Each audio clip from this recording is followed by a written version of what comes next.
Good morning, everyone. Welcome to field number 2 here at the Palmasola Complex. That's a ground ball to short. The throw to second is not going to be in time. So back-to-back infield hits for the Aquanauts from Elena Ball and Gracie Flores. They put runners on first and second with nobody out here in the top of the third inning.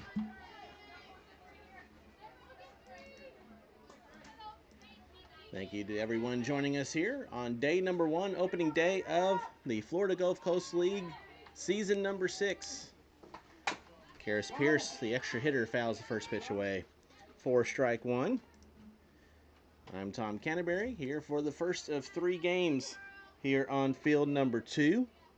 Coming up next, the Circus and the Finns get their seasons underway, followed by the Queens and the Impact, finishing off a busy day number 1.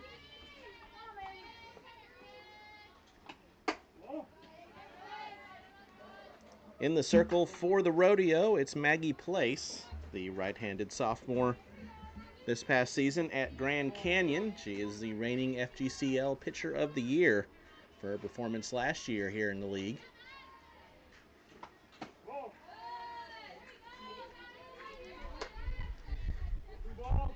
In the first inning, the Aquanauts, under head coach Bryn Baca, went 1-2-3. In the second inning, Maddie Johnson had a single, but that was the lone hit of the day until this inning, where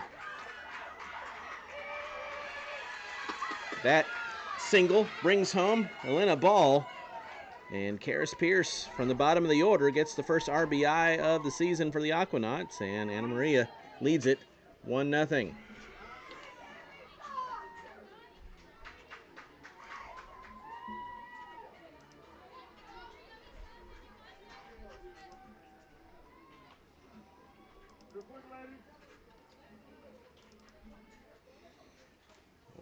Give you the Rodeo defensive alignment. Shivert is in left, Monaco in center, Pinner in right, Ross at third, Herber at short, Diaz at second, DeLong at first, with Velasquez behind the plate catching place. Diaz made a really good attempt to try to get that ball off the bat of Pierce, but it got past her, and ball came in to score the first run of the ball game, and we head back to the top of the order. And Sydney Schiller, center fielder, she's 0 for 1, grounded out back to the pitcher, her first time up.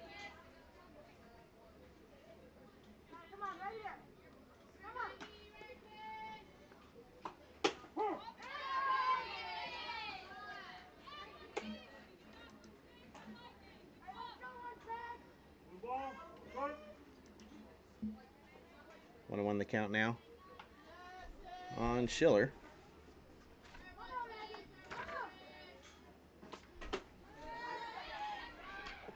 Takes that pitch for a ball, and they'll throw down to third to try to catch Flores too far off third base, but Pierce will get the stolen base on second. Now runners on second and third.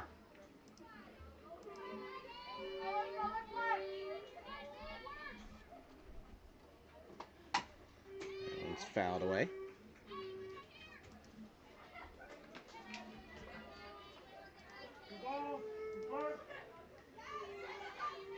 See, we have the 3 cameras for you here this year.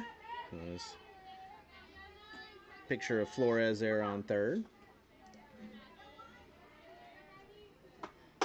Another 2-2. That one's high and away. 3 balls and 2 strikes. Still nobody out here in the third inning, with the Aquanauts leading at 1-0 on 3 straight singles. Schiller, a freshman at Texas Tech this past season in the transfer portal. That's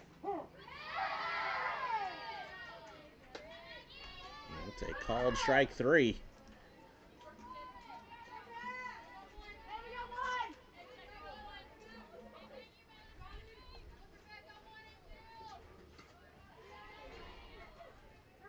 And they'll bring up Cassie McClellan, the right fielder. She grounded out her first time. First pitch is in there for a called strike.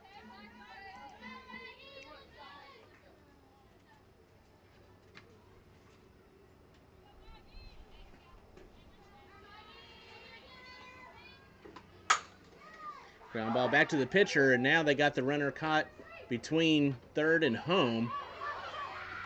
And the throw is not going to be in time. And the fielder's choice brings home a run. And it's now 2-0. Aquanauts with the lead. Pierce makes it to third, and McClellan all the way to second on the RBI fielder's choice.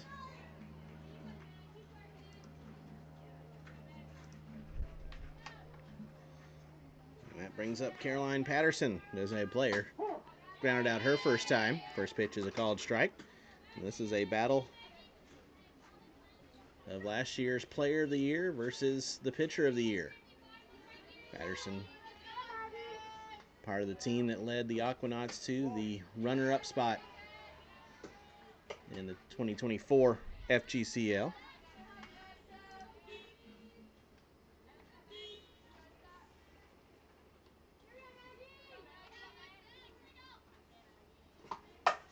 Lines that to short. Nice catch by Herber.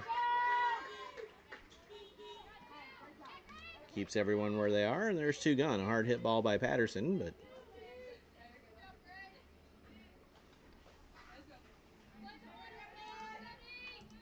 two outs. That will now bring up Skylar Young, the third baseman. Struck out her first time. First pitch misses a little bit low for ball one.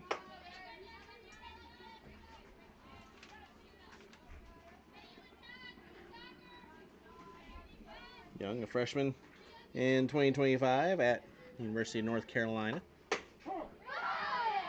Takes that for a called strike.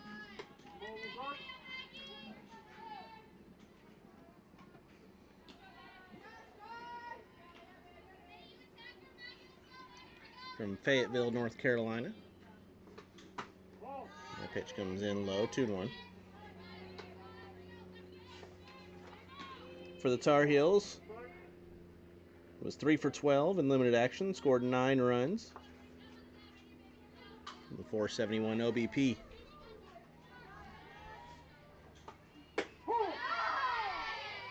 Nice pitch, backdoors in for a called strike. 2 balls, 2 strikes, 2 outs.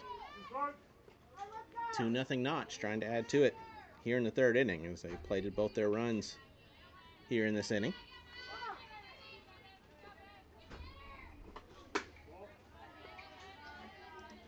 Count now full, 3 balls, 2 strikes. Runners on second and third.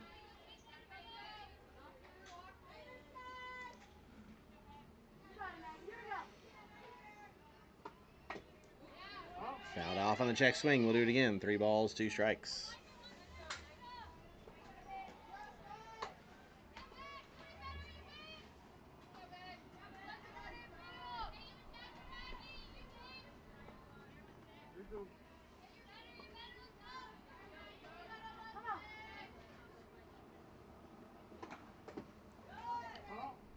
Fouled it off on a check swing. Just barely got a piece.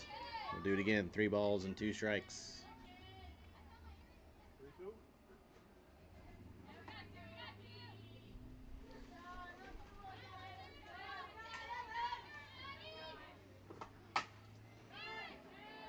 Another foul ball. Over on field 1, the River Mocs and the Squeeze getting things underway. After we had the opening ceremonies. Sea Cows and the Pioneers will be the 12 o'clock Eastern game, followed by the Skeeters and the Slice. That pitch low and away for ball 4. That will load the bases here with 2 outs.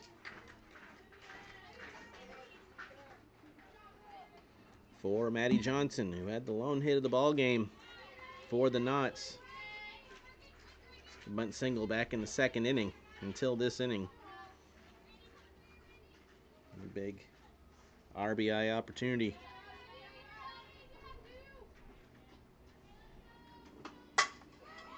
This might do it. Yes, that's down for a base hit into center field. 1 run will score. Here comes the second run. She will score as well.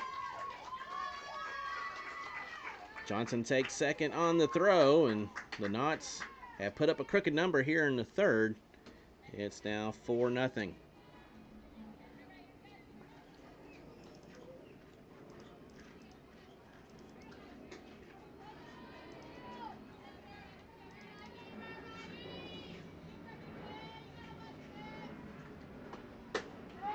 First pitch is swung on and missed by Gracie Scott. So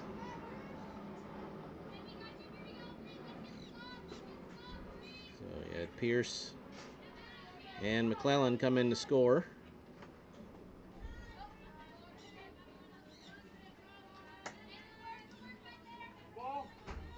And that brings up the first baseman, Gracie Scott, with a 1-1 count now.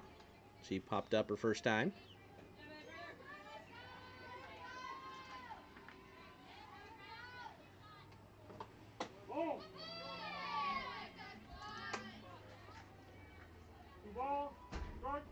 Scott, a freshman in 2025 at Furman, and is in the transfer portal.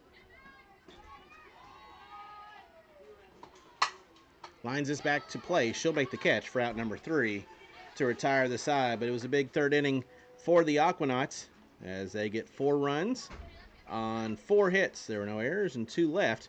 We head to the bottom of the third. 4-0. Aquanauts with a lead. This is the FGCL.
We head to the bottom of the third. Aquanauts with a 4-0 lead over the Rodeo. 9-10-1 due up for Lakewood Ranch. Facing Iko Conaway in the circle for the Aquanauts, the right-handed freshman. Went to Marshall last season, is in the transfer portal. First pitch is a called strike to Daniela Monaco, the center fielder, leading things off for the Rodeo. After a leadoff walk by Carly Pinner, Conaway has only allowed 1 more runner, and that was on an error in the second inning. Ground ball to second. Oh, well, there will be the second error of the day defensively for the Aquanauts, as Flores not able to corral that one. So Monaco reaches on the E4, and that will bring up Grace Taylor, the designated player.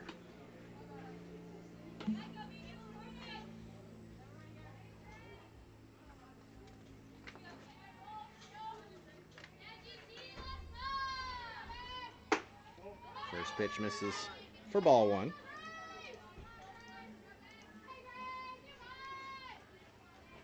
Conaway only made 1 appearance for the Thundering Herd in 2025, allowed 1 hit on the third of an innings pitched with a walk. In the portal looking for some more opportunities.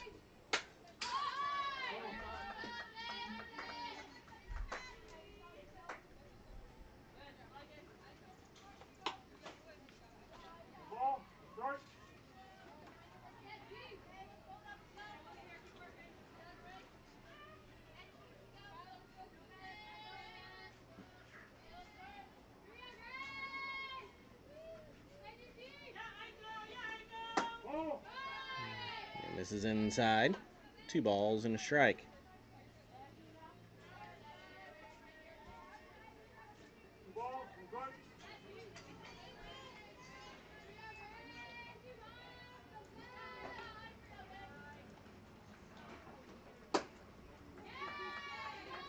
Taylor, a junior in 2025 at Mercer, and is in the transfer portal. Heading this count 3-1. Nobody out. Runner on first.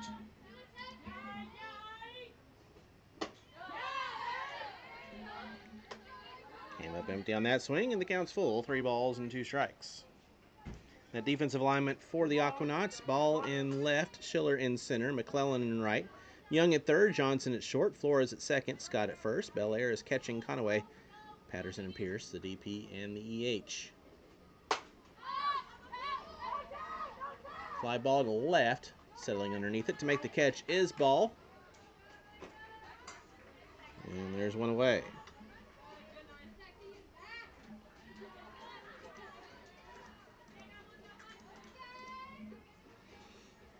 Back to the top of the order, Carly Pinner.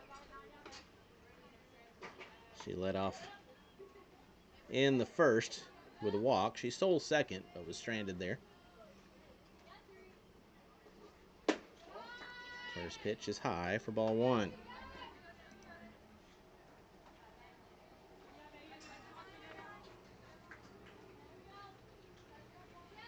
Pinner, a junior in 2025 at Kent State. Originally from Wintersville, Ohio.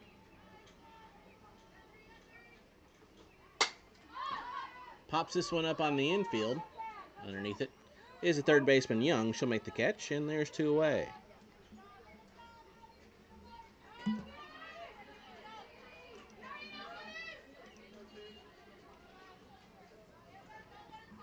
Sierra Diaz now the batter. Second baseman for the Rodeo. She popped out her first time.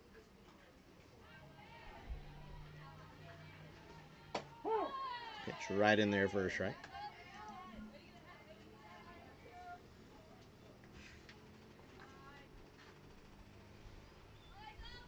Diaz, a freshman in 2025 at FIU, entered the transfer portal and is heading to Berry College. Pops this one up. Deep third, ranging back behind the third baseman is a shortstop Johnson. She'll make the catch for out number 3 to retire the side. So after the leadoff error, nothing doing for the Rodeo in the third. No runs, no hits, 1 error, and 1 left. We played 3. It's 4-0 Aquanauts. This is the FGCL.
Four nothing Aquanauts as we head to the top of the 4th inning. 7, 8, 9 due up.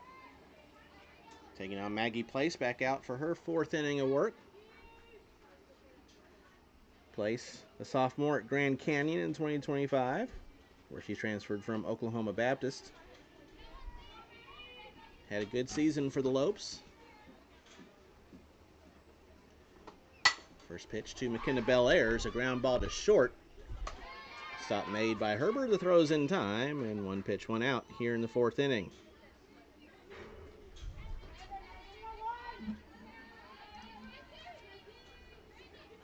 Place at Grand Canyon last season had a 2.23 ERA, 84 and 2/3 innings pitched, 81 hits, 36 runs, 27 earned, 19 walks, 47 strikeouts, a 10-3 mark, helping the Lopes make regional play. First pitch is a called strike to Atlanta Ball, who got things started for the Aquanauts last inning. Led off with a single and came around to score.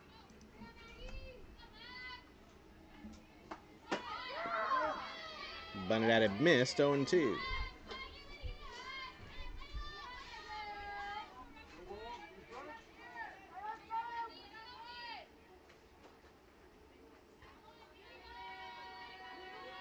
Ball, a junior in 2025 at Pitt. Touch outside there, 1-2. She's transferred to Pittsburgh from George Mason, and for the Panthers last season was 2 of 30, had an RBI with a double and 8 runs scored.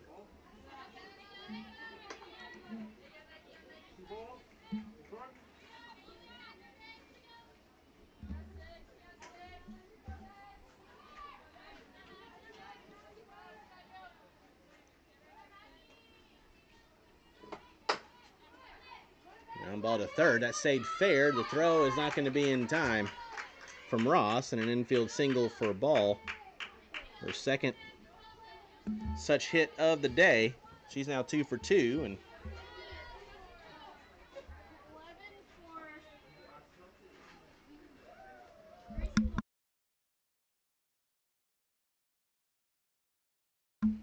we'll have a pinch hitter here.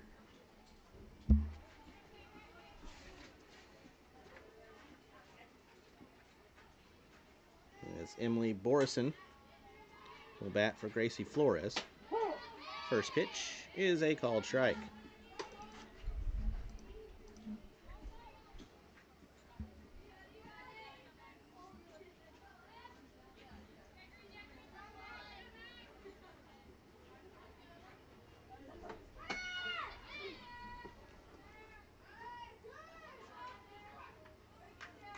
Stolen base for Ball.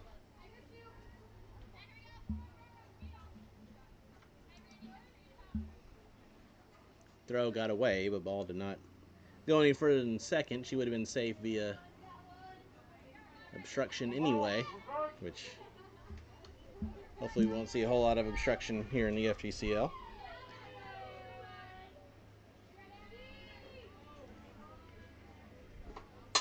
Borson pops this one up to second. Underneath it is Diaz. She makes the catch for the second out of the inning.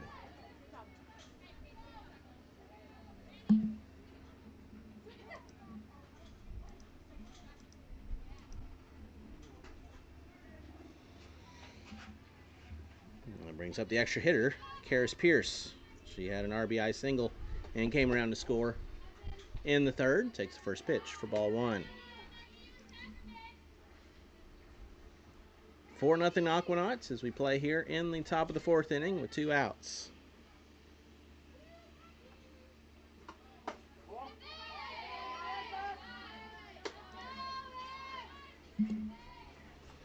Mentioned Bren Baca, the second-year head coach of the Aquanauts, facing off with a first-year head coach here in the FGCL, Allie Lindenham, for the Lakewood Ranch Rodeo.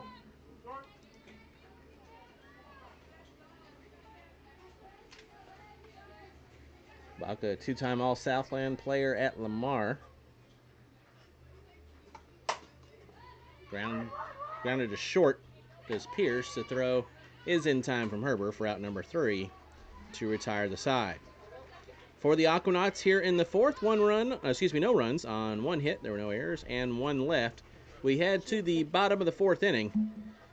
4-0 Aquanauts. This is the FGCL.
We head to the bottom of the fourth inning. Aquanauts with a 4-0 lead over the Rodeo. Due up for the Rodeo here in the fourth. Shivert, Ross, and DeLong. 3-4-5 against a new pitcher for the Aquanauts, Timber Harris. The righty now in the circle for Anna Maria. The first pitch misses for ball one. To Shivert, who struck out her first time. Aiko Conway went 3 innings for the Aquanauts. No hits, no runs, 1 walk, and 1 strikeout. A good first performance from Conway in the circle for the Knots. That one's through for a base hit into right field, just past Scott at first. And Shivert has the first hit of the ball game for the Rodeo.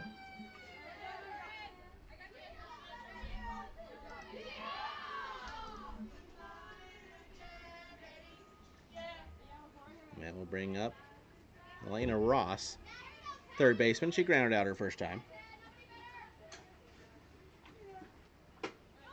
First pitch swung on to miss for strike one.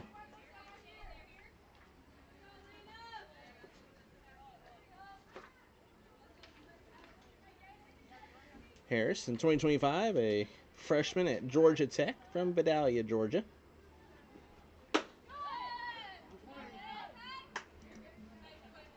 Went too far around that check swing, 0-2. Excuse me, 1 ball, 2 strikes. Harris, the number 26 ranked player in the class, according to Extra Innings Softball last year as a freshman. Another check swing on the rise. She didn't go. 2-2.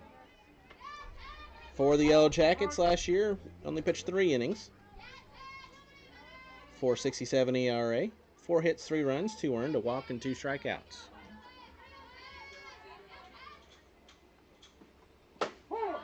Called strike 3. Ross down on strikes, and there's 1 gone.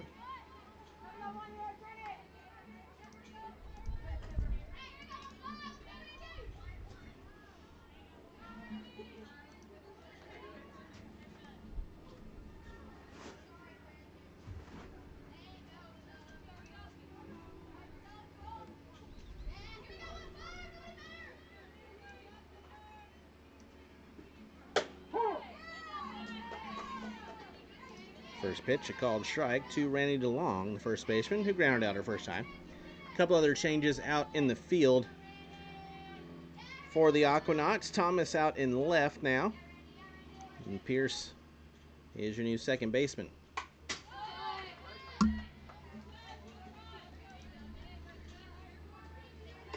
balls and 2 strikes on DeLong. Allie Lindenham, the head coach of the Rodeo. Her first year in the FGCL. Has been the head coach at Newsom High School, locally here in the Bradenton area. Swing and a miss, strike 3. Back-to-back strikeouts from Harris after the leadoff single in the inning.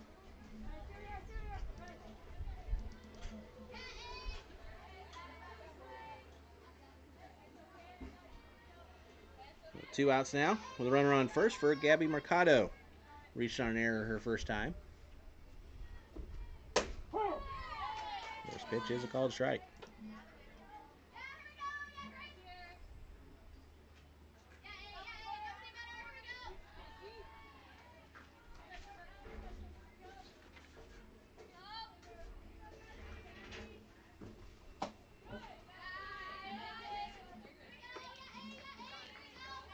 Mercado, a Seton Hall Pirate, a freshman in 2025 from Fairfield, Connecticut.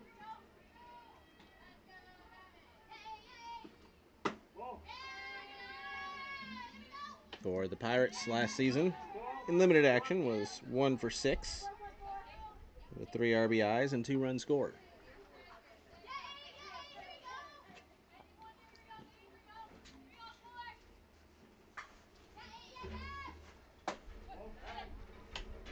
Throw down, but back in time.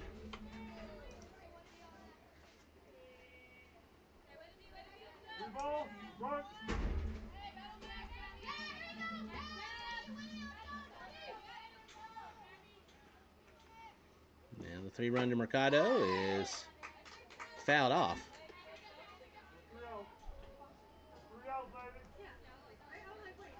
Oh, all right, excuse me. That was a strikeout.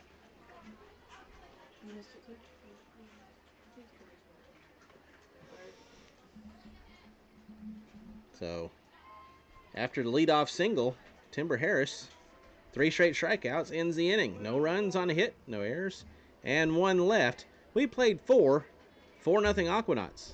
This is the FGCL.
We're at the top of the 5th inning.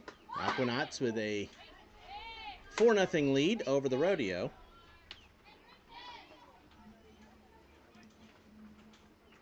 First pitch just misses for ball 1 as the top of the order is due up for the Aquanauts here.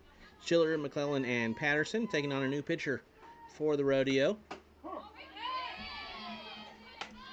As Maggie Place will give way to the new pitcher, Elena Roush. Place went 4 innings, gave up 6 hits, 4 runs that were all earned, 1 walk and 2 strikeouts.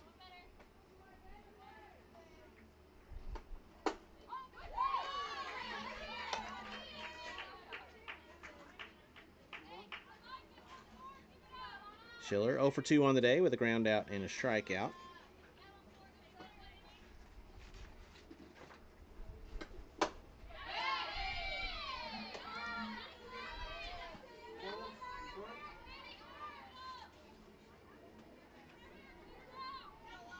Elena Roush, freshman at Florida Gulf Coast in 2025 and is in the transfer portal.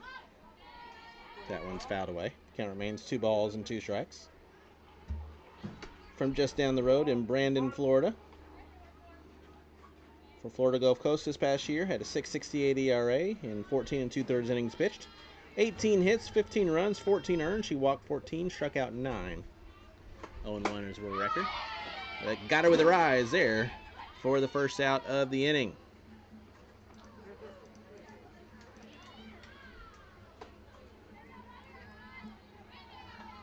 A couple other changes in the field for the Rodeo. Jordan is now behind the plate catching Roush, and Mercado moves from DP to third base. First pitch comes in high for ball 1 to Cassidy McClellan. McClellan 0 for 2. Had an RBI fielder's choice in the 3rd and came around to score in the 4-run 3rd inning for all the runs that have been scored in the game so far.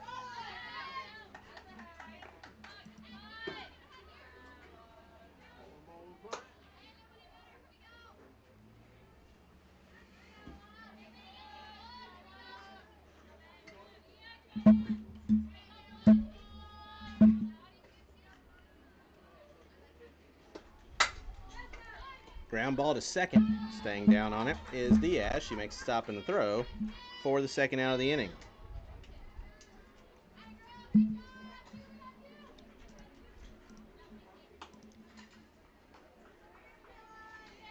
That brings up the designated player, Caroline Patterson. Patterson's 0 for 2 on the day with a ground out and a line out.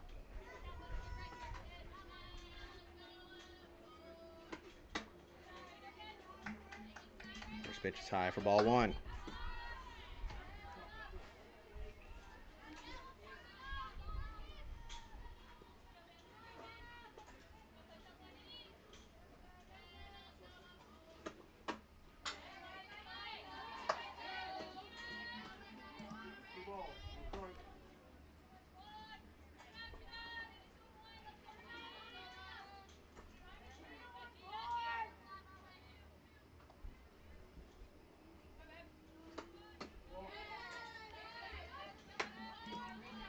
Over on field one, they're in the bottom of the third inning. The Squeeze, a 5-0 lead over the River Mocs.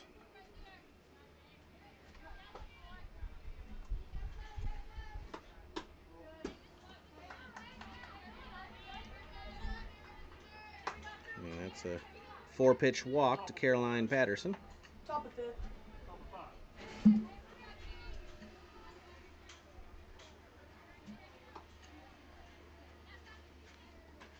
Now with 2 outs.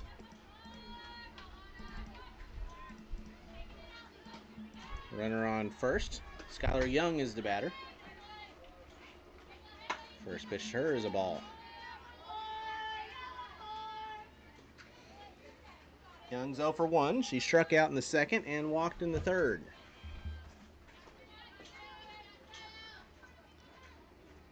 The pitch is high. The throw down, not in time. A stolen base for Patterson.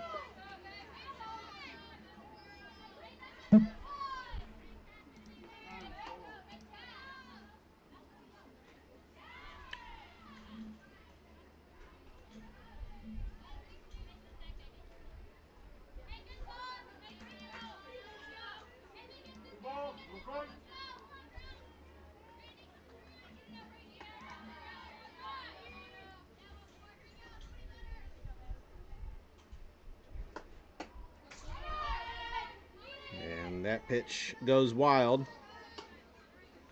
And moving all the way to third is Patterson. So after getting 2 outs, now 7 straight balls thrown by Roush.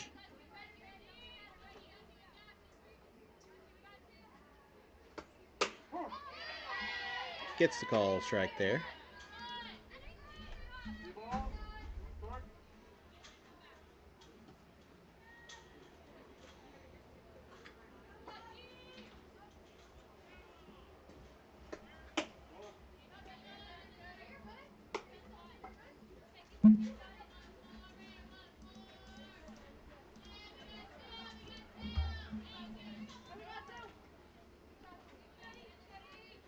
Runners on the corners now with 2 outs. We'll bring up the shortstop, Maddie Johnson, who's had a good day so far. 2 for 2, a couple of singles and 2 RBIs. First pitch is bunted foul for strike 1 by Johnson.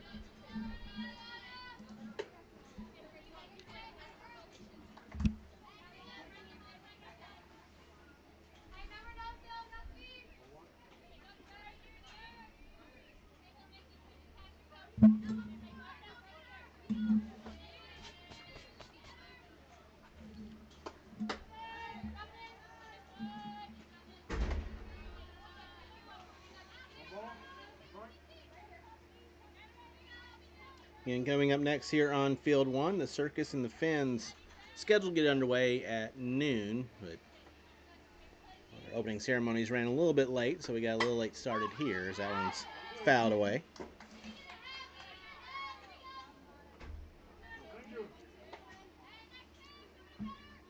So it'll be roughly 30 minutes following the conclusion of this one. Time to get a turnaround on the field here at Palmasola. That's a called strike 3. I think she checked her swing, but it doesn't matter. Ball was right in there, and that'll do it for the Knots here in the 5th. They get a couple of runners on, but can't get them in. No runs, no hits, no errors, and 2 left. We head to the bottom of the 5th inning, still 4-0. Anna Maria, this is the FGCL.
Cash Herber is the batter to lead things off for the Rodeo here in the bottom of the 5th. Aquanauts with a 4-0 lead. The first pitch was a ball.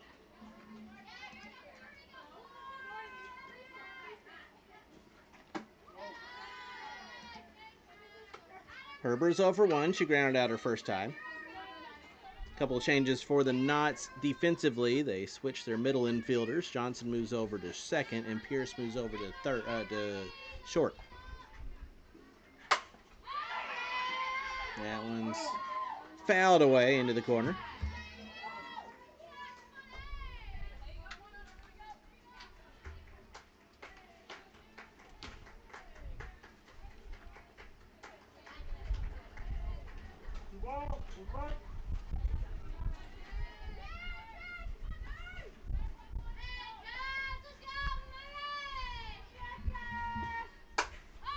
Another foul ball. 2 balls and 2 strikes. Herber, redshirt freshman in 2025 at Northwestern State from Stillwater, Oklahoma. She transferred to Northwestern from Pittsburgh State.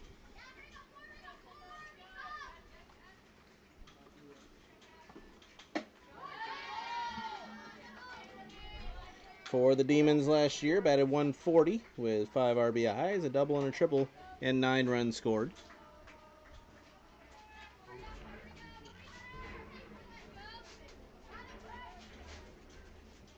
Game 2.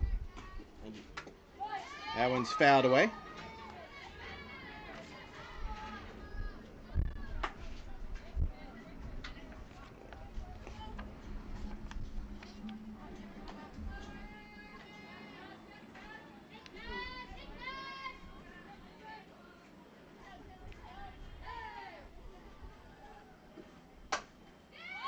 Ground ball back to the pitcher.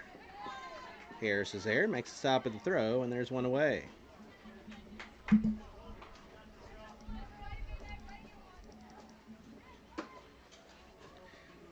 bring up Hope Jordan for the first time. She came in to replace Velasquez behind the plate last inning.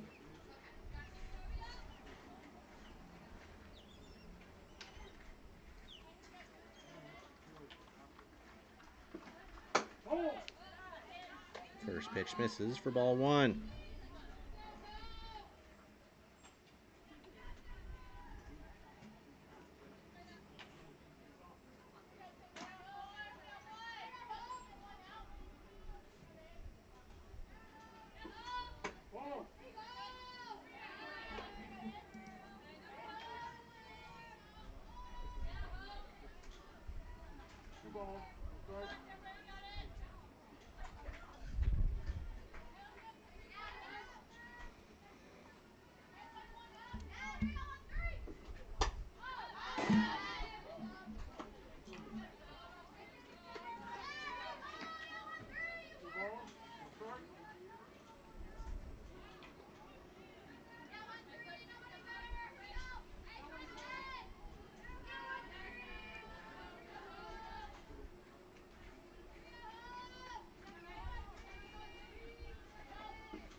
Swing and a miss, strike 3. Jordan down on strikes, and there's 2 away.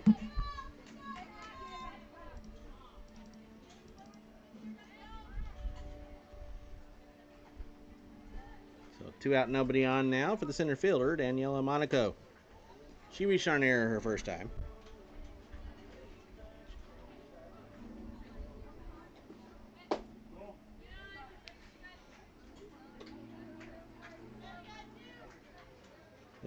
They're in the top of the 5th over on field 1. The Squeeze now with a 7-0 lead over the River Mocs. Here it's 4-0.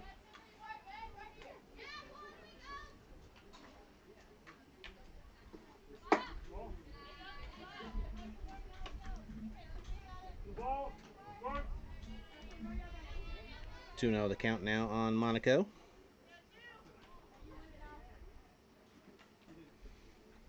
Sophomore in 2025 at Mercer from Christmas, Florida. Way ahead in the count, 3-0. Timber Harris in her second inning of work for the Knots. Giving up 1 hit so far. And has retired 5 straight.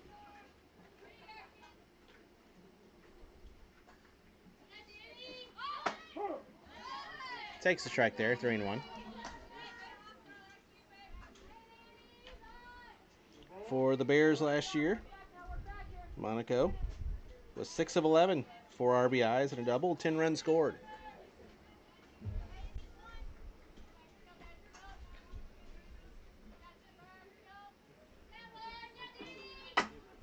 That's a high chopper to third. Stop made by Young. The throw is going to be in time, and that's a 1-2-3 inning pitched by Timber Harris and the Aquanauts. For the Rodeo, no runs, no hits, no errors, no runners left. We played 5. It's 4-0. Aquanauts with the lead. This is the FGCL.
4-0 Knots as we head to the top of the 6th inning. Scott Belair and Ball due up, facing Lena Roush out for her 2nd inning of work. First pitch is a called strike on Scott, who's 0 for 2 with a pop out and a line out. A couple of defensive changes for the Rodeo. Pinner and Monaco switch out in the outfield. Pinner moves to center, Monaco to right. And Taylor is your new 2nd baseman.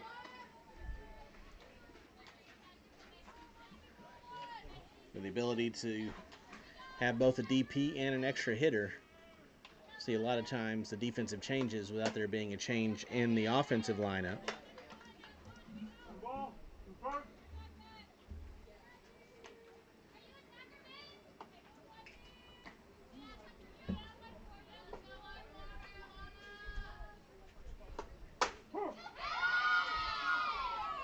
And a called strike 3, as that one was right down the middle.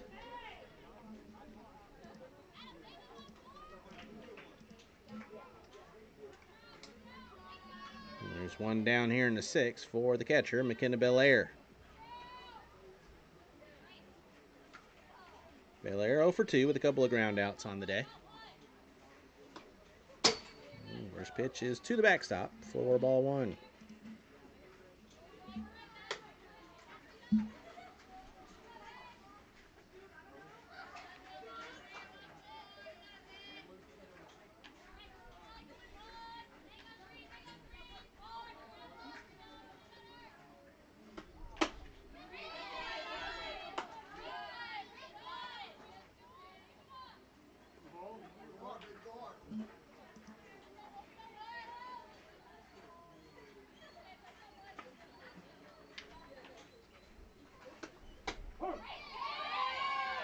Now it hits the inside corner, 2-1. Over on field 1, bottom of the 5th inning. Out of the Box Podcast scoreboard update. The Squeeze still have the 7-0 lead over the River Mocs. Fouled away, 2 balls and 2 strikes. We play NCAA rules here in the FGCL, including the run rule.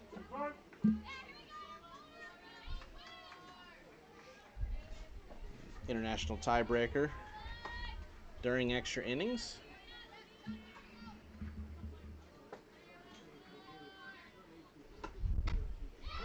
She went too far around on the check swing, and back-to-back strikeouts for the Knots here in the 6th. And we will see the first at-bat now for Jada Thomas.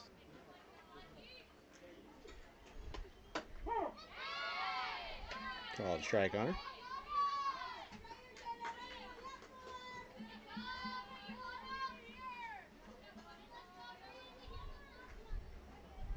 Thomas came in defensively a couple innings ago.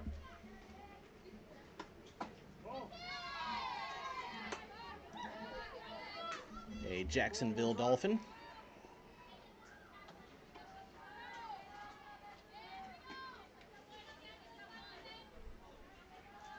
Or she will be in 2026. She's an incoming freshman for Jacksonville.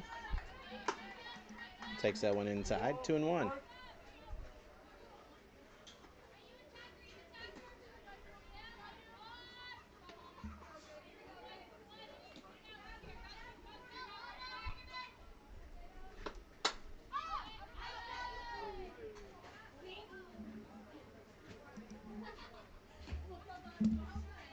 That one's fouled off into the parking lot, which is why I parked further down.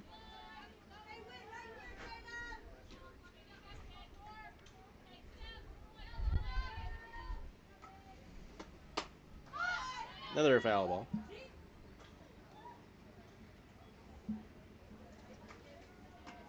Busy day, busy summer here at Palmasola. Of course, we have 2 fields of softball going, and there's the Collegiate Baseball League going on as well. You can see out in center field. That one's bowled in, and the count is full. 3 balls and 2 strikes.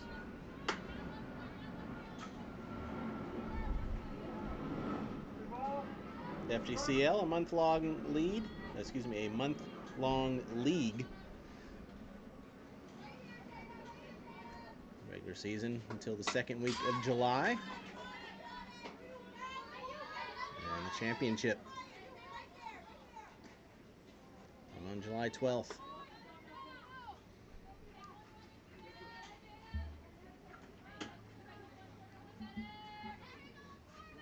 Team play up to 25 games.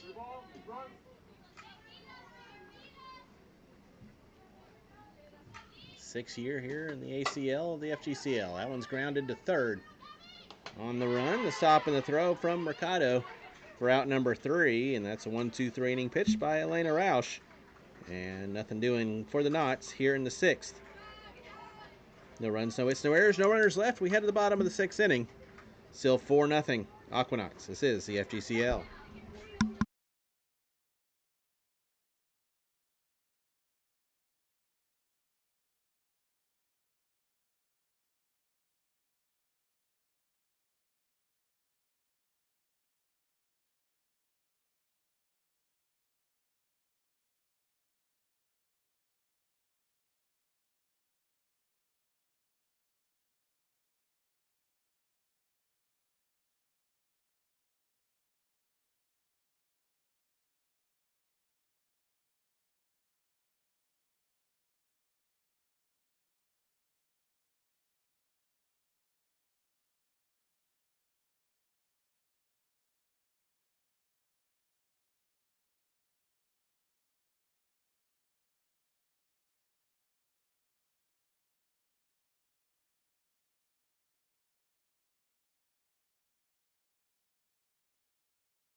Move to the bottom of the 6th inning. 4-0 Aquanauts.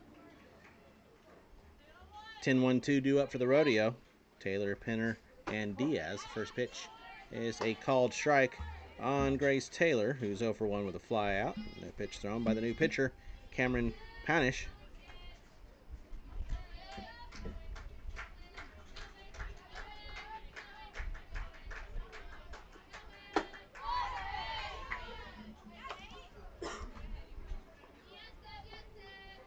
Panish replacing Timber Harris, who went 2 innings, gave up 1 hit, no runs, no walks, and 4 strikeouts.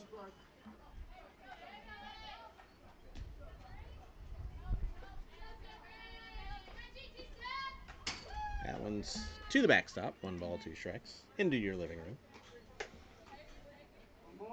Panish, a sophomore at University of North Florida from Parker, Colorado.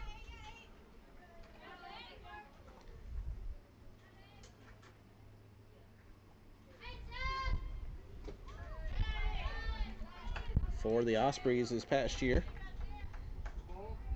Panish had a 3.80 ERA and a 4-3 record, 35 innings pitched, 51 hits, 24 runs, 19 earned. She walked 22, struck out 14. Swing and a miss. Strike 3 got her with her eyes, and there's 1 gone here in the 6th.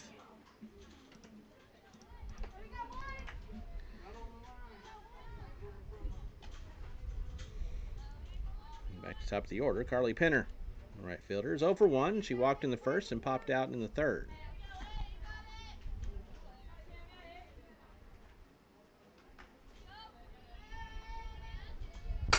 First pitch, that's a ground ball through for a base hit into left. Just a second in the ball game for the Rodeo. Carly Pinner has reached base for the second time.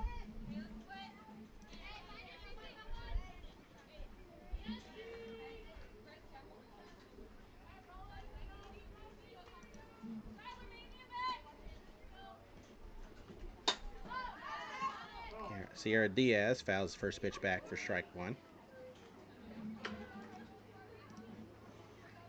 Defensive changes for the Knots in this inning. Patterson is now catching. McClellan moves over to center field, and Morrison is in right.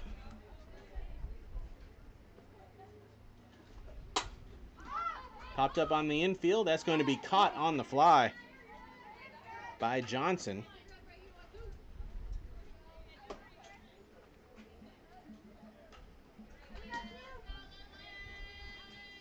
Pinner didn't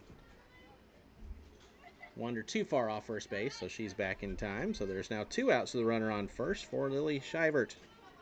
She has the other hit in the ball game, a single back in the 4th. Called strike, but taking off and stealing second, her second stolen base of the game, is Carly Pinner.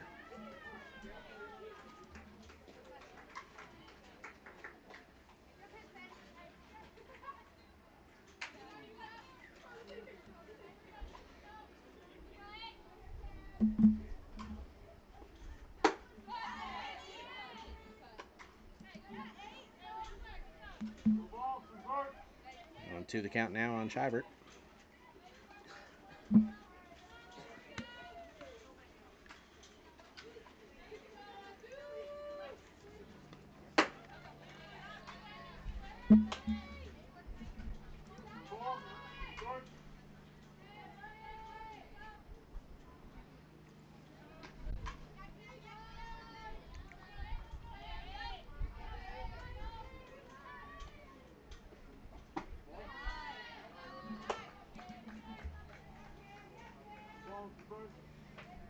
No runs on 2 hits.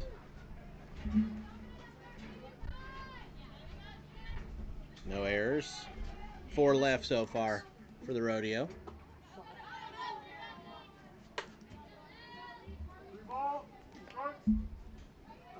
For the Aquanauts, 4 runs on 6 hits. They've committed 2 errors, and they've left 6 runners on.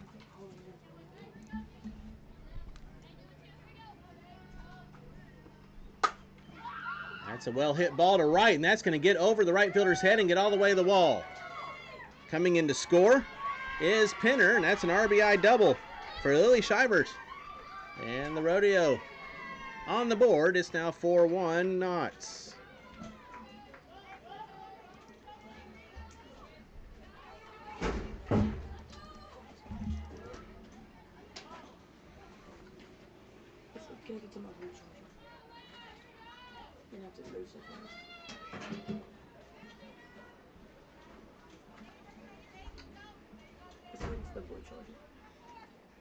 Alana Ross now steps in. 0 for 2 on the day with a ground out and a strikeout. First pitch to her is popped up on the infield. Underneath it is Pierce. She'll make the catch for out number 3 to retire the side. But the Rodeo does get on the board.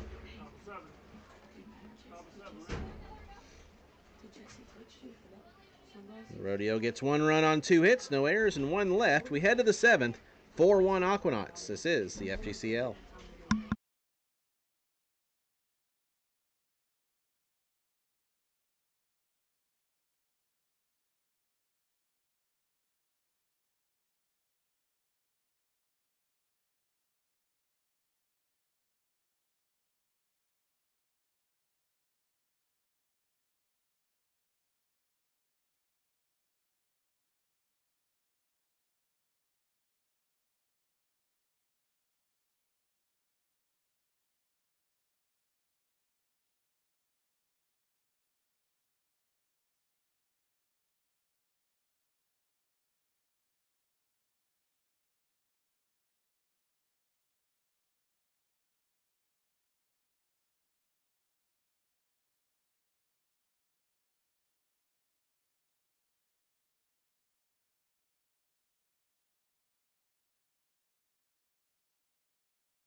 We head to the 7th inning, 4-1. Aquanauts with the lead.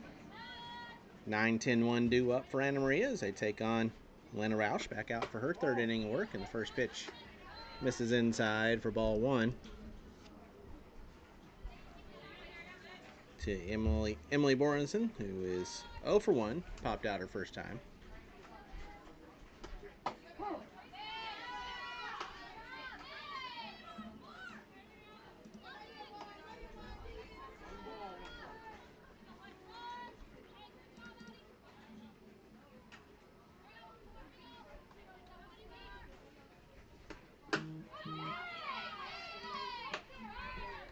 That one swung on and missed. 1 ball, 2 strikes.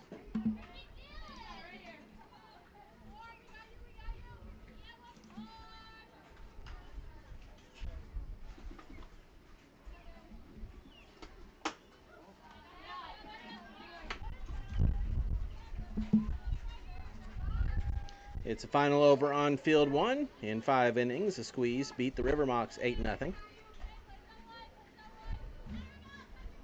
Coming up next, over on field 1, it'll be the Sea Cows and the Pioneers getting their 2025 seasons up and going.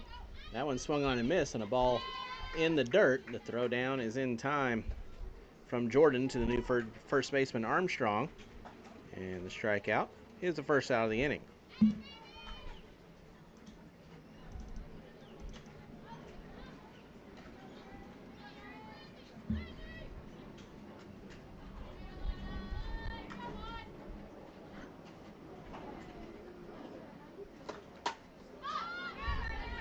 First pitch fouled away for strike 1 by Karis Pierce. 1 for 2 on the day. Had a RBI single and scored in the 3rd. A ground out in the 4th.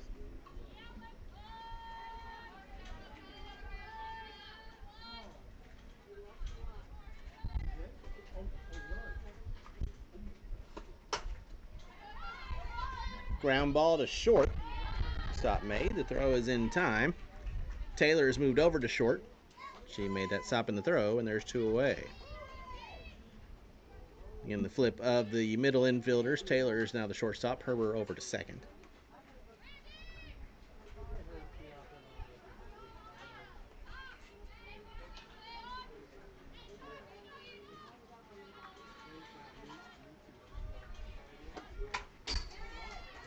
First pitch fouled away for strike 1. By Sydney Schiller back to the top of the order. She's 0 for 3.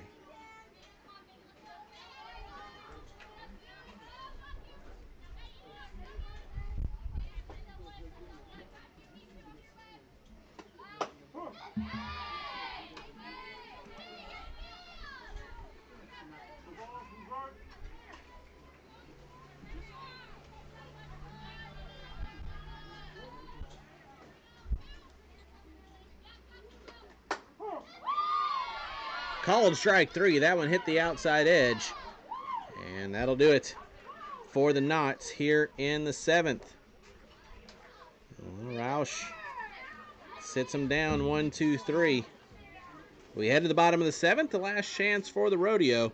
It's 4-1 Aquanauts. This is the FGCL.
(4-1 Aquanauts) as we head to the bottom of the 7th inning, the last chance for the Rodeo. 5, 6, 7 due up for Lakewood Ranch, taking on Cameron Panish. Back out for her second inning of relief. Randy DeLong will lead things off. She's 0 for 2 with a ground out and a strikeout. These two teams tomorrow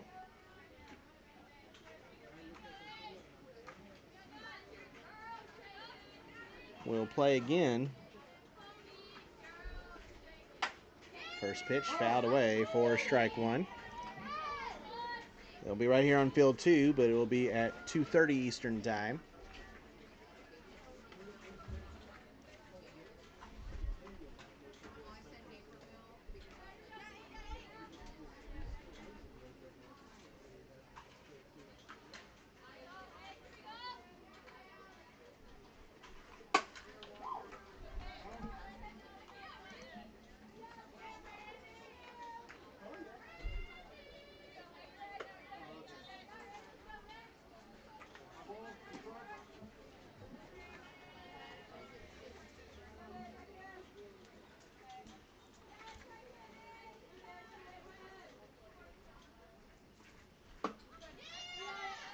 Comes in too high, 1-2.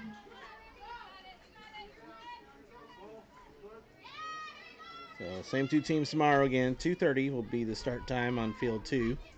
And then the Sunday off day before we get the first full week of the league season started. Swing and a miss, strike 3. DeLong down on strikes for the second time today. And there's one gone here in the 7th.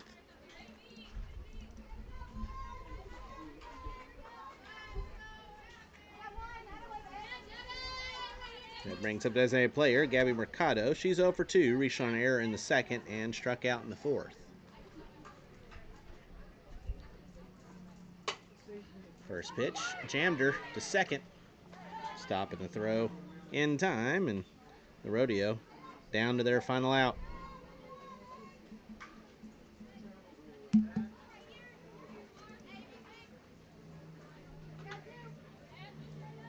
Cash Herbert is the batter.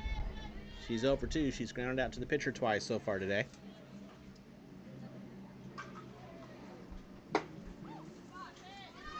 First pitch misses for ball 1. And coming up next, here on field 2, the Circus and the Finns get their 2025 seasons underway.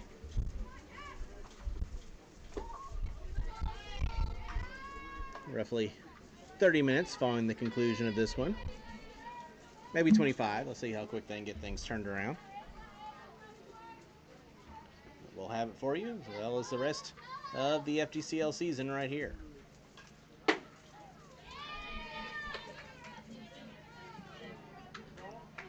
You can also follow along live stats on the Game Changer app. Every game of the FGCL season, live stats will be there. And a 4-pitch walk to Cash Herbert keeps the inning and the game alive. Now with a runner on first.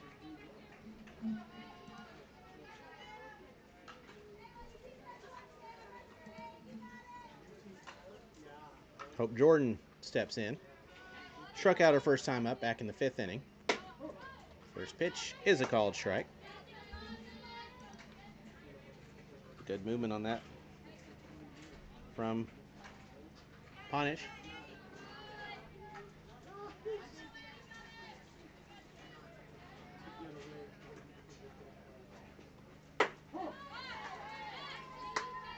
Called strike. No balls and 2 strikes, and now the Rodeo down to their final strike.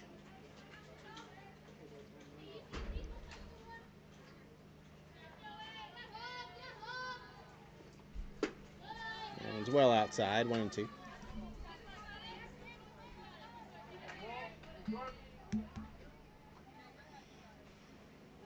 Tying run still in the on-deck circle for the Rodeo.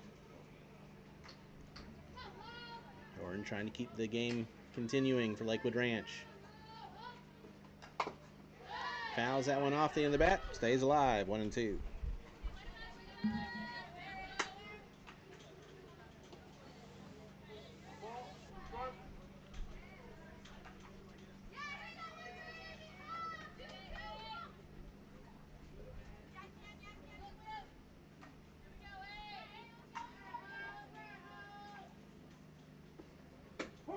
That one's in there for a called strike 3.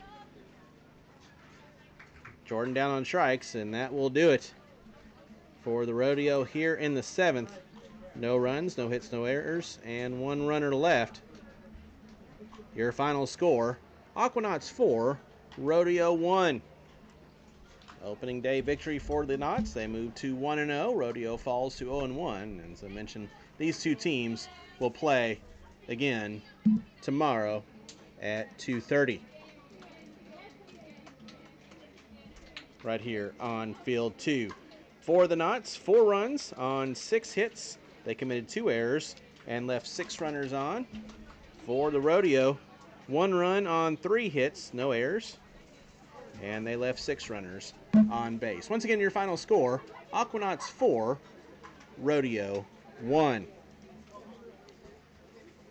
And coming up next, in approximately 30 minutes here on field 2, it will be the Circus taking on the Finns. For everyone here at the FGCL, I'm Tom Canterbury. We will talk to you then. This is the FGCL.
Good afternoon. Welcome back to Palmasola Park here in Bradenton, Florida. It's day number 1 of the Florida Gulf Coast League here in 2025. I'm Tom Canterbury. Thank you so much for joining us here this afternoon for game number 2 here on field number 3 as the Sarasota Circus and the Siesta Key Fins will get their 2025 seasons underway.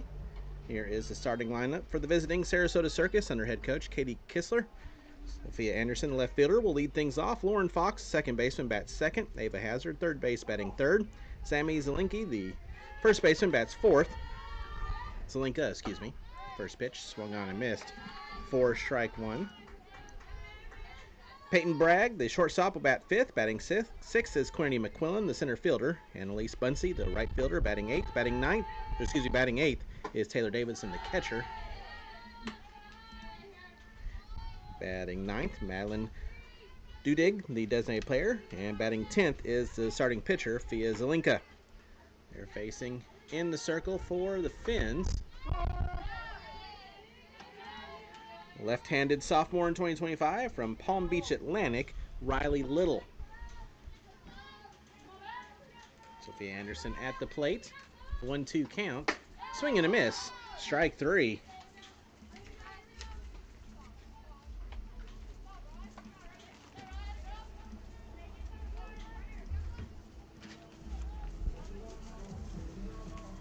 And there's one gone for the second baseman, Lauren Fox. First pitch misses for ball 1.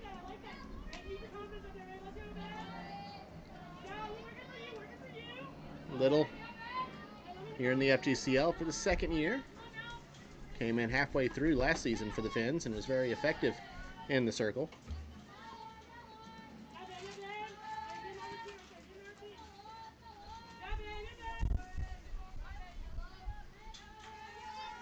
.91 degrees at first pitch. Hazy clouds. Ooh, that came up and, oh, that got the umpire, as you can see, and he is down.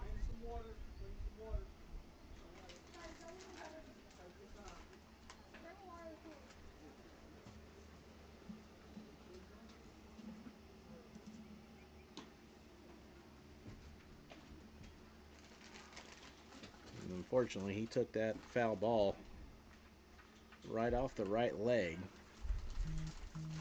And he's going to need a minute. We'll give it to him for sure.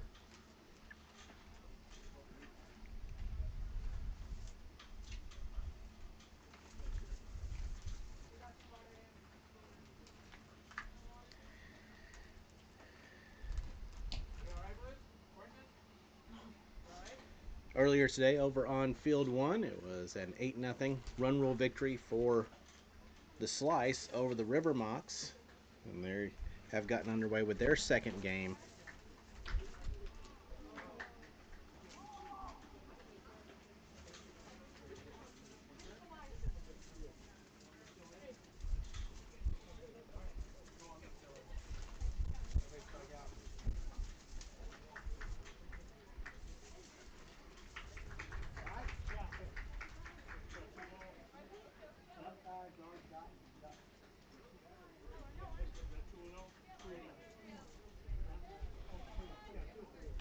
And here on field 2, it was the Aquanauts.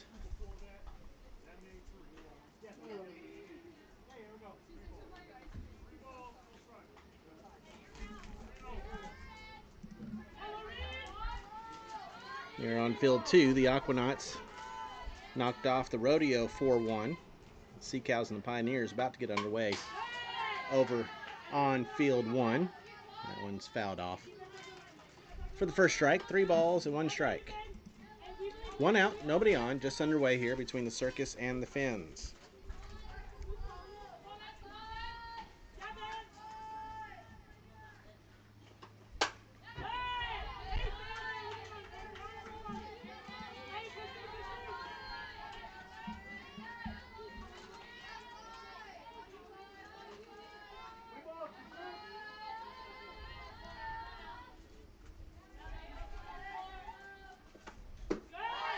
That one comes in low for ball 4.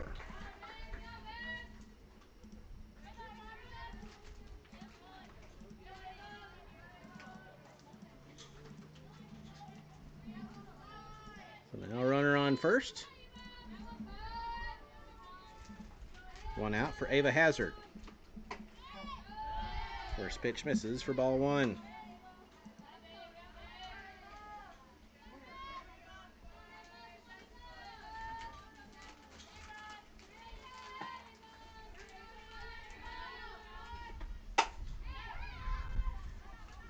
Fly ball to center.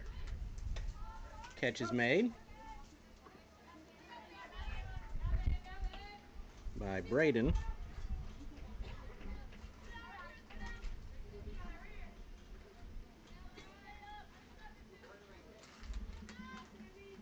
And with 2 outs, that brings up Sammy Zelinka. First pitch is a called strike.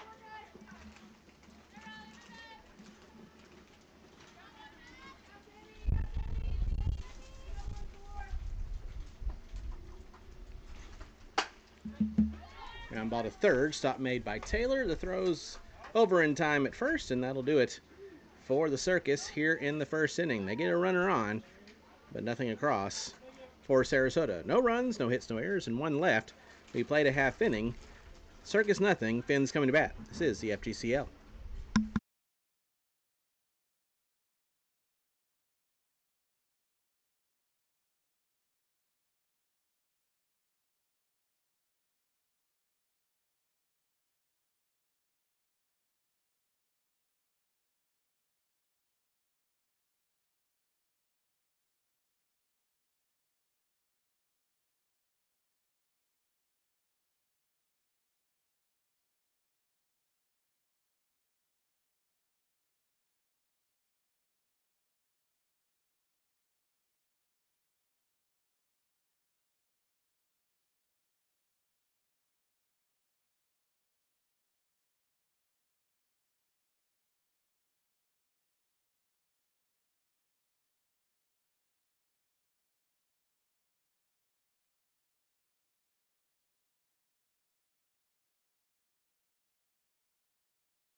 No scores. We head to the bottom of the first inning between the Circus and the Fins, and here is the starting lineup for the Siesta Key Fins. Opening game for head coach Mickey Dean and the Fins.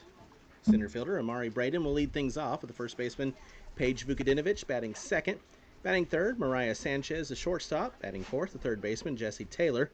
Catching batting fifth is Madison Ford. Second baseman Lily Palante will bat sixth. Batting seventh, Faith Whited, the left fielder. Batting eighth is the starting pitcher, Riley Little, and Alexis Morgan, the right fielder, will bat ninth. The Fins only batting 9, a little short-handed to start off the year. They have more reinforcements coming in. First pitch is a strike to Amari Braden. The pitch was thrown by the right-handed sophomore out of Southeastern University, via Zelinka.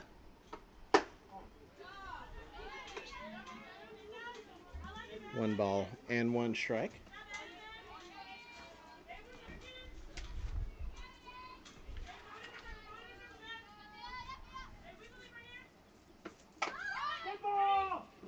That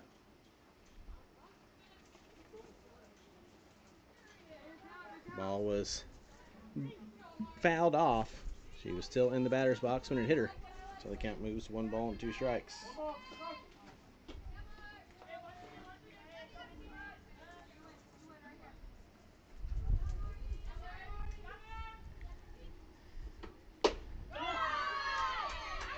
Went too far around on the check swing, strike 3, and there's 1 away.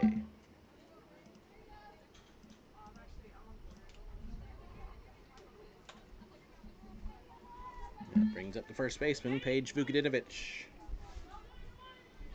Zelinka in the circle, as I mentioned, a sophomore in 2025 at Southeastern University, where she was first team All-Region in NAIA and the Sun Conference Pitcher of the Year. That bunt is really well placed in front. The throw from Zelinka is not going to be in time, and Vukadinovich reaches on a bunt single. So Vukadinovich is on first with 1 out. Fins playing some small ball to start off this first inning. As Mariah Sanchez, the shortstop, will be the batter. for Southeastern this past season. First pitch is a called strike. Zelinka had a 1.30 ERA, pitched 139 and 2/3 innings. 107 hits, 39 runs, 26 earned. She walked 19, struck out 103 at a 17-4 record. And it's up in the count, no balls and 2 strikes. So for Zelinka, 103 strikeouts, just 19 walks. She certainly will fill up the zone. And the count here 0-2. We'll do it again, no balls and 2 strikes. That one got on top of us here in the press box.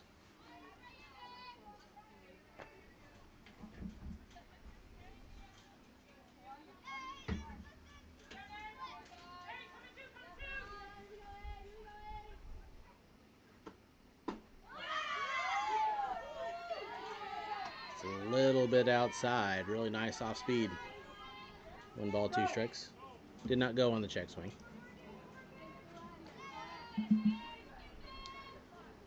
Defensively for the Circus, Anderson in left, McQuillan in center, Bunsey in right. 1-2 is lined into the right center field gap. It's going to be cut off before it gets to the wall, and that will keep the runners playing station to station, but back-to-back singles. So now put runners on first and second with 1 out for the Finns.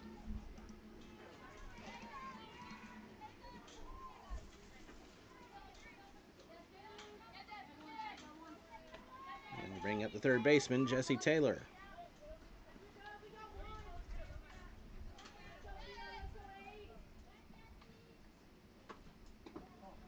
That one bounces in. Runners will take off. And the wild pitch puts both runners into scoring position.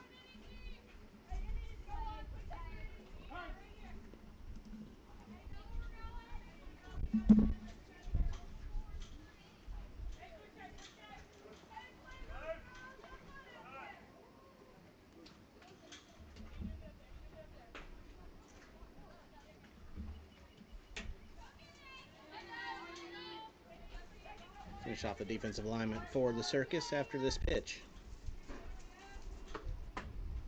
which misses 2 balls and no strikes. Hazard at third, Bragg at short, Fox at second, Zelinka at first with Davidson behind the plate, catching the other Zelinka.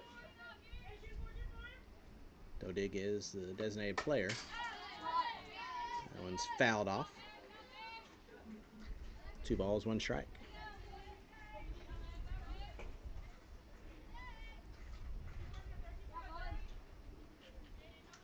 Opportunity here for the Finns to strike first here in game number 1 of the 2025 FGCL season.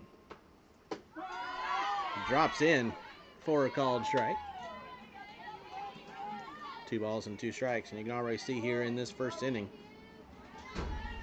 Zelinka is able to mix speeds extremely well.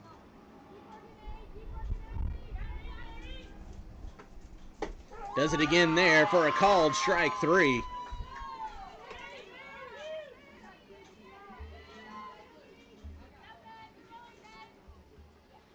And with 2 outs now, the Finns have runners at second and third for the catcher, Madison Ford.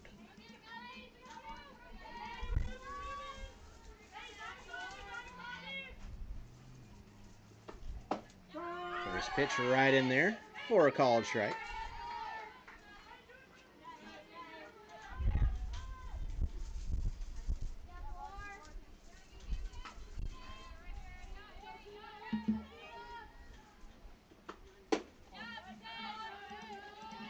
One ball, 1 strike now on Ford.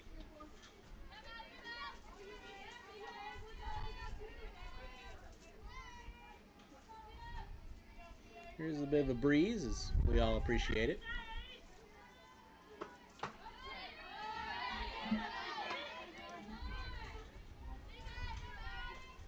Blowing in here on field 2 means blowing out over on field 1.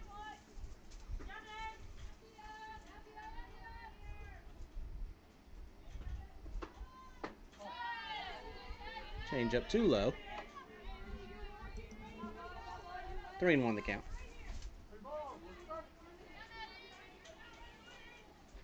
Vukadimic on third, Sanchez on second. That's right in there for a called strike to fill up the count. 3 balls, 2 strikes. Runners there in scoring position.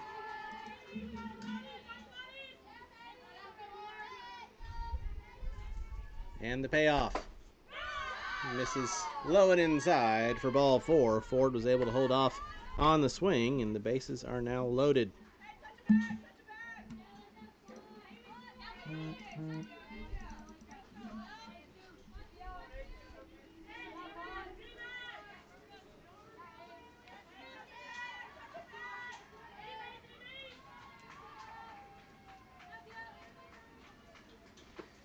Lily Palante steps in, takes the first pitch for ball 1.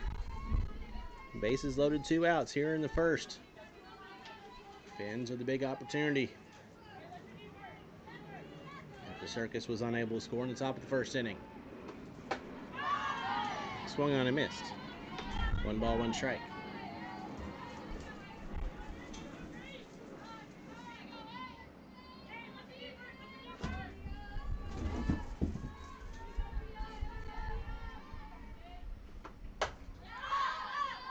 Popped up, and it will get out of play.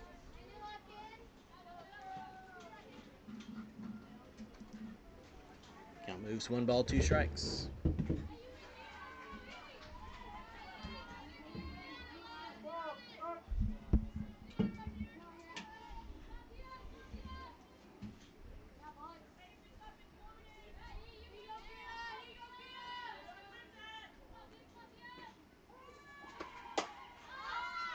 Again popped up, this time on the third base side. It will get out of play.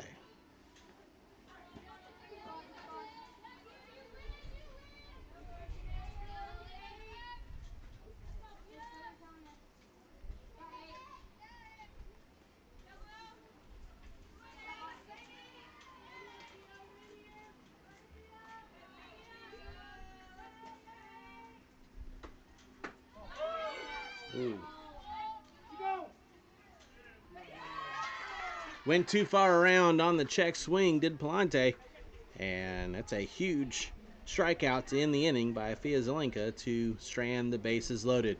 For the Fins, no runs on 2 hits, no errors, and 3 left. We played an inning, still scoreless between the Circus and the Fins. This is the FGCL.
No scores. We move to the second inning between the Circus and the Fins.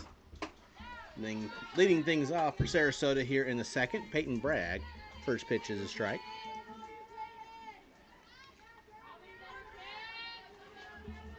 Five, 6, 7 due up for the Circus. Riley Little in the circle. And some no balls and 2 strikes count now on the shortstop Bragg.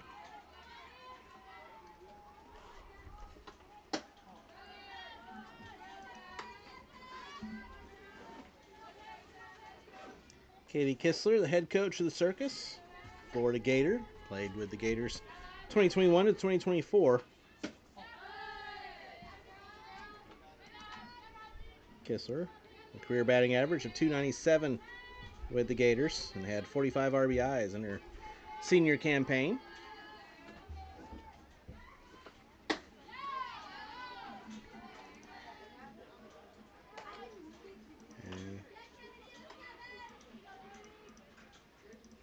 Quickly down on strikes is Bragg, and there's one away. Second strikeout of the game for Little. Bring up center fielder Kennedy McQuillan. First pitch to McQuillan is in there for a called strike. For the Finns, their head coach is Mickey Dean. Ground ball to short. Stop made by Sanchez. The throw is there, and there's quickly two gone.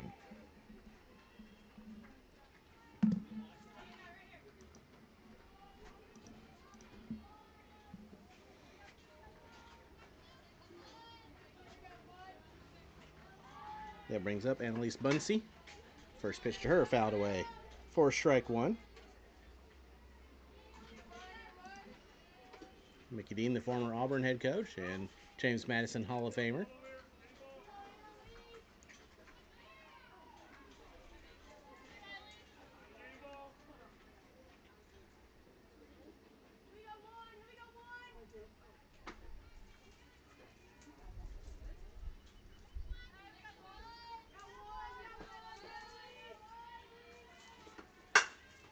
That one's well struck to left field, and that's going to get all the way to the wall. Rounding first and heading to second is Bunsey, where she will stand up with a two-out double, the first hit of the ball game for the Circus. And Sarasota threatening now here in the second inning. Off the bat of Annalise Bunsey.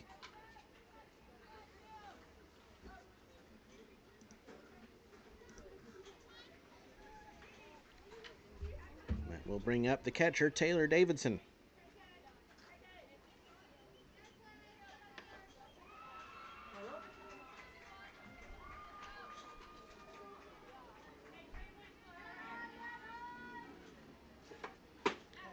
First pitch is a little bit low for ball one.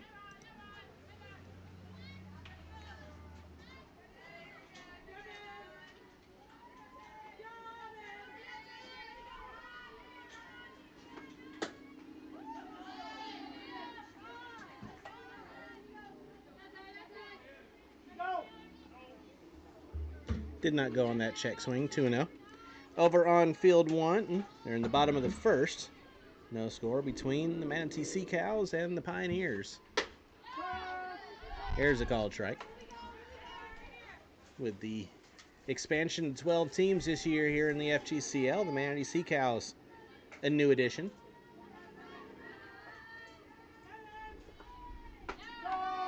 Off speed drops in for a called strike, 2 balls and 2 strikes.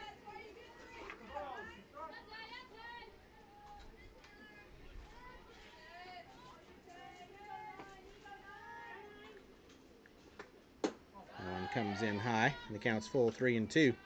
Over here on field two, coming up next, it'll be the other new squad, the DeSoto Queens, taking on the defending champions, the Manatee Impact.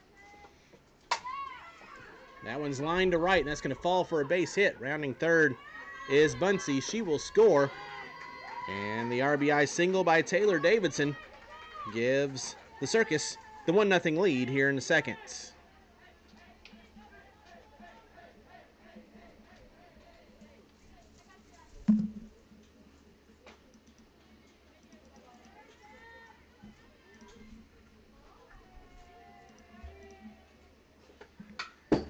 First pitch fouled back by Madeline Dodig.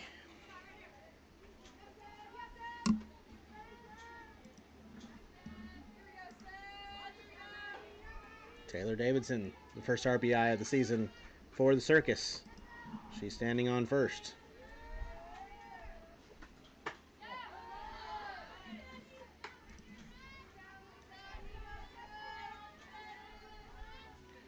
Ball on the strike, 2 outs on Dodig with a runner on first. Foul tipped into the glove. 1-2.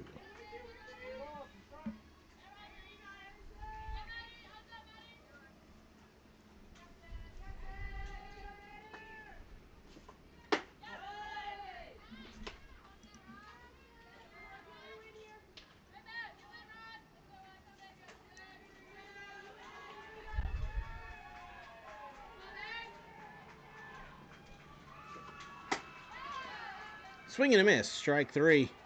Dodig goes down on strikes, and that'll do it for the Circus here in the second inning. But Sarasota takes the lead as they get 1 run on 2 hits. No errors and 1 left.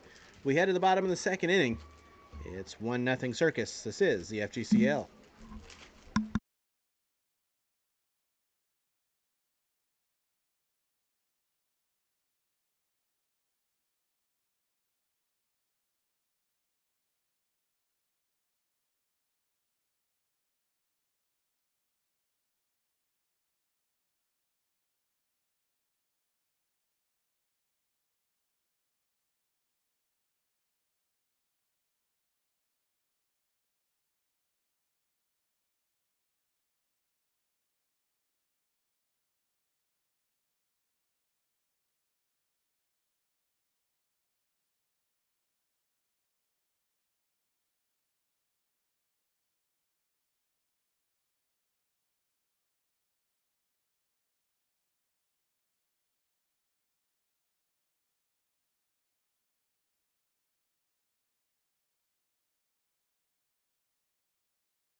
One nothing Circus as we move to the bottom of the second.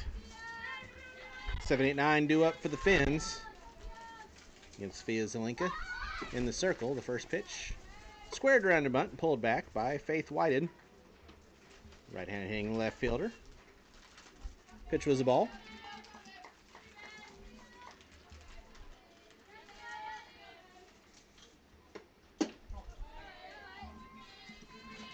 Finns were able to load the bases in the first inning, but could not get a run across.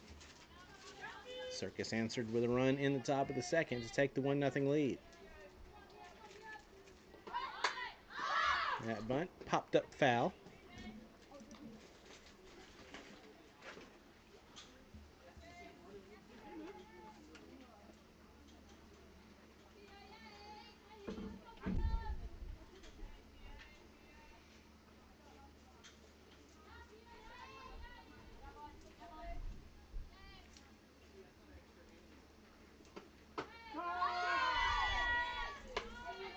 Called strike 2-2. You saw there the discussion between Davidson and Hazard, the third baseman. First game officially these particular players have played together here in game number 1 of the year. Working on communication, make sure everyone is where they need to be on all defensive plays.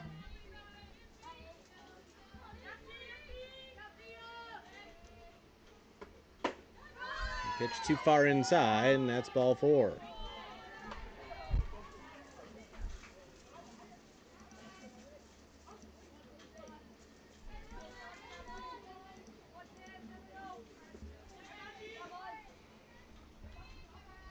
So leadoff walk for Whited. Brings up the pitcher, Riley Little. First pitch is a ball.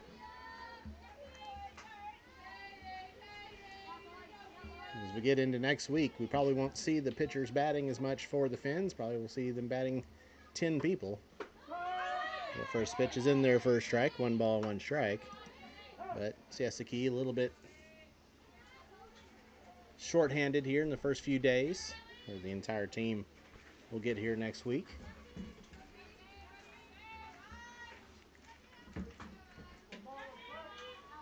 That just means more opportunities for a person like Little, not only in the circle, but at the plate as well.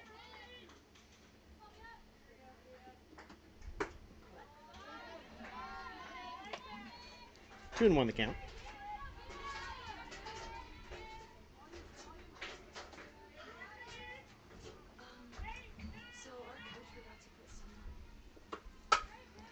That one's fouled away. 2 balls, 2 strikes.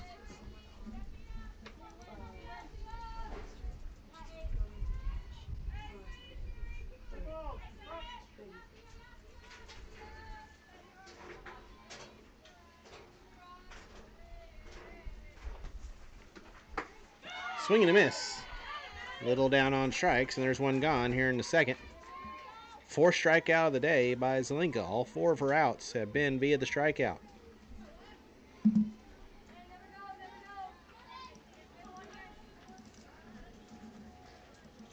Runner on first, 1 out now. For the right fielder, Alexis Morgan. First pitch to her is a bit outside for ball 1.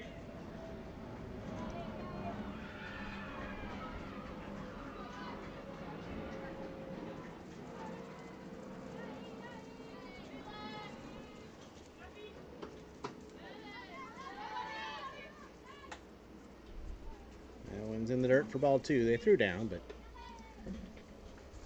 Whited back in plenty of time.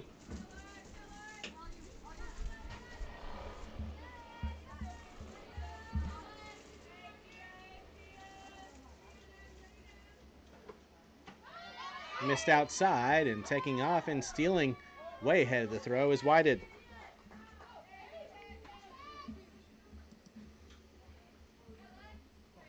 Still on base for Whited.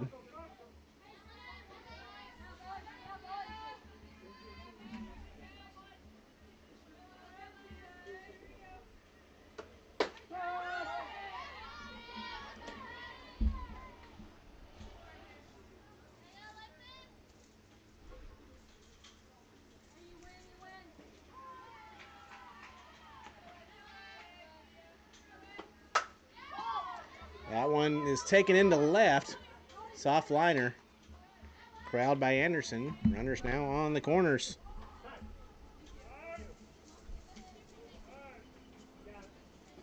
Third hit of the game for the Finns. First time through the order. Still looking for their first run, however. Another opportunity here with runners on the corners and 1 out to go back to the top of the order. And Amari Braden. She struck out her first time.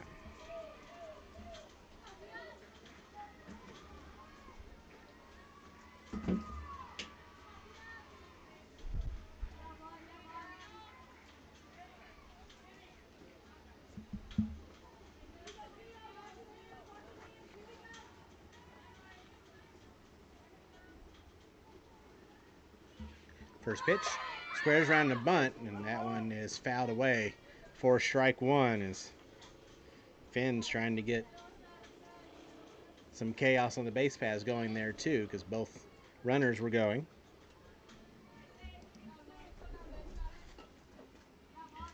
Braden, a sophomore in 2025 at the University of Pittsburgh from Buford, Georgia. Takes that one outside, 1 ball, 1 strike. For the Panthers this past season, batted .315, 9 RBIs, 2 homers, 2 triples, 6 doubles, 24 runs scored. Runner goes, fouled away on the hit and run. 1 ball, 2 strikes.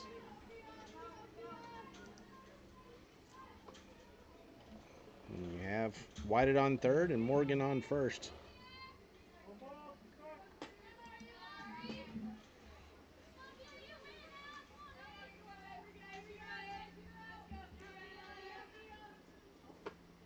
One, two, that's a ground ball to second. They'll throw to first and throw it away. 1 run will come in to score, which would have scored anyway, but the error puts now runners on second and third with 1 away. So that'll be an E4. She does get the RBI.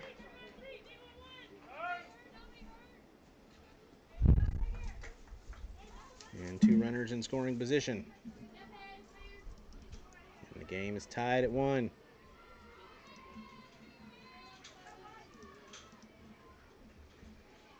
For Paige Vukadinovich, who singled her first time, and the first pitch is a called strike.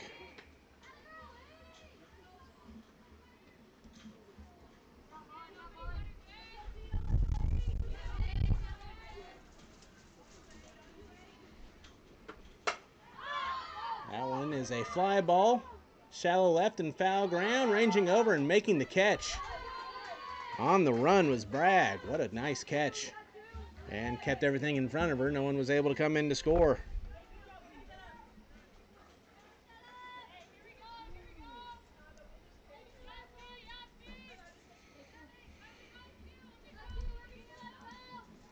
So 2 outs now with runners in second and third for Mariah Sanchez, who singled her first time. First pitch is fouled off the end of the bat for strike 1. Sanchez, sophomore in 2025 at Mercer.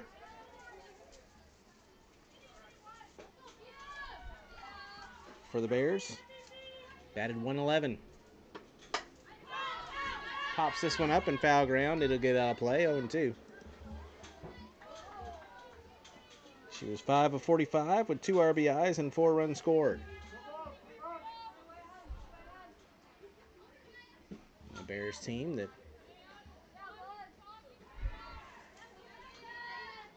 won games in the Gainesville Regional. That one's popped up.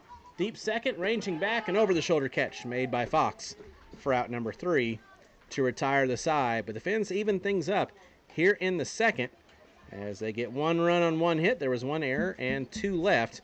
We've played 2, 1-1 between the Circus and the Finns. This is the FGCL.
One between the Circus and the Finns as we play here in the top of the third inning. Jesse Taylor fouled the first pitch off and took that pitch for a ball, 1-1. 4-5-6, 2 up for, Zelinka fouled that first pitch off. Now 1 ball and 2 strikes. We have Zelinka, Anderson, and Fox, 10-1-2, due up for the Circus here in the third. Against Riley Little, and that one's a line drive right back up the middle.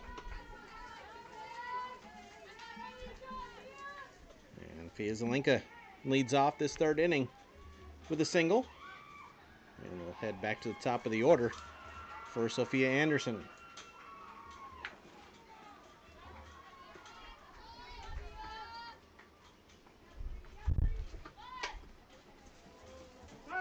First pitch is bunted foul for strike one.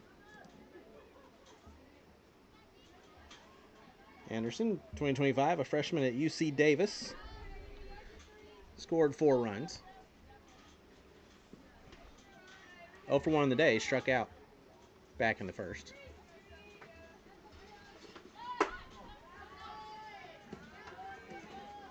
One ball, one strike.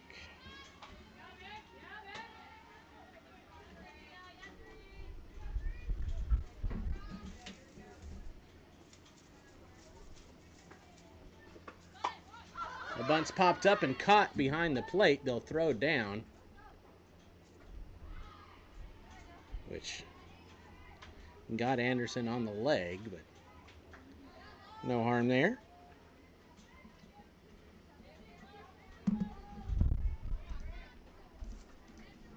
So 1 out with a runner on first for the second baseman, Lauren Fox. First pitch to her just misses outside for ball 1. Fox walked her first time. Freshman in 2025 at Syracuse. That goes opposite way. Ranging over to make the catch is Whited. And there's 2 gone.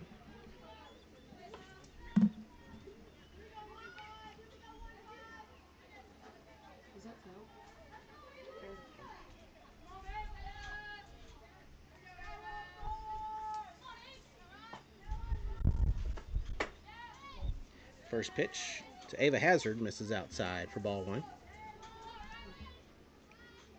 Hazard had a fly out her first time.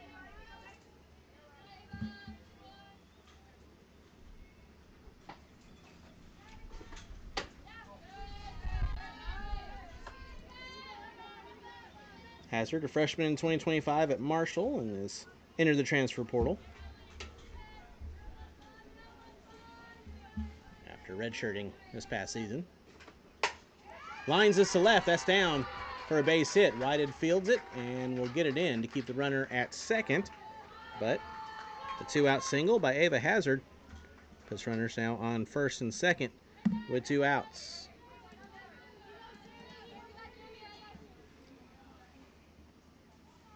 We'll bring up the first baseman, Sammy Zelenka. She's 0 for 1, had a ground out her first time.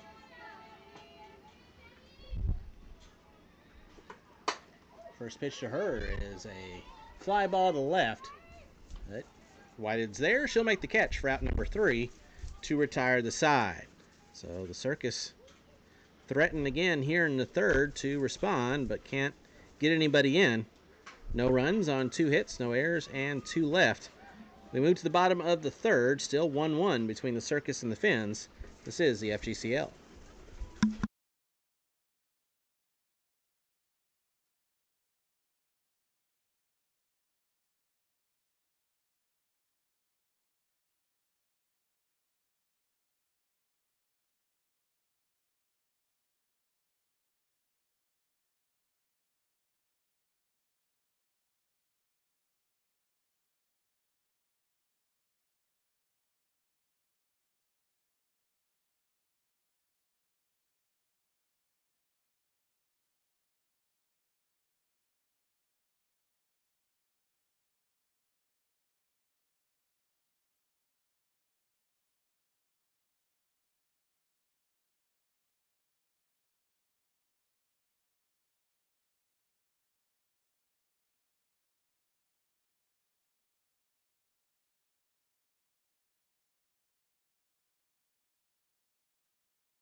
We move to the bottom of the third inning.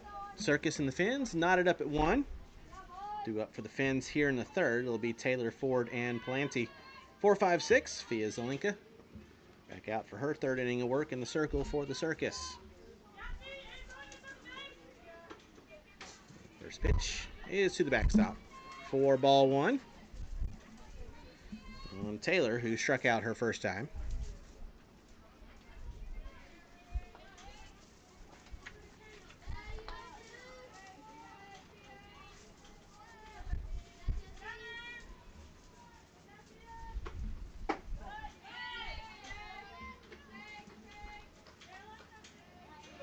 Taylor, a redshirt junior in 2025 at Mercer from Dallas, Georgia. She transferred to Mercer from Wallace State.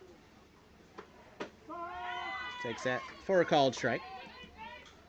2 balls and a strike.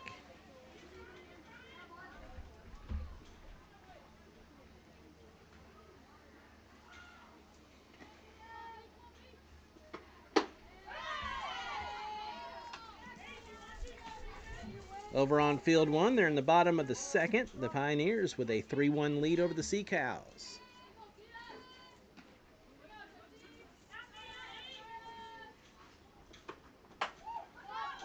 Taylor with a fly ball, foul ground, left-hand side. It will get down. Anderson tried to track it down, but couldn't quite get there. Count remains 2-2.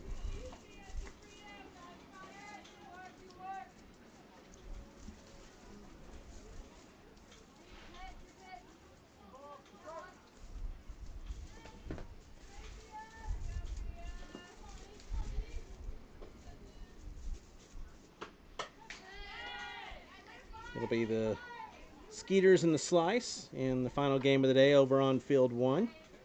And the Queens and the Impact here on field 2.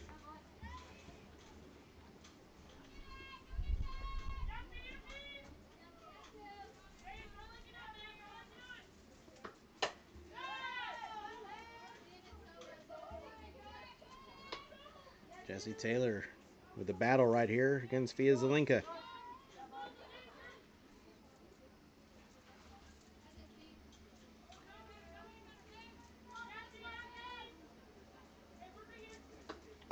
Swing and a miss. Strike 3. Zelinka strikes out Taylor for the second time today. And the 5th strikeout overall for the Circus pitcher, and 1 out. We'll bring up Madison Ford.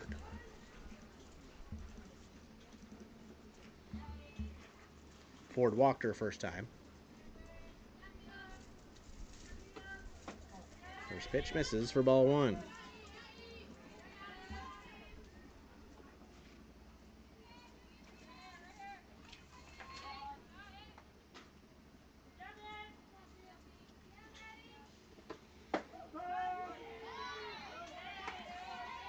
Ford, 2025, a sophomore at Campbell, where she transferred from Eastern Florida State, originally from Melbourne, Florida. For the Camels this year, batted .306. 30 RBIs, a triple, 9 doubles, 32 runs scored at a 441 OBP. Stole 3 bags.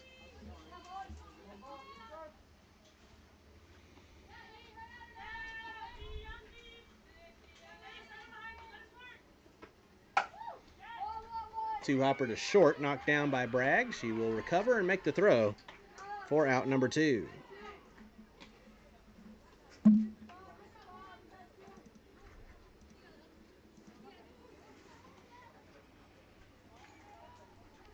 So 2 out, nobody on for the second baseman, Lily Palante. She struck out her first time.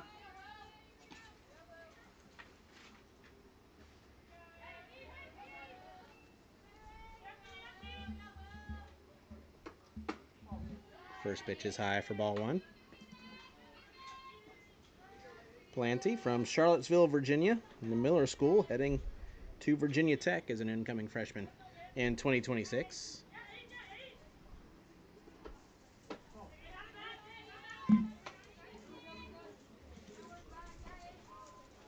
A lot of ACC representation on this team and in this game.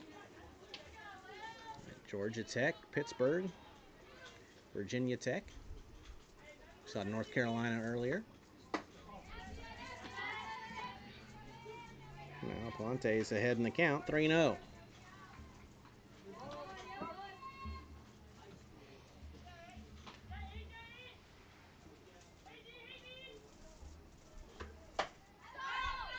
Got the green light, 3-0, fouled it away, 3-1.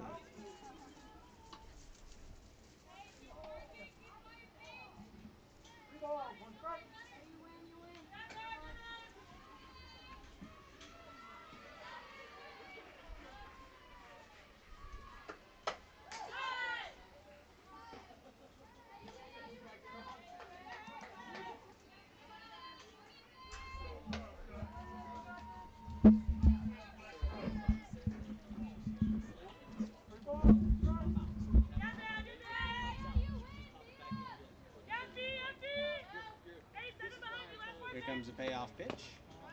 It misses low for ball 4. 2-out walk. Keeps the inning alive for the Finns.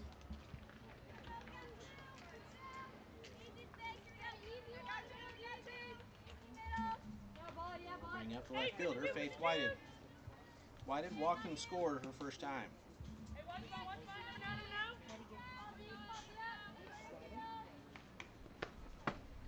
This pitch comes in low for ball 1.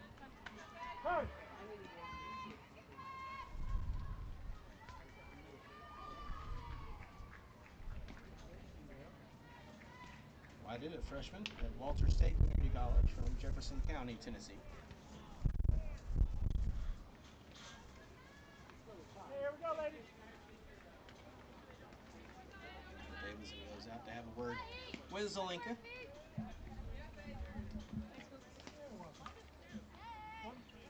One ball, no strike.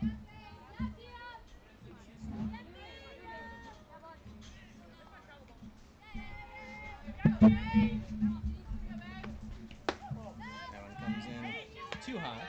2 balls and no strikes.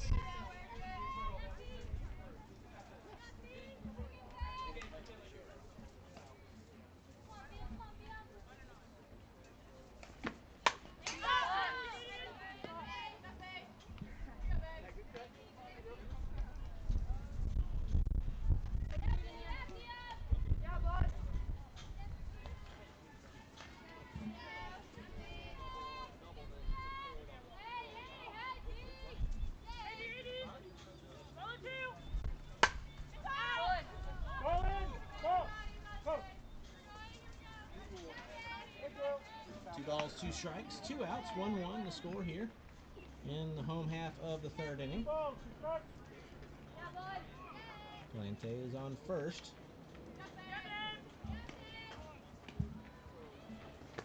And that one drops in for a called strike 3 via Zelinka. With her 6th strikeout of the game, ends the 3rd. Whitehead goes down on strikes. No runs, no hits, no errors, and 1 runner left on base. We played 3, still 1-1 between the Circus and the Finns. This is the FGCL.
1-1 as we head to the fourth inning.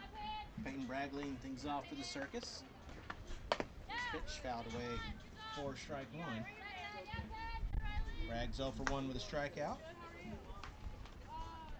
Riley Little back out now for her fourth inning of work for the Finns. It's given up 1 run on 4 hits through 3.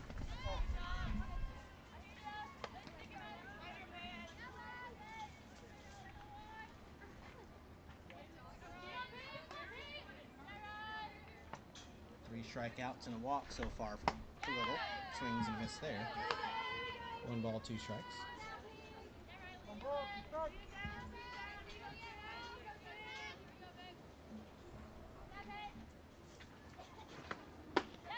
Swing and a miss. Strike 3. Bragg down on strikes for the second time today, and there's 1 gone here in the fourth.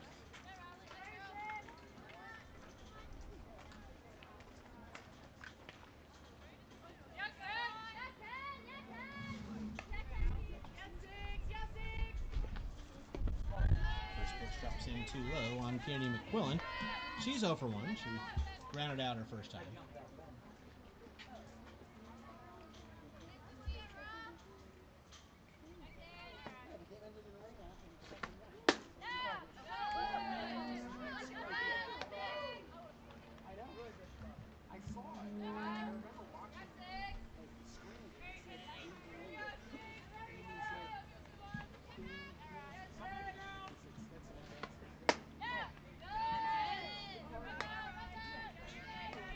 A freshman in 2025 at University of North Florida from Orlando. There's a strike.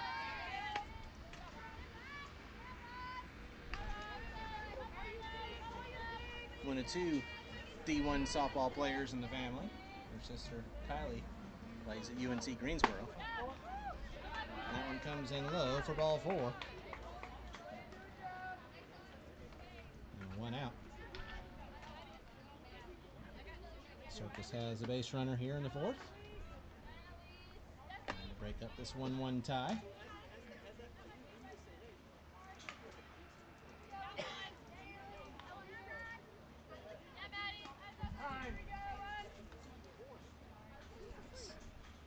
Annalise Bunsey, the right fielder, will be the batter. She doubled and scored back in the second.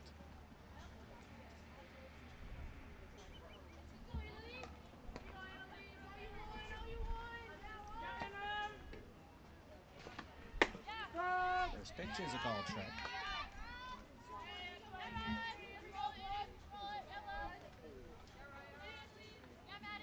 Bunsey, a sophomore in 2025 at Thomas. That one's lined into the left center field gap, and that's going to get all the way to the wall. Rounding second is McMillan, and she will now round third, and she will score. RBI double. Her second double of the day. Annalise Bunsey gives the Circus the 2-1 lead.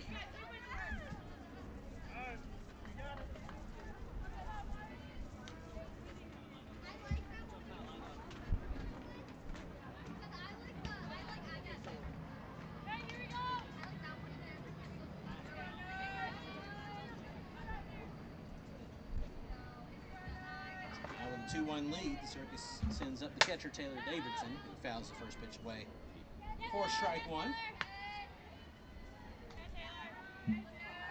Davidson had an RBI single her first time up.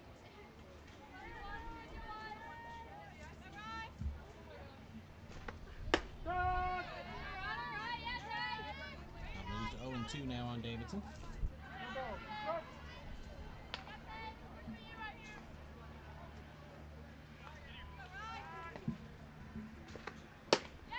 Swing and a miss, strike 3.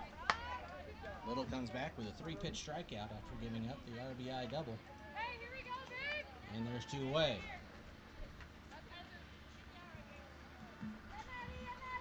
Designated player, Madeline Dodig. First pitch is a called strike.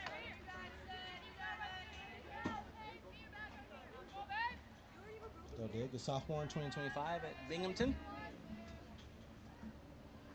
NEC champions. Grounds that one to second, and that's going to be booted. Coming in to score on the air is Bunsey, and it's now 3-1 Circus. So the first error of the day for the Finns is costly.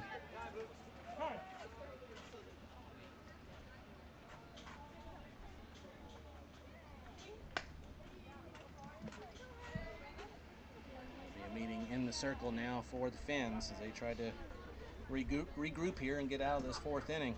And we've seen the Circus take the lead on the walk, an RBI double, and an error.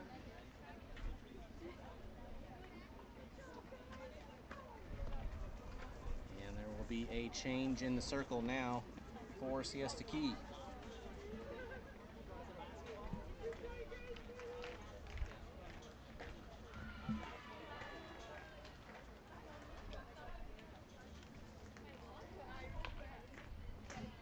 The new pitcher is going to be Amari Braden. He will come in from center field.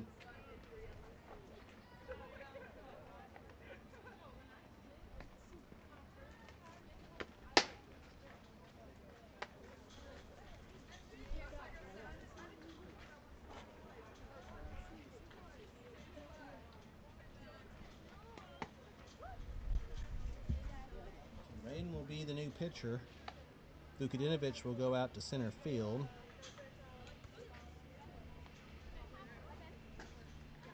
And Little will move over to first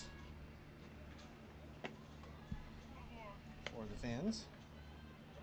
So Little leaves, having gone 3 2/3. Gave up 5 hits. 3 runs, 2 earned. Is responsible for the runner on first, which would be an unearned run if she was able to come around to score. 2 walks.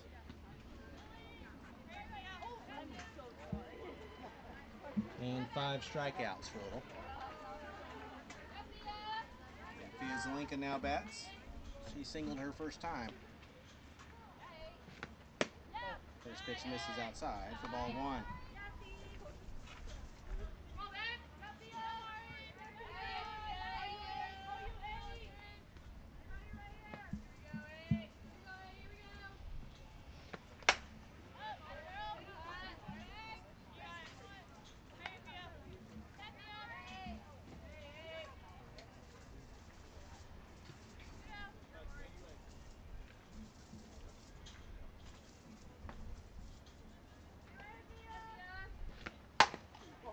Ground ball, that's going to get knocked down, but an infield hit now rounding second and thrown out at third.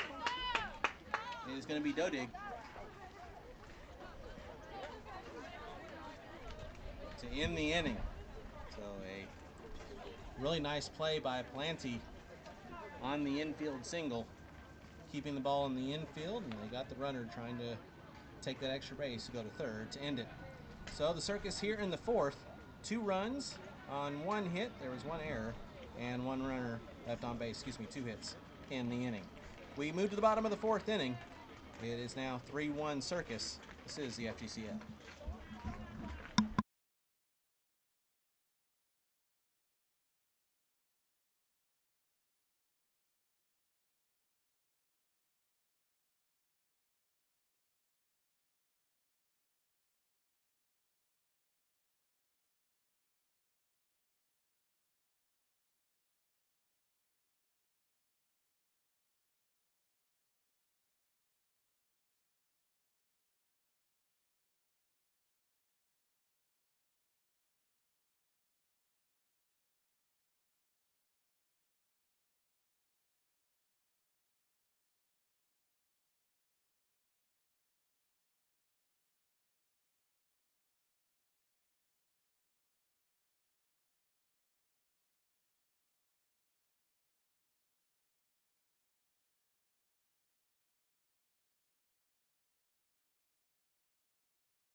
3-1 circus as we head to the bottom of the fourth inning.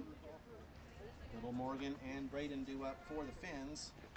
First pitch to Riley Little is a fly ball that will fall foul down the left field line. Little's 0 for 1. She struck out her first time up. Via Zelenka out now for her fourth inning of work. She's gone 3 innings, given up 1 run, which was earned. She's given up 3 hits. Struck out 6. That one's fouled away. And she's walked 3. No ball. Strike. But now closed on Little. So obviously she could Re-enter. 3 2/3, 5 hits, 3 runs, 2 earned, 2 walks, and 5 strikeouts. That one's just a touch outside. ball, 2 strikes.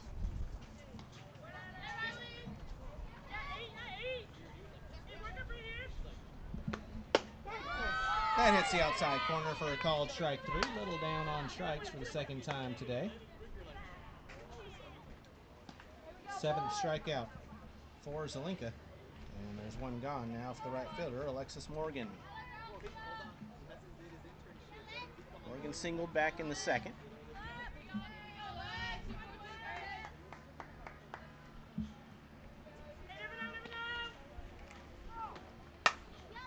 That one is slapped to second, and Morgan will beat out the infield single.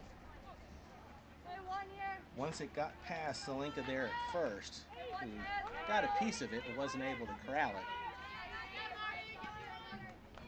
It's going to be a very hard play for Fox.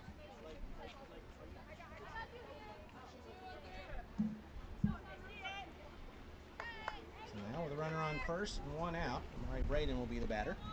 0 for 2 on the day with an RBI and Sean Ayer in the second.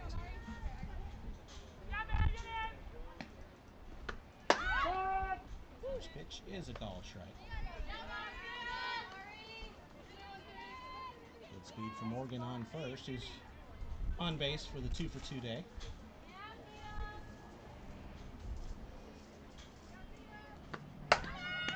Grounded to third on a hit and run. They will throw to second, but late covering was Bragg.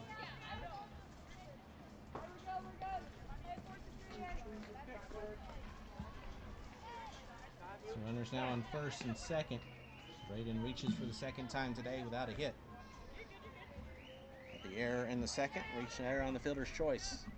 Unsuccessful fielder's choice, but they'll put runners on first and second with 1 out for Paige Vukadinovic, who's 1 for 2 with a single, as the Finns were looking to respond after the Circus took the 3-1 lead back in the top of the fourth inning. First pitch to Vukadinovic. Fouled away. 4 strike 1.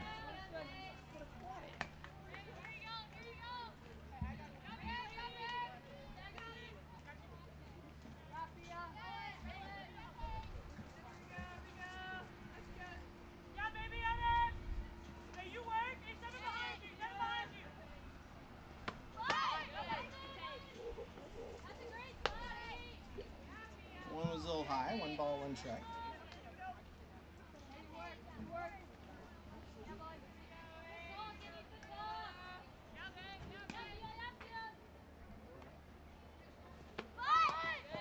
That one bounces in, and both runners will advance on the wild pitch.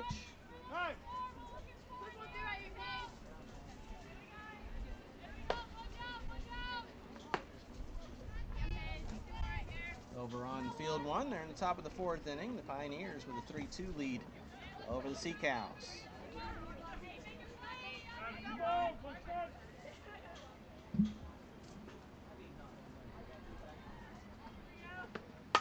2-1, fouled away.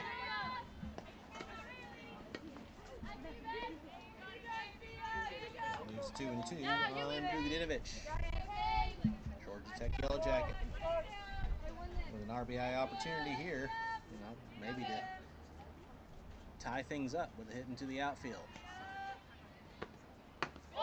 Takes that one low and away. It's full of 3 balls and 2 strikes.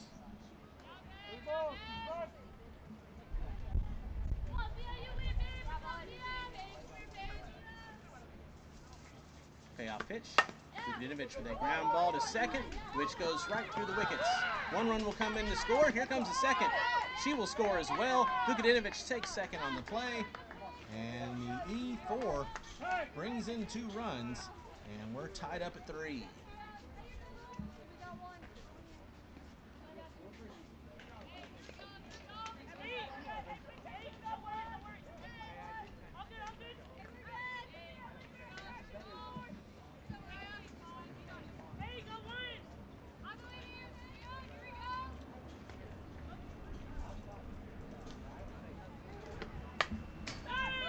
This pitch fouled away by Mariah Sanchez, who's 1 for 2 with a single.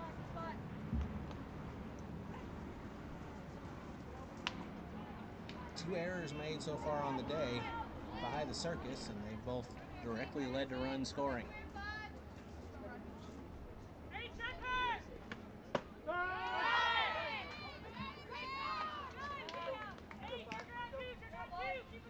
No ball. Strike.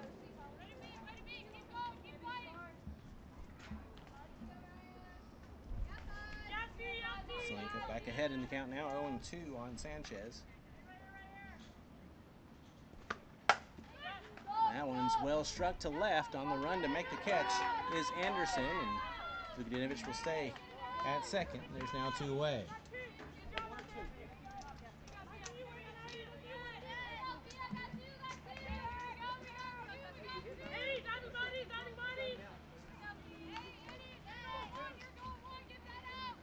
Two outs for the runner on second for the third baseman, Jessie Taylor. She's 0 for 2 with a couple of Ks. One backward and one frontwards. First pitch is high for ball 1. Davidson's going to go out. Talk things over with Zelenka.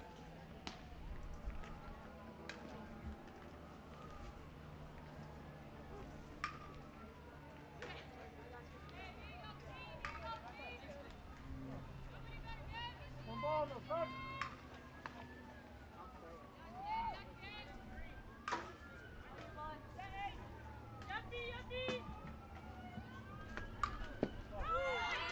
That one's in the dirt. They'll throw down, and advancing to third. And the second wild pitch of the inning is Vukadinovich.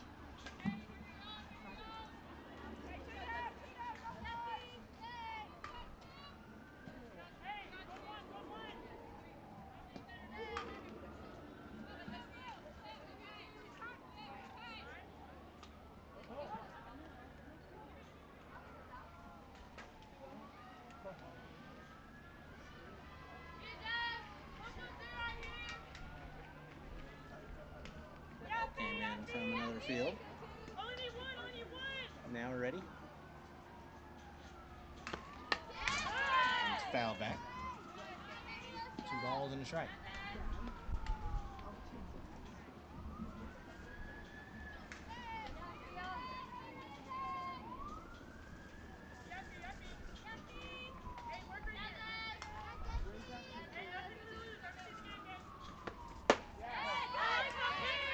Touch outside. 3 balls. 1 strike. 3-1 the count now with 2 outs and a runner on third.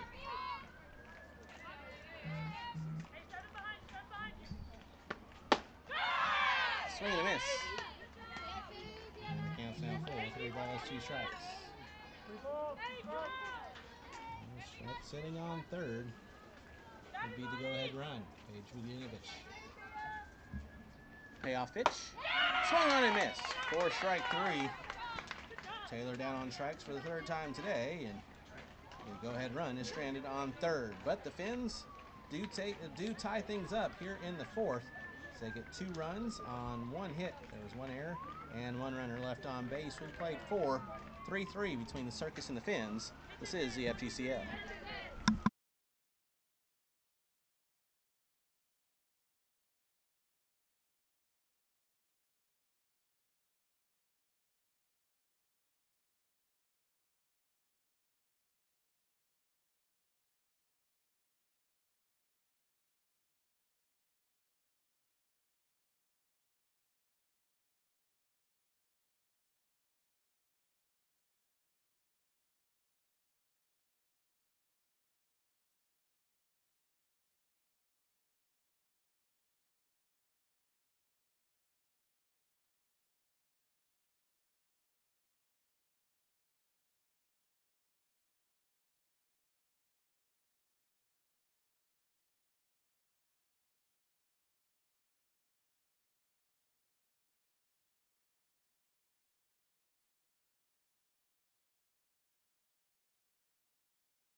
3-3 between the Circus and the Fins as we open up play here in the 5th inning. Sophia Anderson swings and misses the first pitch.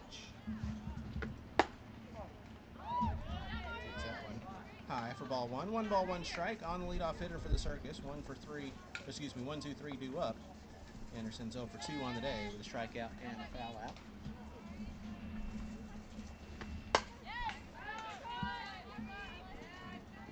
Ball, 2 strikes now. For the Circus, 3 runs on 6 hits. They've committed 2 errors and have left 5 runners on. One's fouled off. For the Fins, 3 runs on 4 hits. They've committed 1 error and have left 7 runners on base. Nice ground to third. The backhand and the throw is not in time.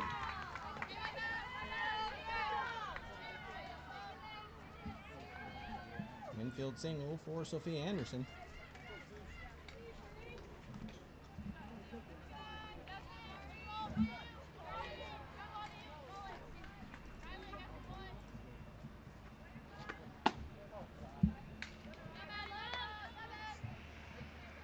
They'll ring up the second baseman, Lauren Fox. 0 for 1 on the day with a walk and a fly out.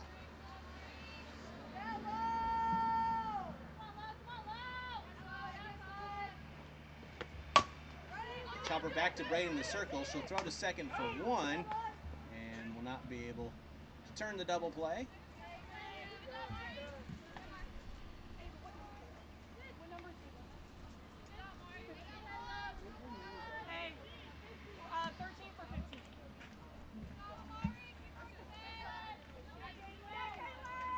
See a new hitter for the Circus.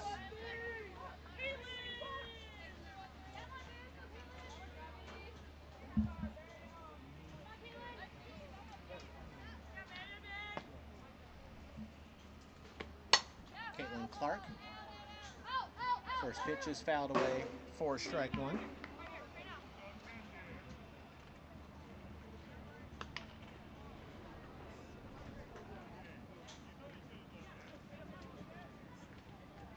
Clark batting for Hazard here.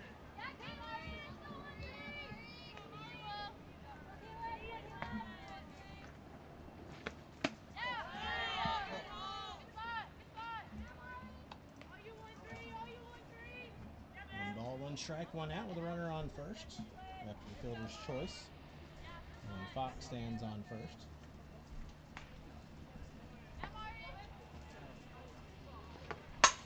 Clark lines this to right, and that's down for a base hit. Runners now on first and second with 1 away as Caitlin Clark went the other way.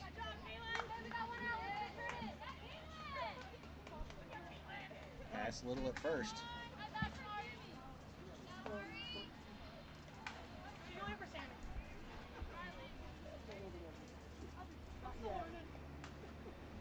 Another new hitter for the Circus, Allison Wisniewski.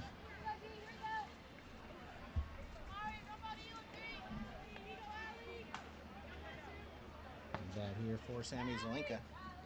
First pitch high and away, 4 ball 1.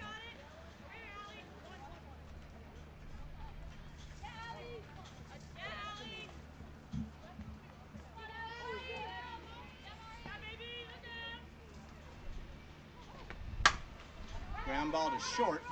Underhand to second for 1. Won't be able to turn a double play, but Clark is retired. Wisniewski reaches on the fielder's choice. And 2 outs, runners on the corners. Peyton Bragg will be the batter. 0 for 2 with a couple of strikeouts. Takes the first pitch high for ball 1.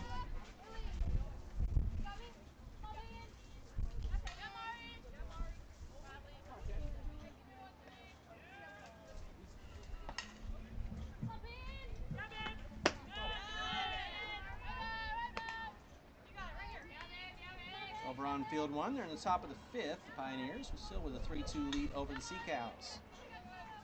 Out of the Box Podcast scoreboard update.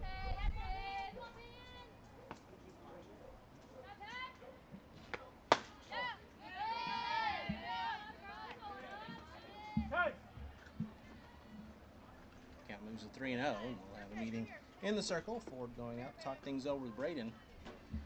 And Out of the Box Podcast. Give us a follow at @outofthebox_pod on X at our season finale.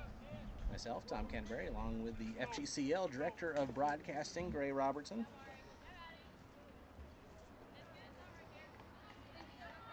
Talking all things World Series. 3 balls, no strikes. Available wherever you get your podcasts. The 3-0 pitch to Bragg. Right in there for a called strike. 3-1.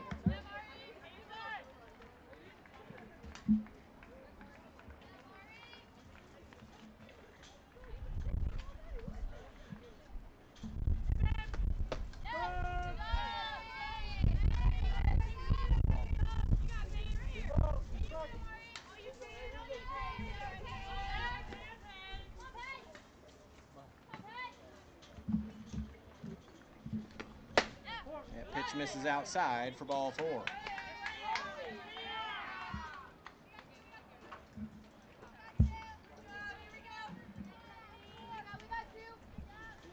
Bases now loaded in this 3-3 ball game with 2 outs for Kenny McQuillan.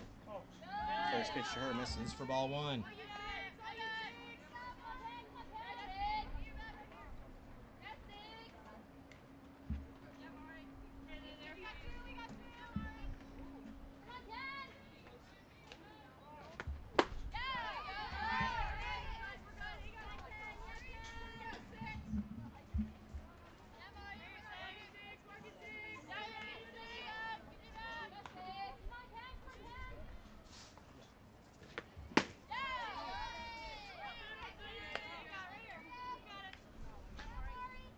Ball 2 strikes with 2 outs now. The bases loaded. McQuillan trying to break open this 3-3 tie.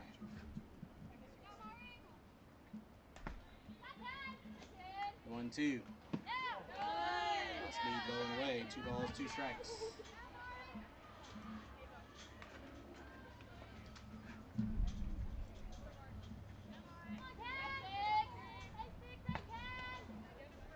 The 2-2.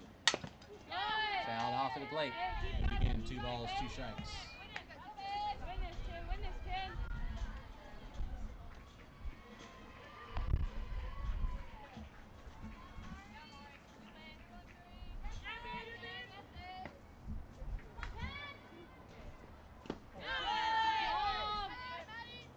One comes in low in the dirt. Counts full, 3 balls, 2 strikes.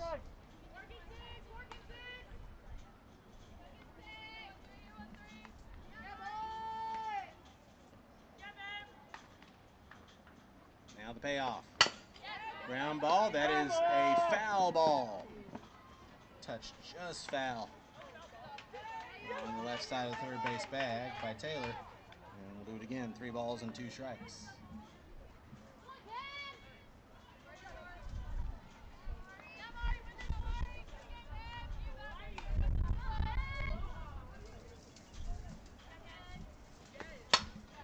Another payoff. Another foul ball.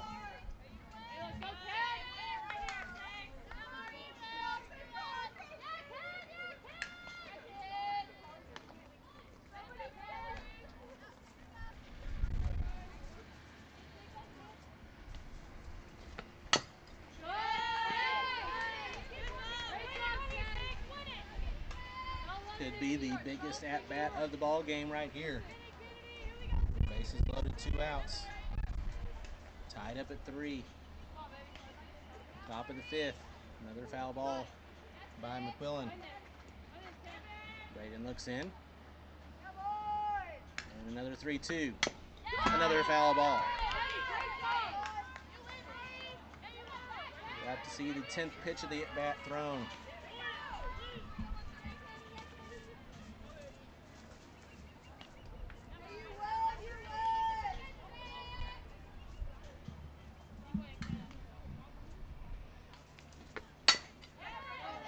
down into third. Collected by Taylor. She'll step on the bag for out number 3 to retire the side, and the Finns tightrope their way out of it against the Circus here in the 5th. No runs on 2 hits, no errors, and 3 left. We move to the bottom of the 5th inning, still 3-3 between the Finns and the Circus. This is the FGCL.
We move to the bottom of the 5th inning, still 3-3 between the Circus and the Finns.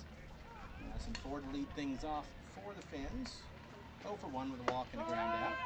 First pitch is a called strike, and the pitch was thrown by the new pitcher for the Circus. From incoming freshman heading to the Washita Baptist, Riley Stinson. Lefty. So one go outside, 1 ball, 1 strike. She comes in for Pia Zelinka, who went 4 innings, gave up 4 hits, 3 runs, 1 earned, 3 walks, and 8 strikeouts.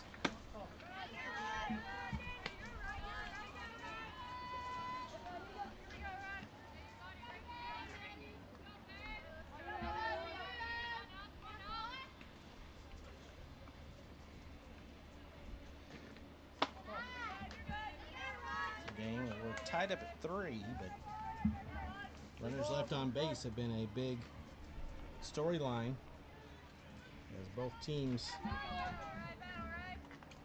have left 7 runners on. Called strike.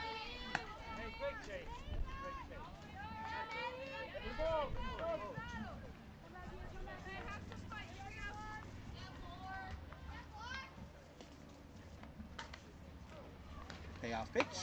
That one's high and inside for ball 4. So Ford walks for the 2nd time today.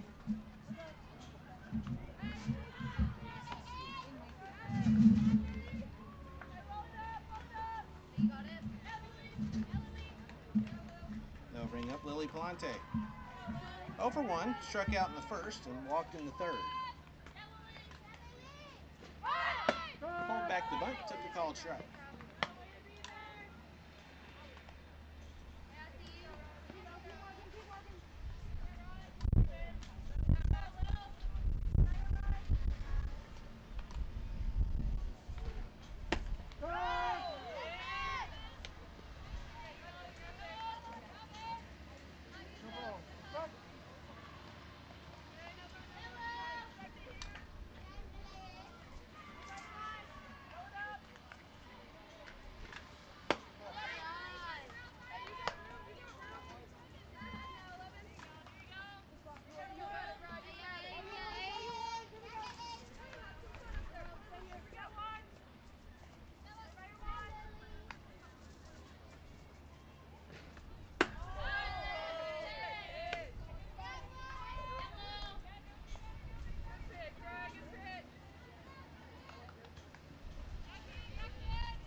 ground ball to short. Throw to second for 1. They won't be able to turn the double play, but the lead runner is retired. Ford is out. Galante reaches on the fielder's choice, and there's one gone.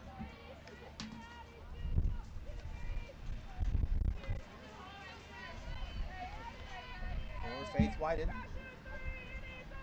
0 for 1 with a walk and a run scored.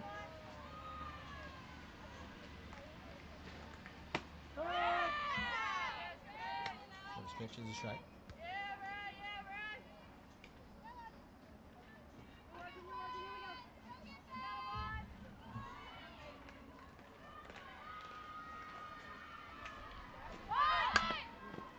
That one's bunted foul.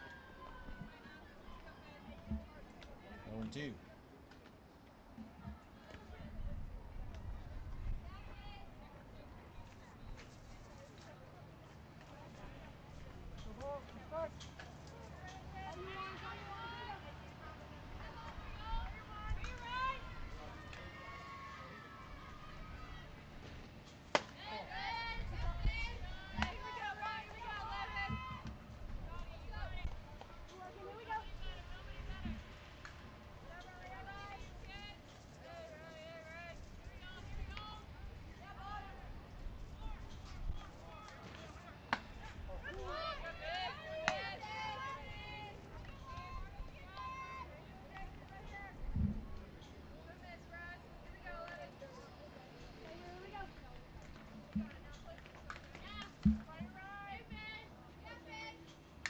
The 2-2 is low, and the count's full now. 3 balls, 2 strikes. One out with a runner on first.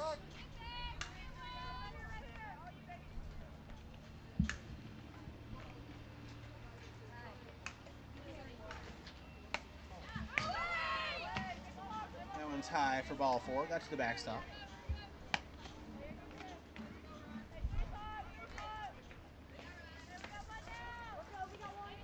Runners now on first and second with 1 out.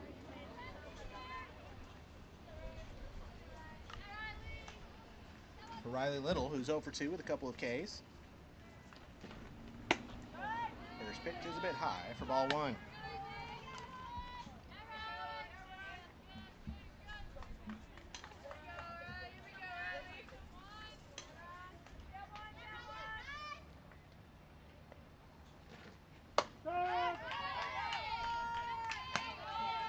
Things have unraveled for the Pioneers over on field 1. They're in the bottom of the 5th. Sea Cows now with an 8-3 lead over the Nears.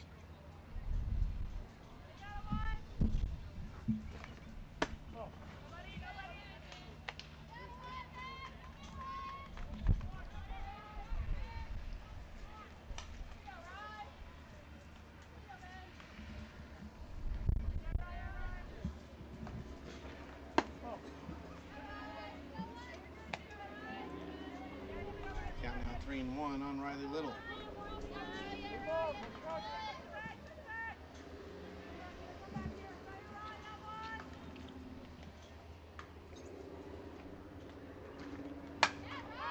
That one's a blooper. That will be caught by Bragg. And there's 2 away. Good job by Bragg there to track that one down.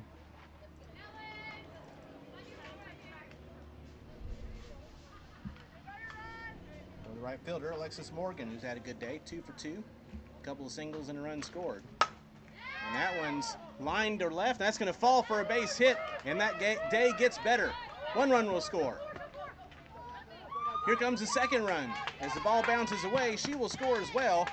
And a 2 RBI double by Alexis Morgan gives the Finns the 5-3 lead.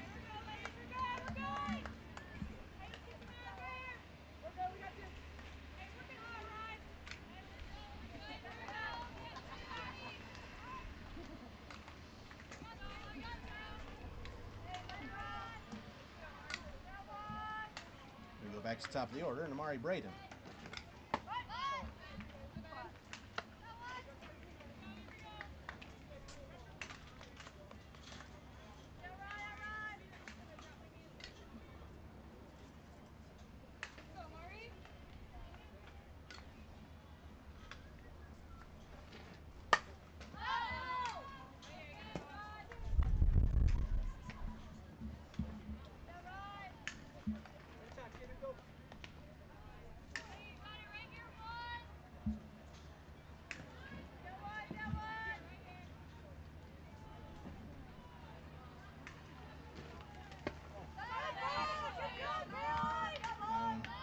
bounces in. Good job by Johnson, the new catcher, keeping that one in front of her.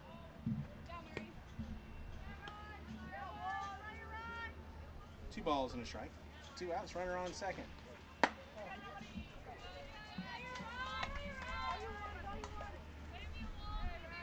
Revolve, or strike.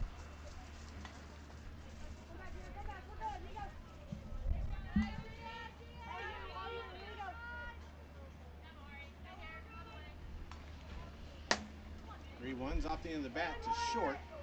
Stop made. The throw's not going to be in time.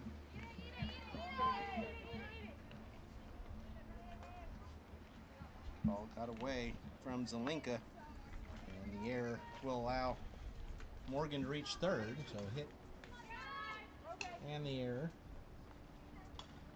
on the throw, Tie. putting runners now on the corners with 2 outs.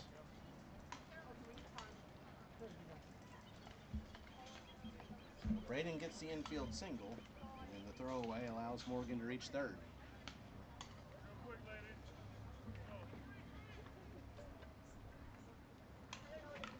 So now runners on the corners with 2 outs for Paige Vukadinovich, who's 1 for 3.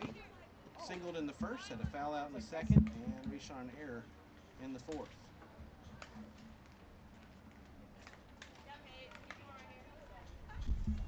Braden on first, Morgan on third. First pitch to Vukadinovich is low for ball 1, and stealing second is Braden. He's probably going to steal without a throw anyway, but then the ball wasn't caught cleanly.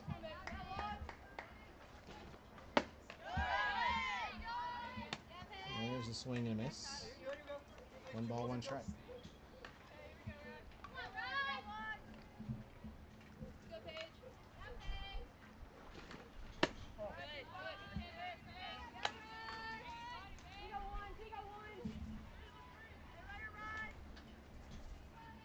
Five 5-3 Finns looking for more here in the bottom of the 5th. That's a blooper. That's going to fall for a base hit. 1 run will score. Here comes the second run. Braden will score ahead of the throw. And a 2 RBI double from Paige Vukadinovich breaks the game open. It's now 7-3 Finns. You got it.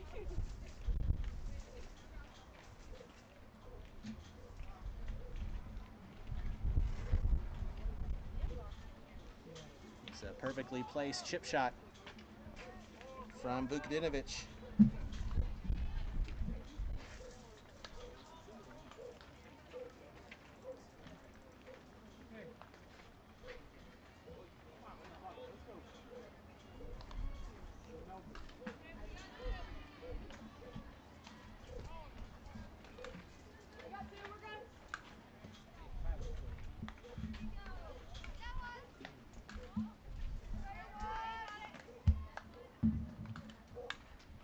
Sanchez steps up. First pitch to her is a liner to second. Fox will make the catch for out number 3 to retire the side. But a big 5th inning gives the Finns the lead as they get 4 runs on 3 hits. There was 1 error and 1 runner left on base. We played 5. It's 7-3 Finns. This is the FGCL.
First pitch to Annalise Bunsey is one hop back to the pitcher.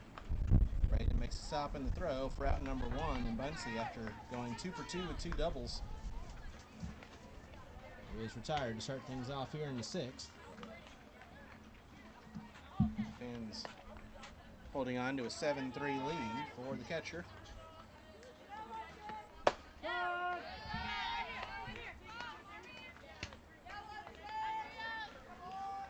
First at bat for Caroline Johnson.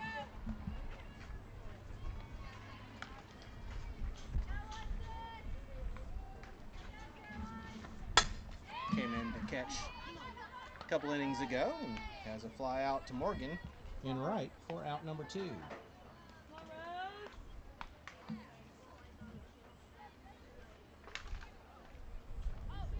Bring up the save player, Alan Dodick. 0 for 2 on the day with a strikeout and reached on an error. First pitch to her fouled away for strike 1.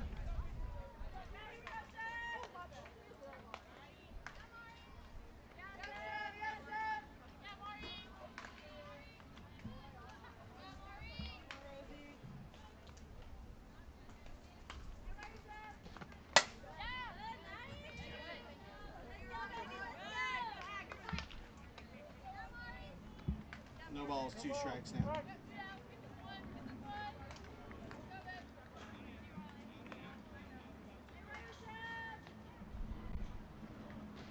That one's grounded foul.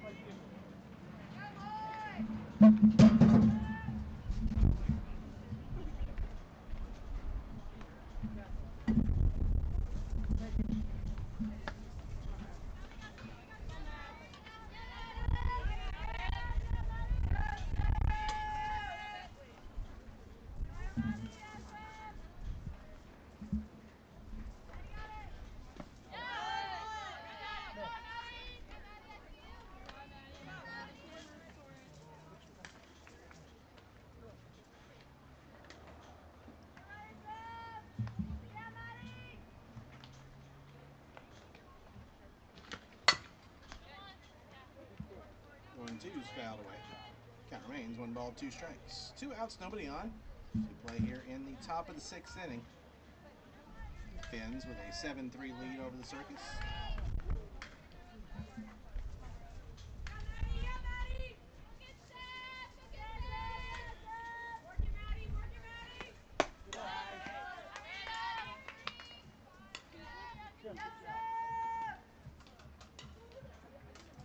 Coming up next here on Field 2, the final game of the day will be the Queens and the Impact.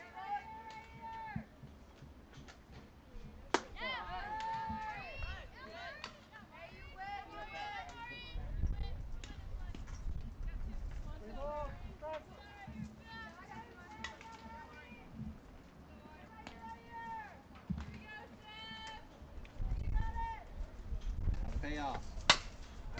Grounded to second.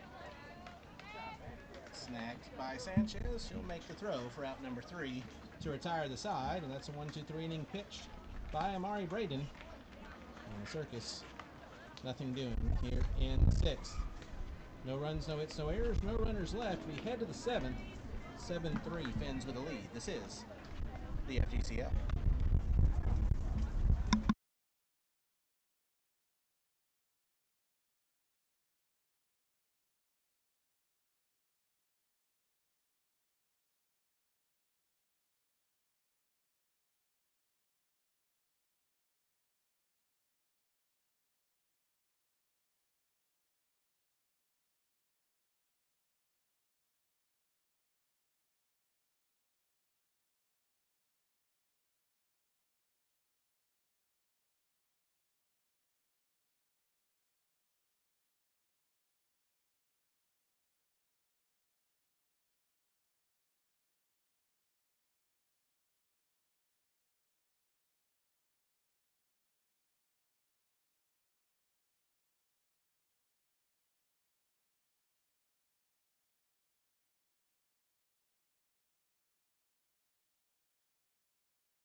7-3. Finns with the lead as we move to the bottom of the 6th inning. 4-5-6 due up for Siesta Key. Taylor, Ford, and Palante. Riley Simpson now back out for her 2nd inning work. The first pitch is high for ball 1 to Taylor. She's 0 for 3 with 3 strikeouts so far today. But it was a 4-run 5th inning, giving the Finns the lead. Seeing they get a little bit more insurance before the Circus will have a chance in the top of the 7th.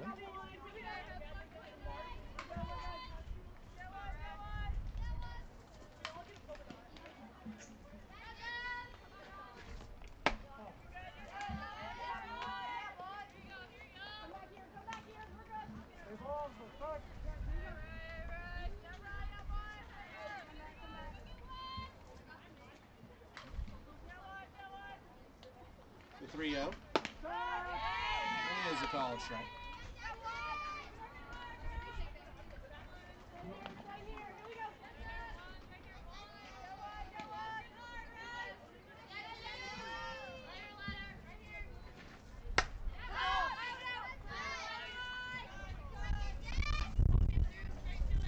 Simpson has battled back to fill up the count here, 3-2.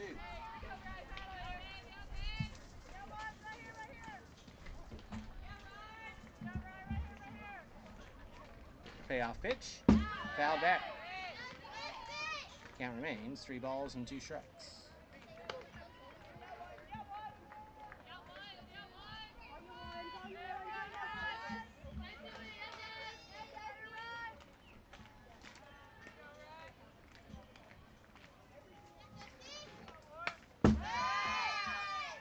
Another foul ball.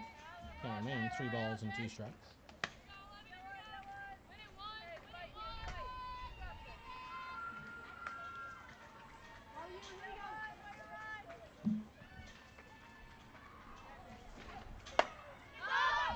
Popped up in foul ground. Wisniewski will give it a look, but it will get out of play. Count remains 3 balls, 2 strikes.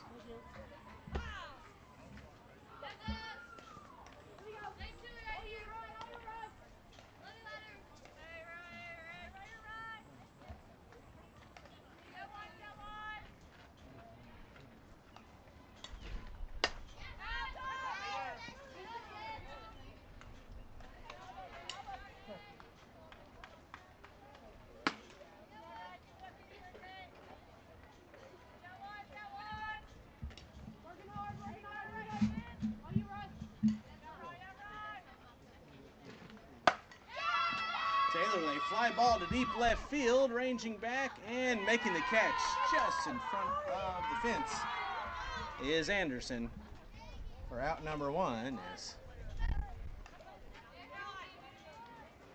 There'll be some days that ball will be out of here, but it got caught up in the wind. Taylor now an 0 for 4 day. There's 1 out for the catcher, Madison Ford, who's 0 for 1 with a couple of walks. First pitcher is inside for ball 1.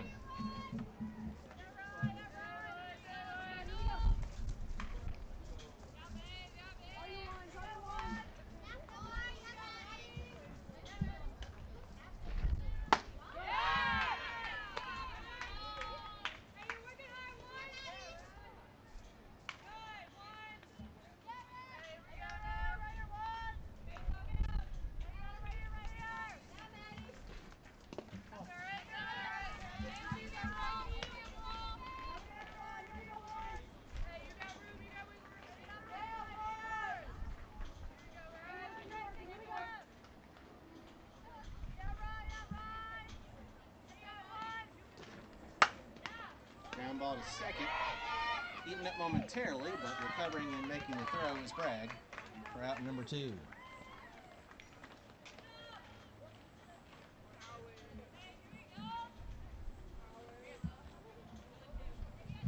Two outs now, nobody on. The second baseman, Lily Planty, who is 0 for 2 with a walk, a fielder's choice, and a run scored.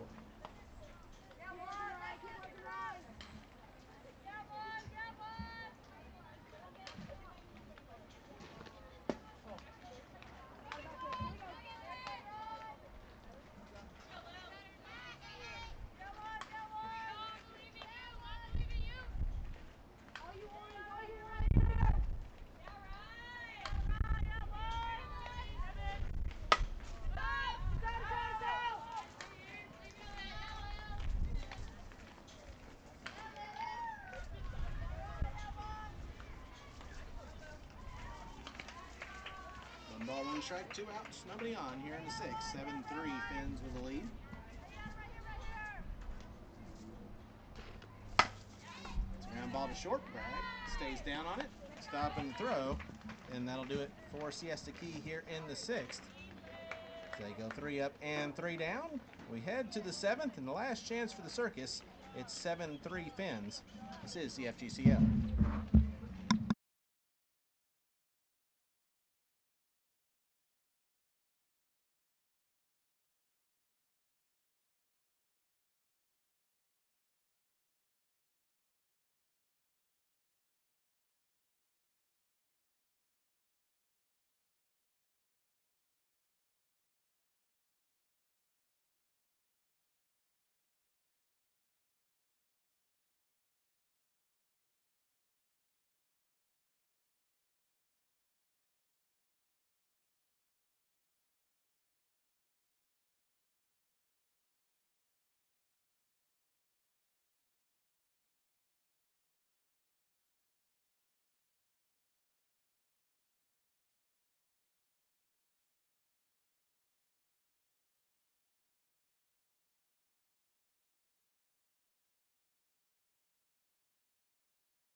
Alex Stinson is the batter. 10-1-2, due up for the Circus here. Last chance in the seventh. They trail 7-3.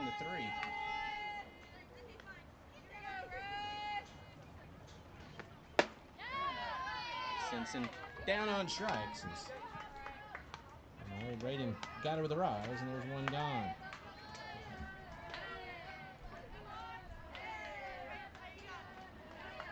At the top of the order, Sophia Anderson, 1 for 3. Singled back in the fifth inning.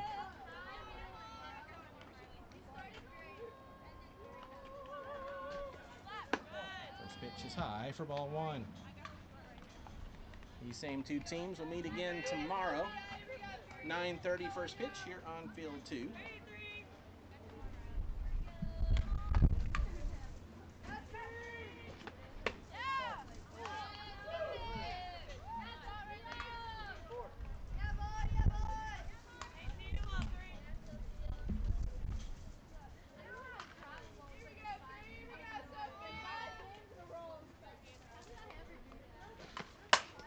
That one slapped to third, knocked down. Going to have to hurry. The throw is not going to be in time. And an infield single for Sophia Anderson, her second hit of the ball game. Putting a runner on first. We went away for the second baseman, Lauren Fox. Fox is 0 for 2 with a walk.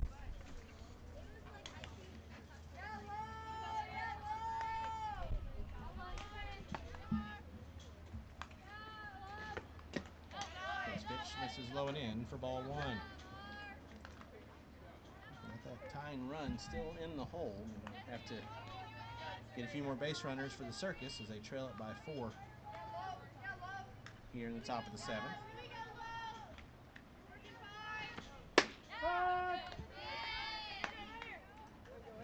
Strike called, 1-1.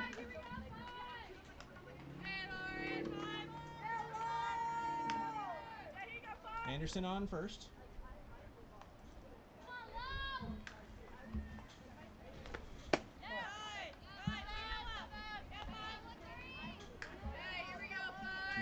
one strike.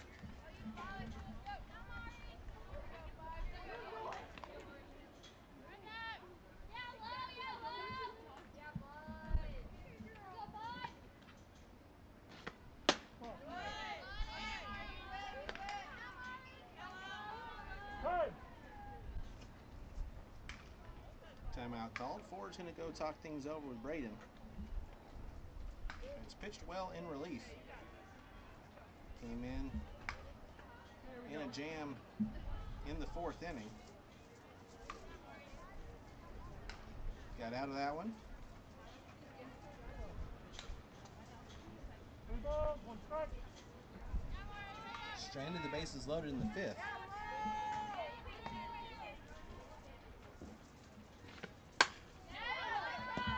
Lines that one foul. Does Fox. And he counts out full. 3 balls and 2 strikes.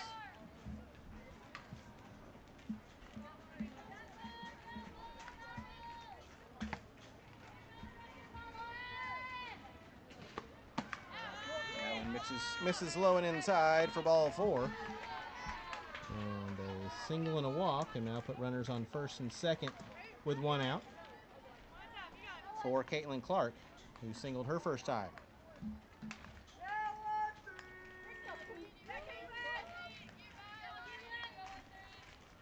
Trying to get that tying run to the plate, or the circus. First pitch.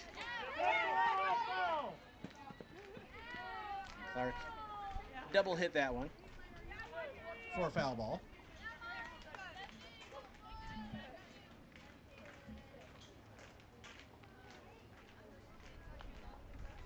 Clark from Bridgewater State.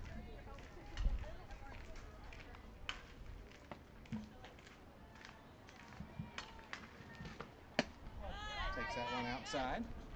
1 ball, 1 strike.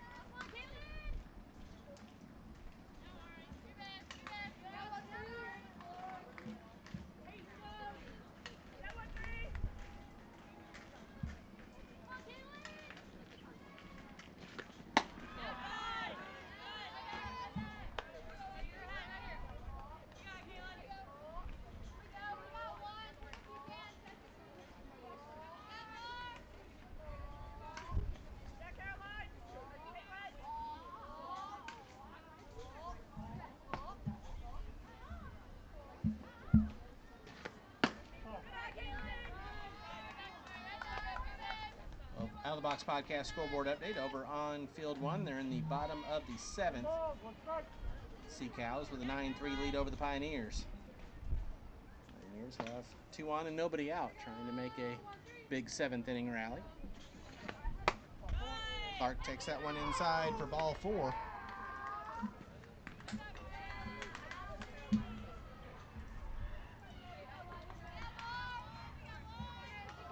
just like that, the Circus do bring the tying run to the plate here.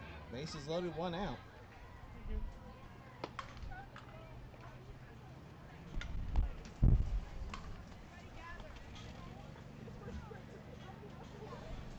Looks like the Finns are going to make a pitching change. Braden is already Houdiniing your way out of 1 bases loaded jam here in this game. Finns don't want to risk fate a second time. And we're going to re-enter the starting pitcher, Riley Little. Little went 3 2/3, 5 hits, 3 runs, 2 earned, 2 walks, and 5 strikeouts before being replaced by Braden.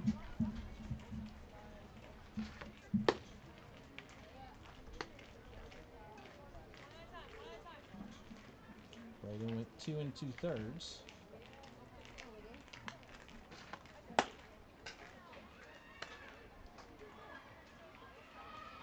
4 hits, no runs, although she is responsible for all 3 runners that are currently on base.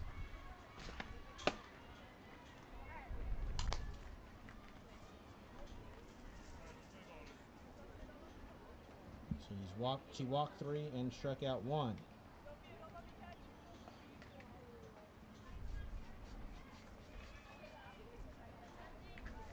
So now Little will re-enter here with the bases loaded and 1 out Finns lead it by 4, but now the tying run is to the plate with 1 out. Allison Wisniewski is the batter, and the first pitch to her is a ball. Wisniewski had her first at-bat in the 5th inning. She reached on fielder's choice.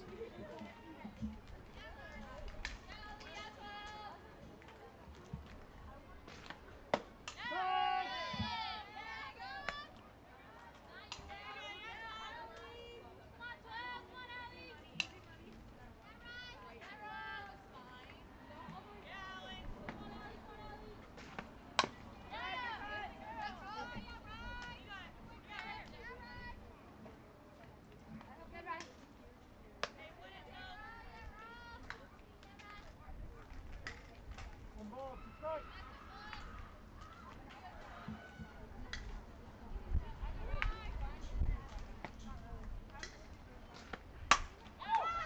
That's a fly ball to center. Vujinovic is there. She'll make the catch. Tagging up from third, and scoring. Throw got away, and here comes the second run. She will score as well.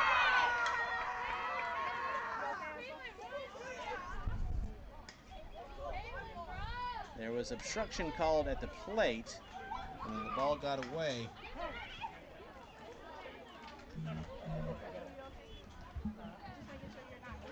So Anderson scored on the sac fly. Fox scored on the overthrow. Clark is the third. It's an RBI sac fly for Wisniewski for the second out.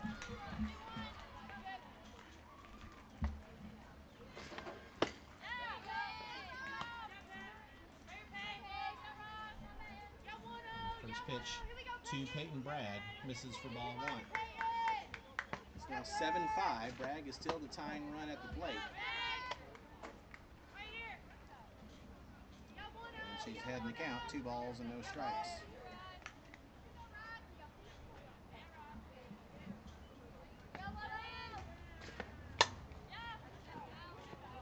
That one's fouled off.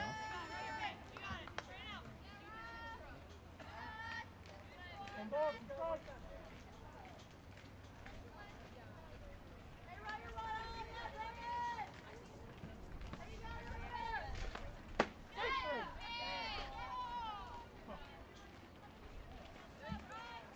And that's a called strike 3, and that will do it.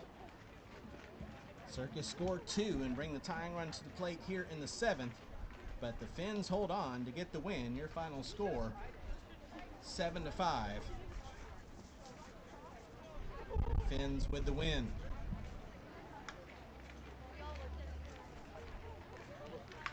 Here in the 7th inning, 2 runs on 1 hit. There was 1 error and 1 left for the Circus. Siesta Key improves to 1-0 on the young season. Sarasota falls to 0-1 for the Finns. 7 runs on 7 hits. There were 2 errors and 8 runners left on base. For the Circus, 5 runs on 9 hits. There were 3 errors and 9 runners left on base. Once again, your final score, the Finns 7, the Circus 5. Coming up next here on Field 2 in roughly 30 minutes, it will be the Queens taking on the Impact. Until then, I'm Tom Canterbury, and we'll talk to you again in 30 minutes. This is the FGCL.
Good afternoon. Welcome back to field number 2 here at the Palmasola Softball Complex. It's day number 1 of the 2025 season of the Florida Gulf Coast League.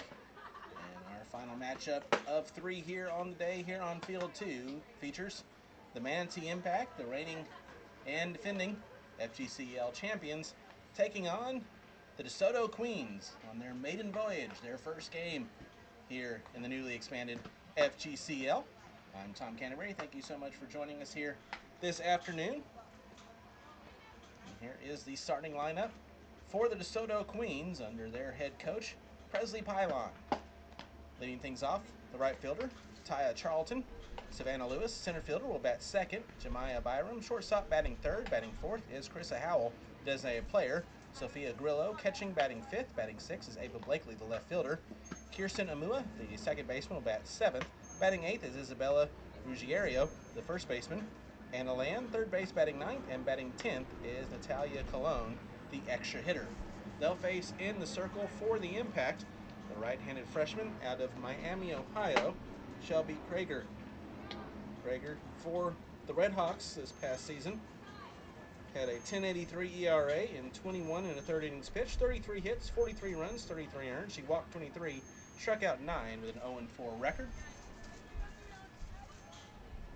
She will toe the rubber to start things off for the Impact and their head coach, Ashley Prangy. Taya Charlton to lead things off. Right-handed hitting right fielder. First pitch right in there for a called strike.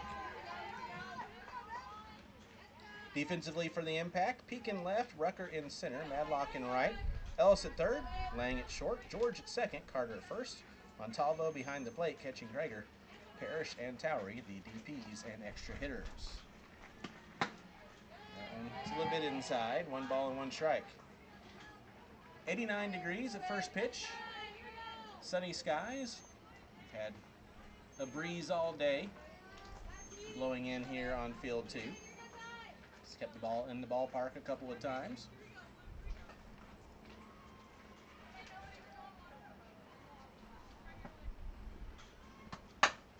Ground ball to third, stop made by Ellis. The throw is in time for out number 1.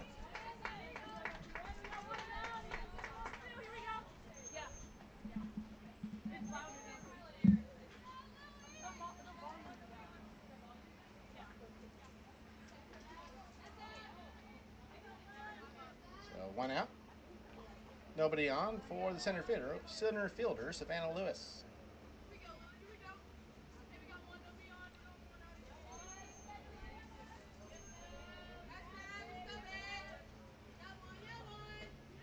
Krager looks in the first pitch. It's a little low for ball 1.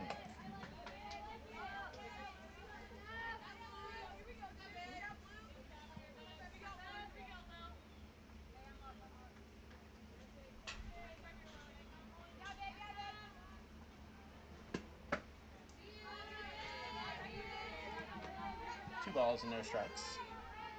Center fielder Lewis.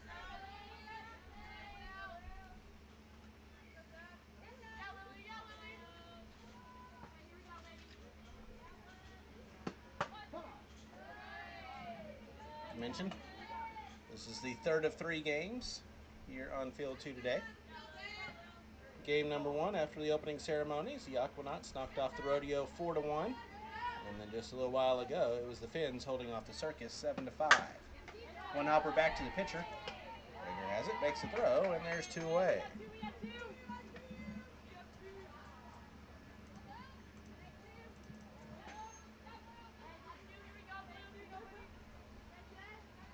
Two ground outs for the Queens so far, and that will bring up the shortstop, Jemiah Byram.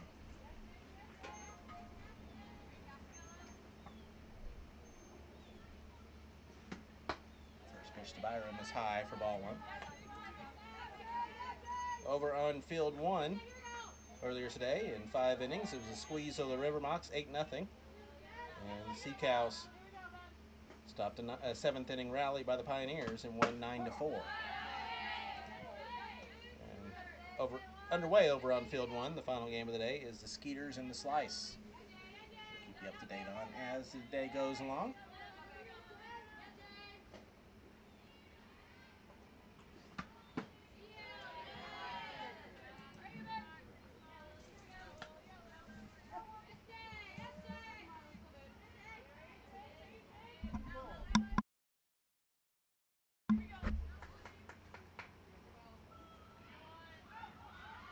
Here comes a 2-1 pitch to Byram.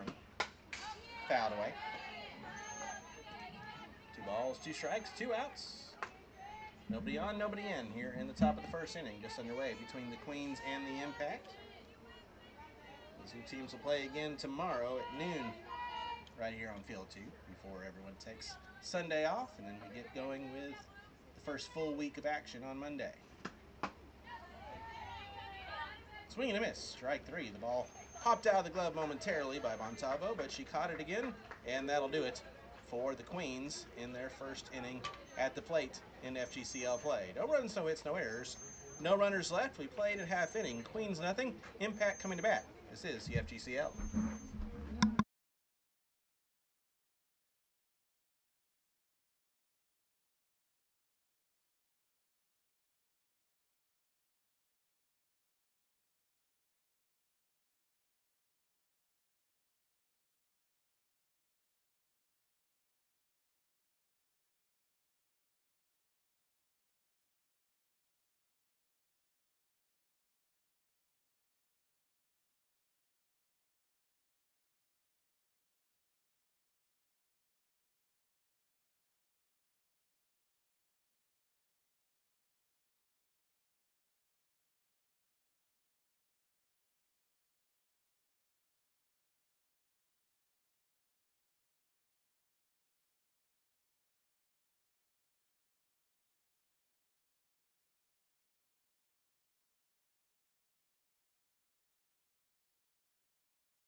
We head to the bottom of the first inning. No score between the Queens and the Impact. Skylar Rucker to lead things off for the Impact. We'll give you the full starting lineup here momentarily. First pitch. There's the ball. Skylar Rucker, the center fielder, leading things off. Kinsley Peak, the left fielder, will bat second. Batting third is Ella Carter, the first baseman. Lily Parrish, designated player, batting fourth. Batting fifth, the extra hitter, Megan Towery. Emma George, second base, bats sixth. Taylor Ellis, the third baseman, bats seventh. Kenny Lang, shortstop, batting eighth. Taryn Madlock, right fielder, batting ninth. And Chloe Montalvo, the catcher, will bat 10th. In the circle for the Queens is the right-handed freshman out of Georgia Tech. She's in the transfer portal, Maddie Furness.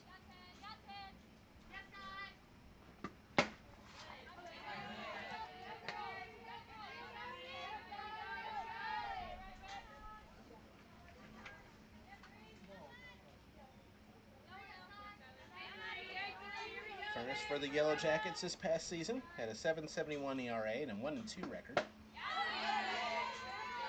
Just a swing and a miss there. 2 balls, 2 strikes. 16 and a third innings pitched, 27 hits, 24 runs, 18 earned. She walked 17, struck out 3. On that command here this summer, here in Bradenton. The 2-2 going away, and the count's full. 3 balls and 2 strikes. For the Queens defensively, Blakely in left, Lewis in center, Charlton in right, Land at third, Byram at short, Amua at second, Ruggietto at first, with Grillo behind the plate catching Furness, Howell and Cologne, the BP and extra hitters. Swing and a miss, strike 3. Rucker down on strikes. And there's one gone here in the first.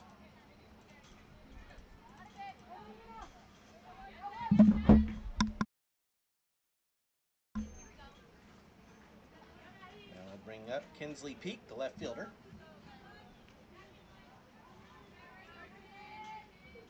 First pitch to her misses low for ball one.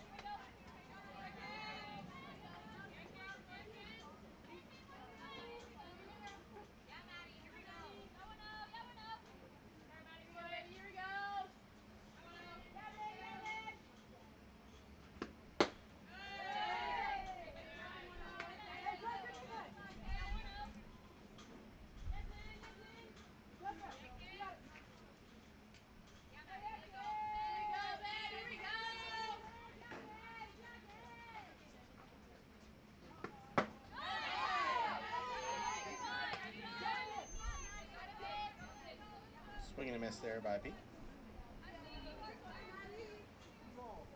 2 balls and a strike. 1 out, nobody on as we play here in the home half of the first.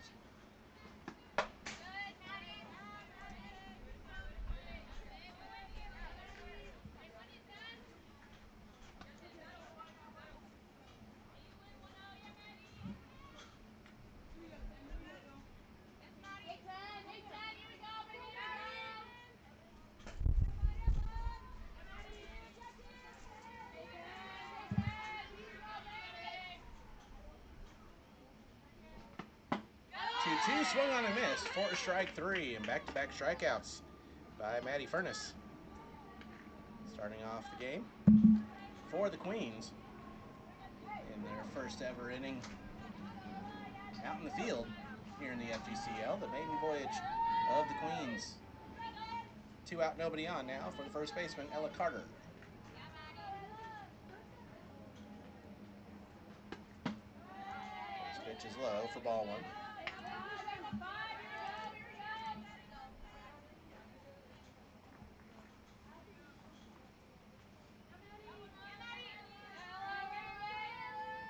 Carter, a returning player for the Impact. There aren't many this season. Call strike. After back-to-back FGCL championships with a lot of the same core players. A turnover because a lot of them ran out of eligibility. 1-1. A little outside. 2 balls and a strike.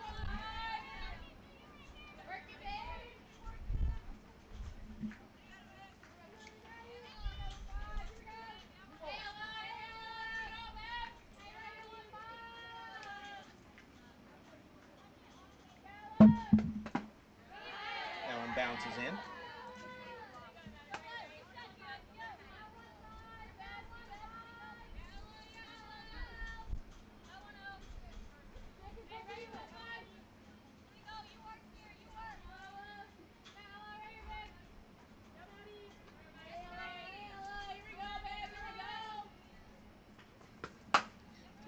A ground ball to second.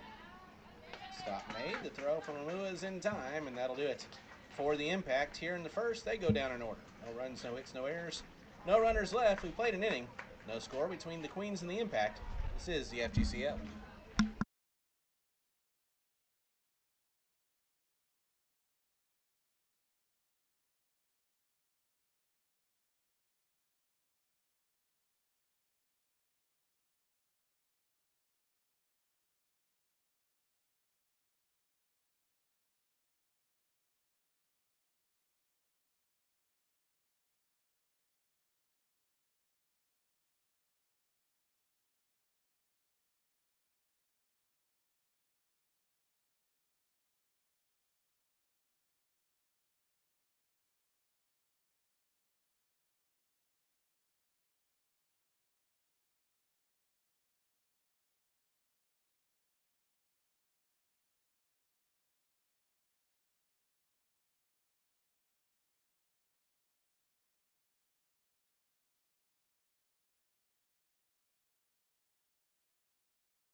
Carissa Howell leading things off for the Queens here in the second. Takes the first pitch for a ball. Went too far around on the check swing there. 1 ball and 1 strike. Both the Queens and the Impact went down in order in the first inning.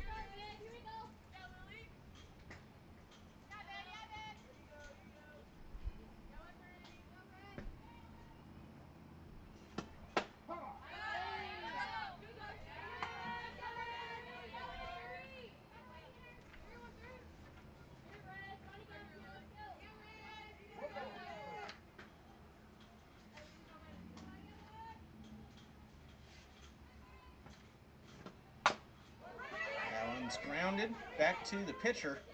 Makes a stop in the throw. It's not going to be in time, and the infield single off the end of the bat for Carissa Howell. Starts things off here in the second.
Three balls, no strikes on the catcher, Sophia Grillo.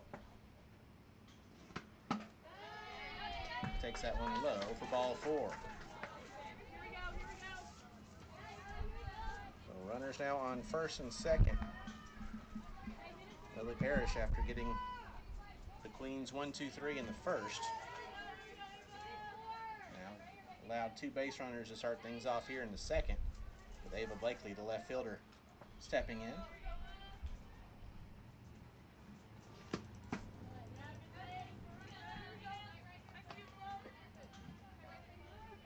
First pitch missed for ball 1.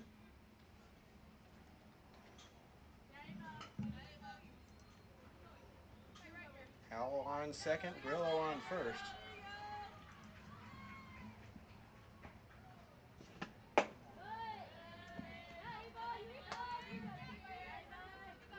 Two balls and no strikes.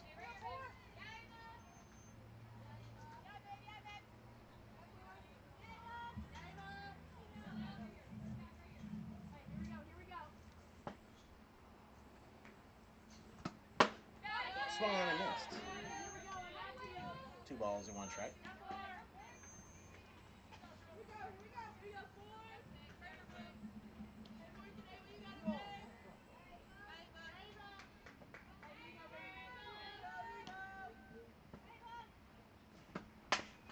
That one's grounded foul.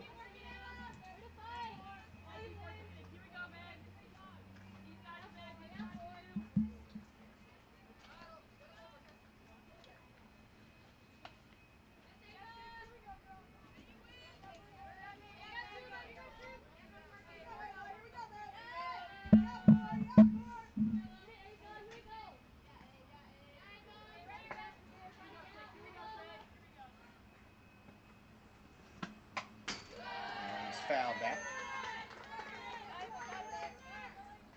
Blakely stays alive. 2 balls and 2 strikes. 2 on with nobody out. Queens trying to score the first runs in franchise history.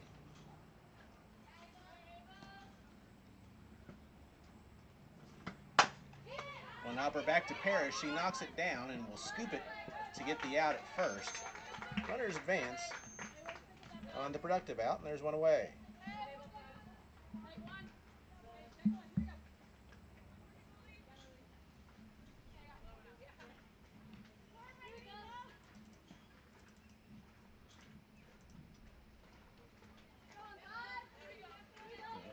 Kirsten Amua.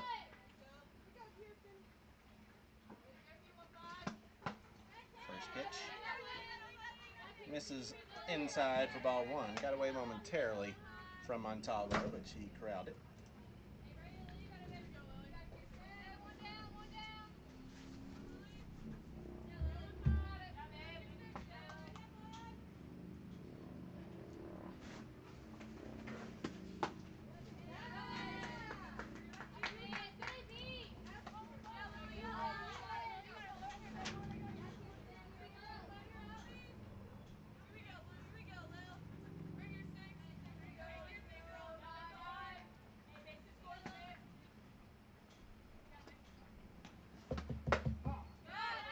That one's in there for a strike, 2-1.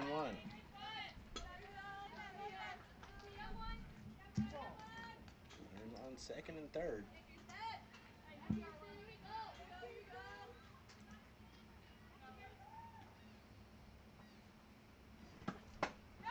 Swing and a miss.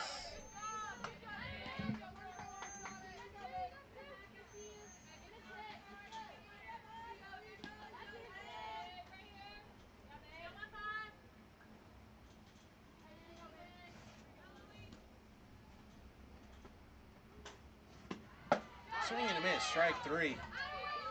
Lua down on strikes, and there's 2 away. Parrish trying to get out of it here in the second. With 2 in scoring position, Isabella Ruggiero steps in.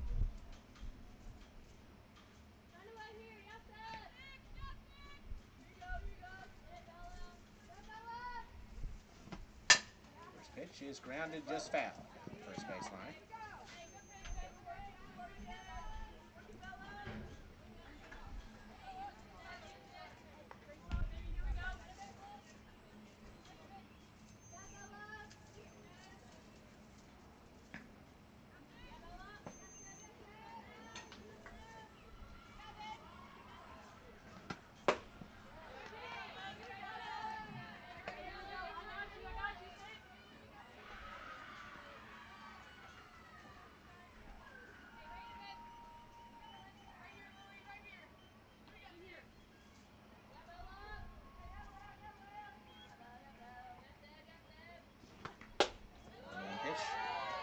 Ruggiero takes it outside, 2-1.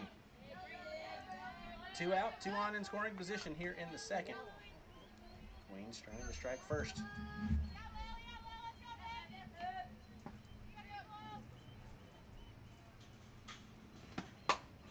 That's popped up on the infield. Parrish will make the catch in the circle for out number 3 to retire the side. The Queens get a couple of runs into scoring position, but can't get them in here in the second. No runs on a hit, no errors, and 2 left. We head to the bottom of the second inning. Still scoreless between the DeSoto Queens and the Manatee Impact. This is the FGCL.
No scores. We head to the bottom of the second inning.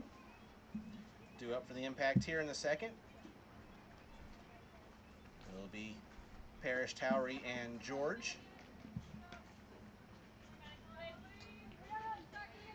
4, 5, 6 against Maddie Furness in the circle for the Queens. Lily Parrish leading things off. Pitcher versus pitcher. First pitch is a called strike. Furness set down the impact in order in the first inning. Out of the Box Podcast scoreboard update over on Field 1. Top of the third inning. Skeeters and the Slice tied up at 1.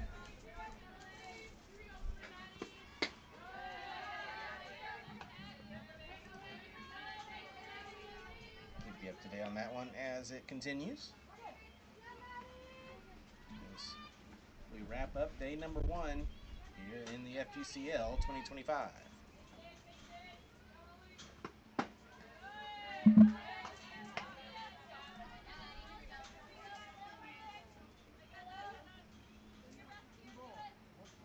Wind continues to blow in gusts pretty strong at times. And it's fouled off, 2-2. Seen a couple in our previous 2 games, a couple of long fly balls that the wind may have kept in the ballpark. Yet to see one go over the fence here today, over here on field 2.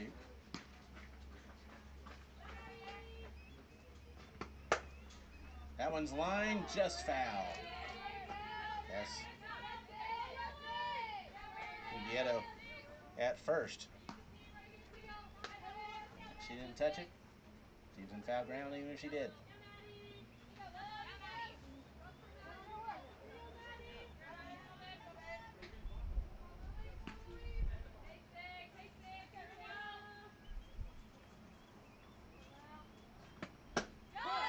Two hits the inside corner for a called strike 3.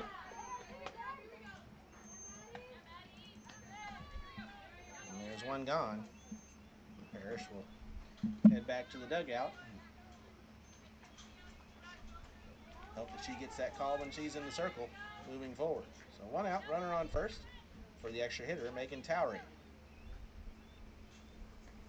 First pitch to her. This is a little inside for ball 1.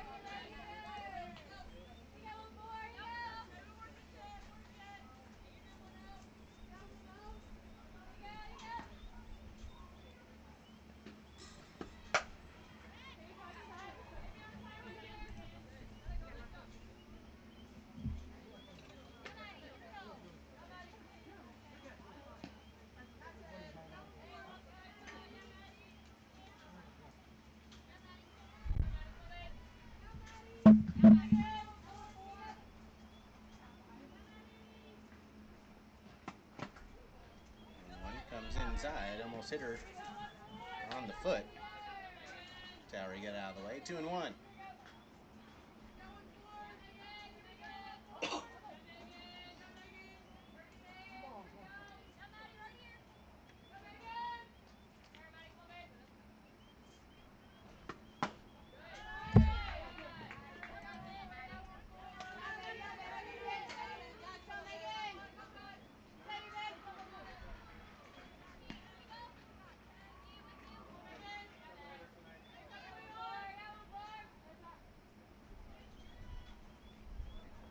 The 3-1. A little inside for ball 4.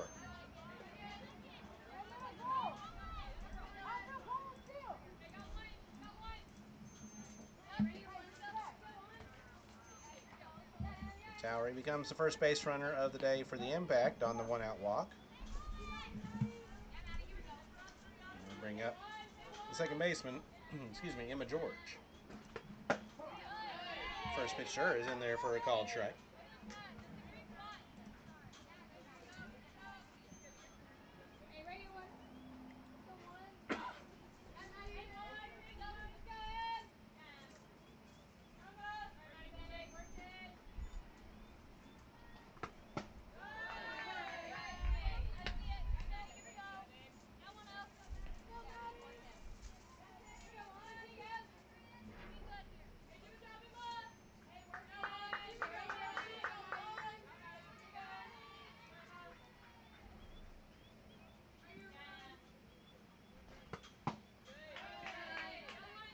Drops in a bit too low. 2 balls and a strike. 1 out, runner on first here in the bottom of the second.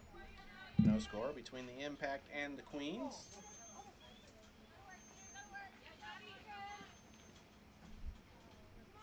Defending champs against the new kids on the block.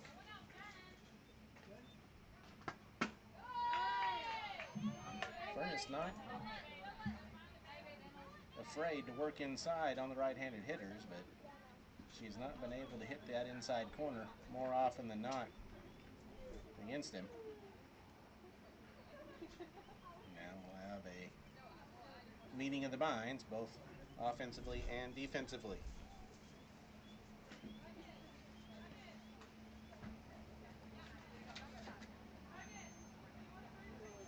Both teams here with first-year head coaches in the league. Queens coached by Presley Pylon, 2025 Big 12 All-Defensive player at Baylor, who also played at LSU during her playing career.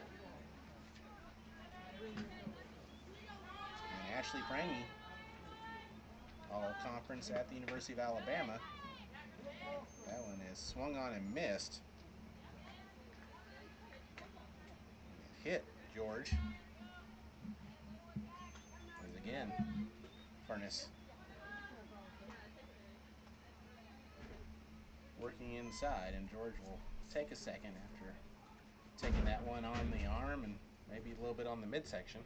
Talking to Ashley Prangy, former professional player with the Florida Vibe. Started her career at Ohio State before transferring to Alabama. And was all-conference her senior year.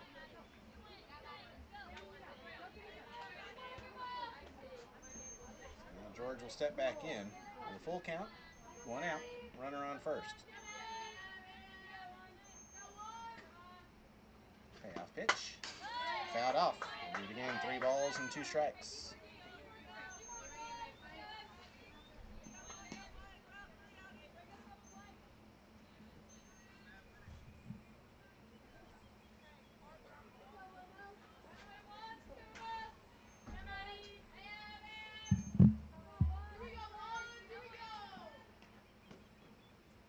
Another payoff pitch. That one's one hopper back to Furnace. She'll throw to second for 1, and the Queens turn the double play. 1-6-3, pitcher's best friend, will end the inning for the Impact here in the second. No runs, no hits, no errors, no runners left. We played 2, still scoreless between the Queens and the Impact. This is the FGCL.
We head to the top of the third inning. No score between the Queens and the Impact. And the first pitch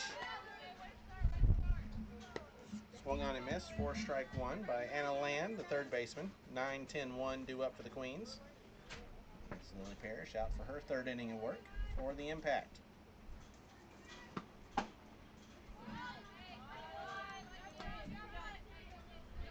just missed. 1 ball, 1 strike. Over on field 1, they're at the top of the fourth inning. Slice and the Skeeters tied up at 1. Bulldogs of the day. Line to center on the run, and making the catch is Rucker for out number 1. Well hit ball, but right at the center fielder.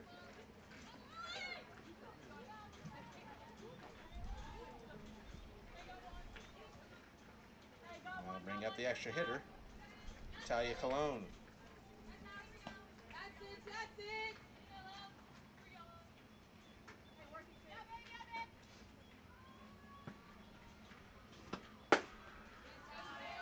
It's a little bit high.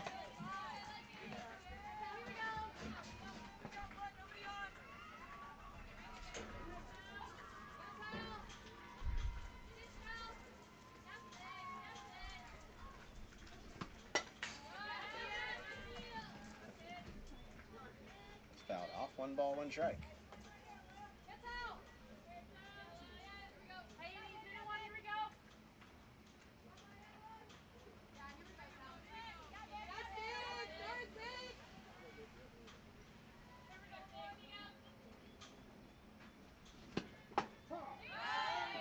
Called strike, 1 ball, 2 strikes. And Annalisa Weinbarger solo homer for the Skeeters.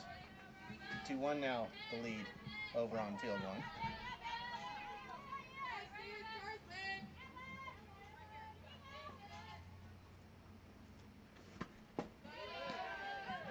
This is blown away, 2 balls, 2 strikes.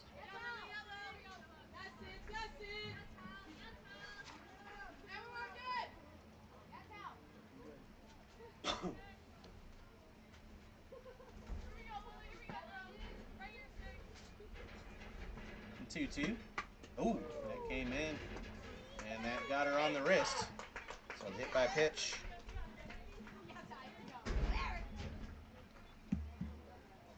We'll put a runner on.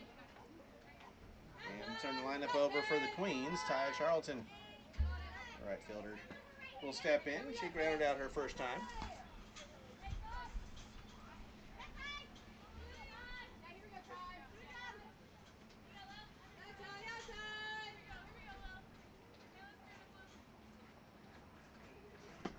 First pitch is to the backstop. Wild pitch puts the runner in scoring position.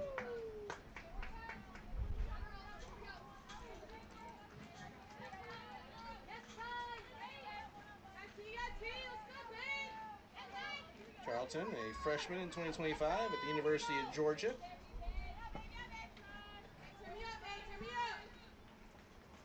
That one's fouled away. 1 ball, 1 strike. For the Bulldogs this past year, batted 200, 5 of 25 with 2 RBIs, a homer, and 5 runs scored.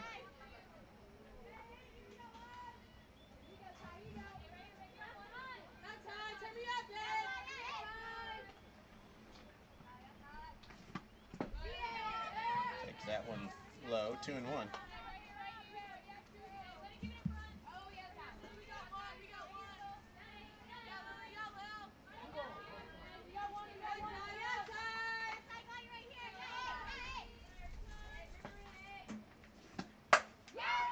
That one is well hit to deep right center field. That one's way back. Way gone. 2-run shot by Taya Charlton gives the Queens a 2-0 lead. First run scored in program history for DeSoto. And they come off the first home run by Taya Charlton.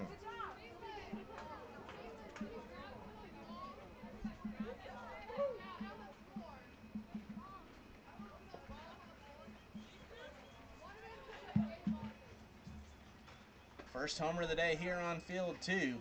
With that wind, you really have to get into one, and Charlton certainly did there. And the Queens take advantage of the free pass and make it a 2-0 ball game.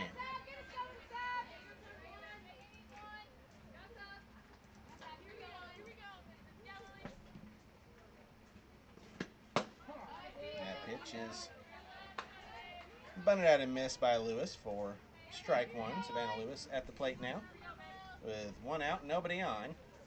Queens leading it 2-0.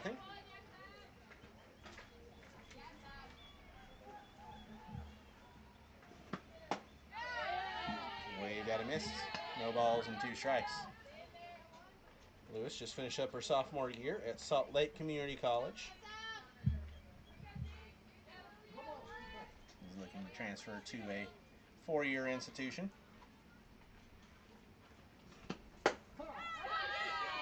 Called strike 3. Takes that one on the outside corner, and there's 2 gone.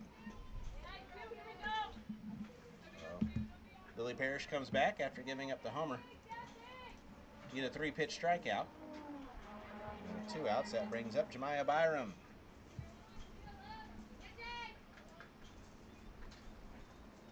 Byram struck out her first time, puts down a bunt, back to Parrish. She has it, makes the throw for out number 3 to retire the side. But the Queens take the lead here in the third.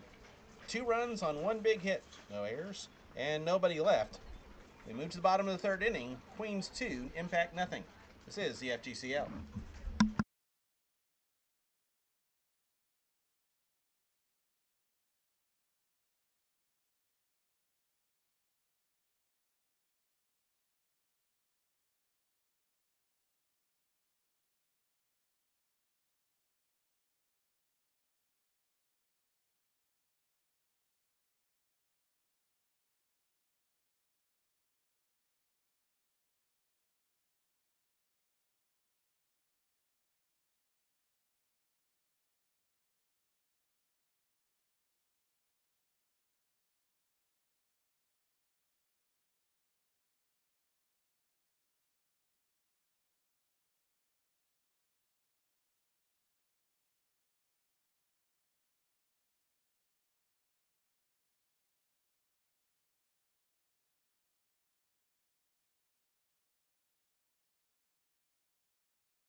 Two nothing Queens as we move to the bottom of the third. 7-8-9 due up for the Impact. Ellis, Lang, and Madlock against Maddie Furness in the circle for DeSoto. Queens taking a 2-0 lead here in the top of the third. We'll see what the Impact can do to respond in the home half of the third. First pitch misses outside for ball 1 to Taylor Ellis. Ellis, the right-hander hitting third baseman.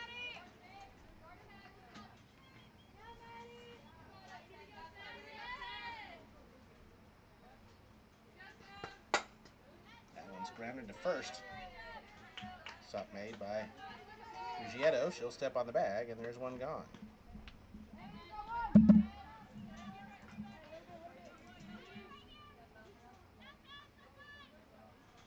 That brings up the shortstop, Kennedy Lang.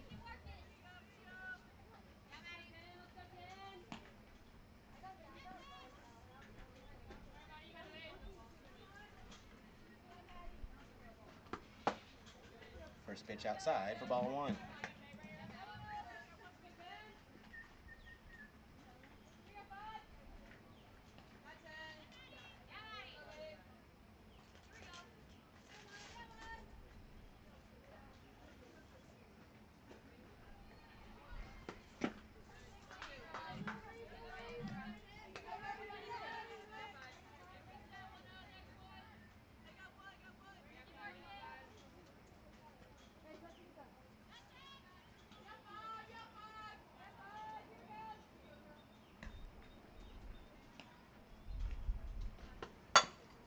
Ground ball to second. Mua sticks with it, makes a stop in the throw, and there's 2 away.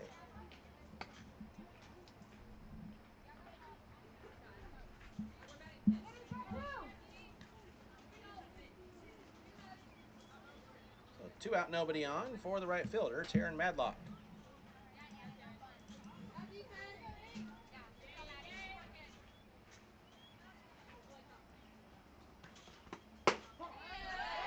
First pitch Hits the outside corner for a called strike.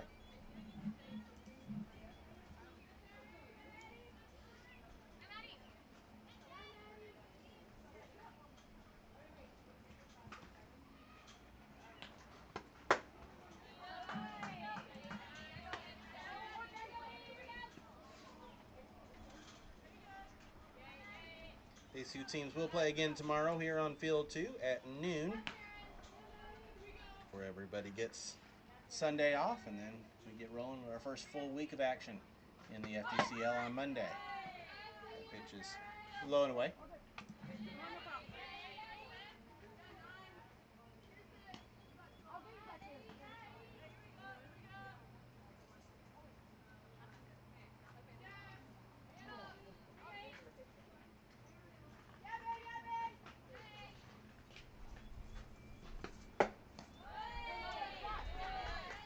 Misses inside. 3 balls and a strike.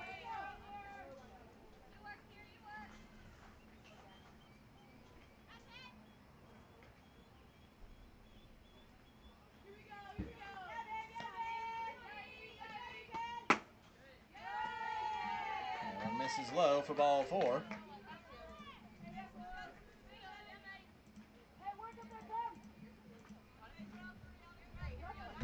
And the second base runner of the game on a walk reaches for the impact for Chloe Montalvo.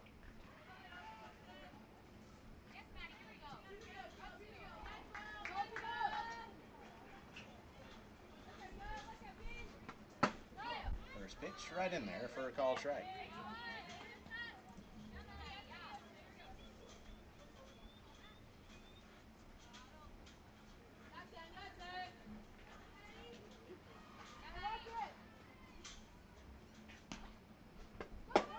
Swung on and missed. Runner goes, and she's going to be out stealing. What a snag from Byram on a throw that was a little bit high. She made the snag, applied the tag, and that'll do it for impact here in the third. No runs, no hits, no errors, and nobody left. We've played 3 2-0 Queens. This is the FGCL.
Two nothing Queens as we head to the fourth.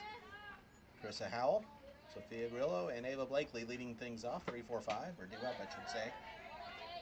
With Howell leading things off. First pitch is high for ball 1. Lily Parrish back out for her third inning of work. She's given up 2 runs, both earned, on 2 hits through 3.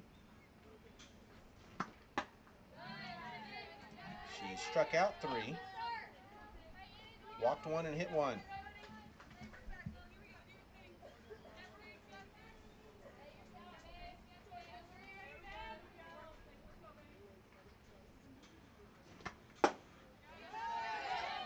High, 3 balls and no strikes. On Carissa Howell, who has one of the 2 hits on the day for the Queen. She singled in the second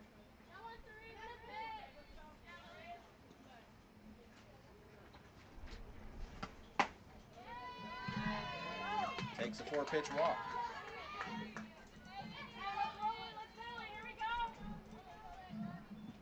So now with Howell on first, that'll bring up Sophia Grillo, the catcher. She walked her first time.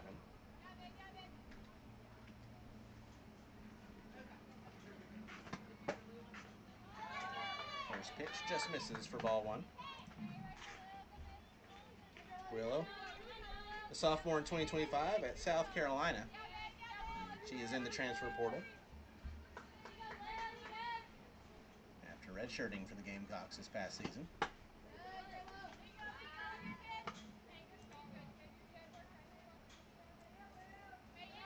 Originally from Pottstown, Pennsylvania.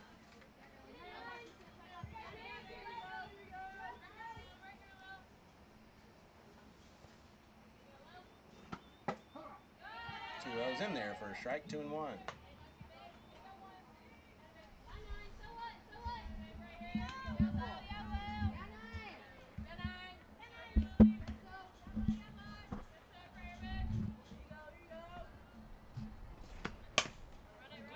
ball to second. Only plays first. Underhand toss from George. It's in time. Howell moves to second, and there's one gone. Bring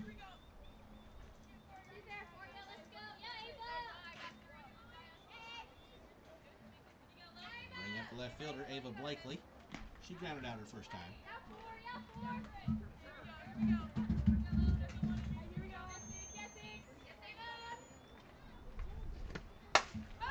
First pitch popped up on the infield. Underneath it, at deep short, is Lang. She'll make the catch. We're out number 2.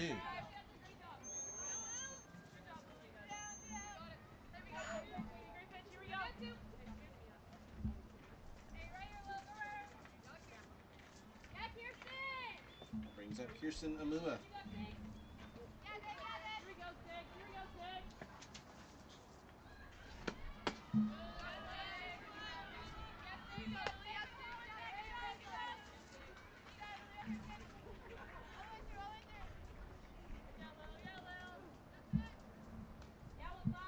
Amua struck out her first time. Takes first pitch for a ball. 1-0. Grounded to first. Oh, and that takes a bad hop on Carter. Rounding third and coming in to score is Howell. And the Queens take a 3-0 lead on the E3. Tough luck error there for Carter, but a bad hop brings in the run. And it's now 3-0 Queens.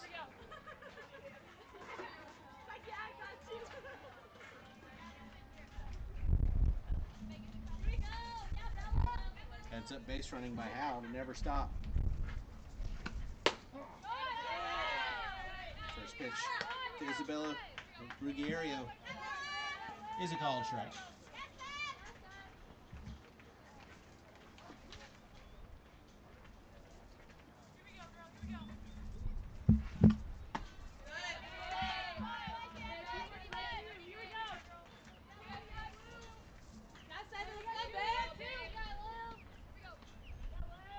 Ruggiero, a redshirt freshman at Florida State in 2025.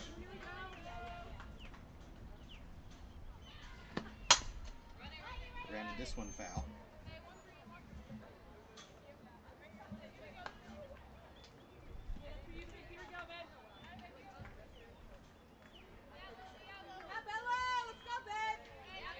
Did not play for the Seminoles in 2025. Florida State pretty well set at catcher this season. This Idenfield takes that one outside. 2-2. Herself an FGC all along.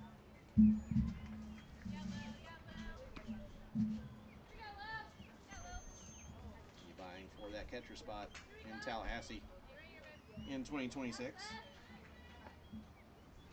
2-2. That's a blooper. That's going to fall for a base hit. Overlaying it short. And the Queens keep the inning alive with the single. Putting runners now on first and second with 2 outs. They've already added to their lead. It's 3-0 here in the top of the fourth for Anna Land. 0 for 1. She had a fly out her first time.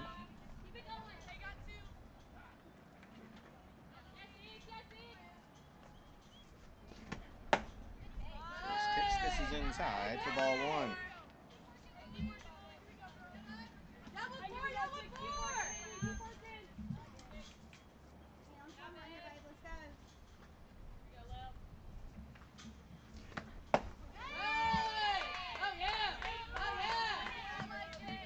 Land, a freshman in 2025 at Georgia Military College.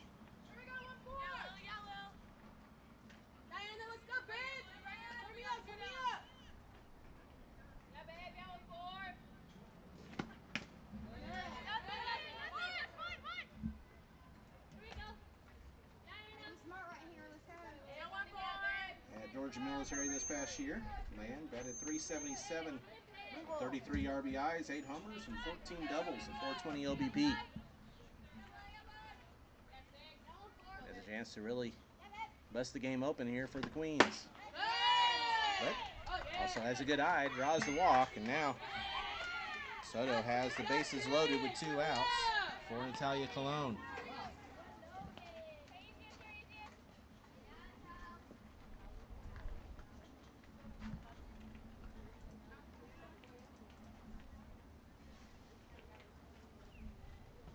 Back getting together to discuss things in the circle for Cologne, who was hit by a pitch and came around to score in the third on a 2-run homer by Taya Charlton.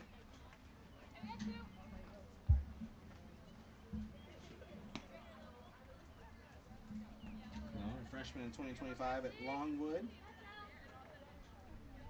Was 3 of 10 with 4 runs scored for Longwood this past year. First pitch to her. Fouled away for strike 1.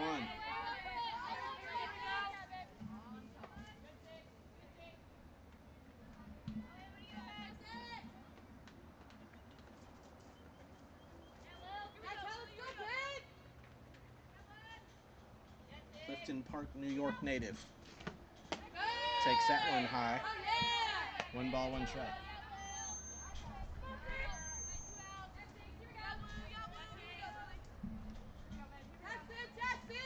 Bears trying to limit the damage here in the fourth. The 1-1. Going inside, 2-1.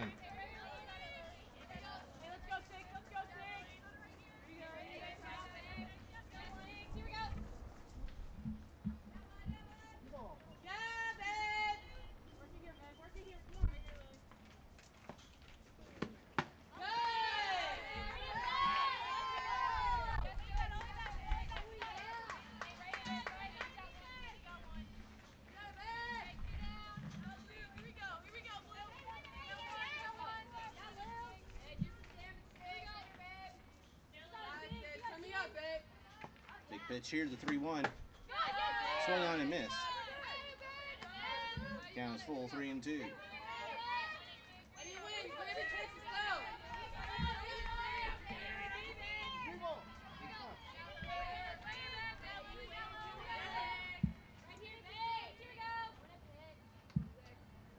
The payoff pitch. Swung on and missed. 4 strike 3. Big pitch there by Lily Parrish. Strands the bases loaded. And that'll do it for the Queens here in the fourth, but they do add an unearned run here in the fourth inning. As they get 1 run on 1 hit, there was 1 error, and 3 runners left. We head to the bottom of the fourth, 3-0 Queens. This is the FDCL.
3-0 Queens as we head to the bottom of the 4th inning.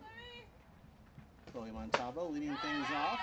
First pitch swung on and missed for strike 1 for the impact. Montalvo was at the plate when Madlock was thrown out trying to steal to end the 3rd. So it's 10-1-2 due up for the impact. Facing a new pitcher, Caitlin Cochran, the righty, now in the circle for the Queens. That one bounces in. Cochran replacing Maddie Furness, who went 3 innings, no hits, no runs, 3 walks, and 2 strikeouts. Faced the minimum as both players that reached for the impact on walks were erased with a double play and a caught stealing. That one's a ground ball through for a base hit. First one of the day for the impact. And the 10-hole catcher, Chloe Montalvo, reaches on the base hit for Caitlin Cochran.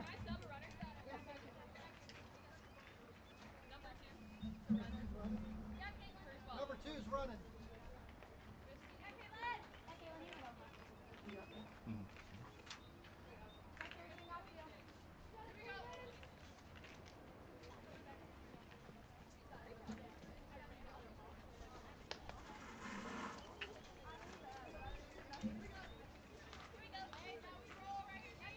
As the Swink will come in to run for the impact on first.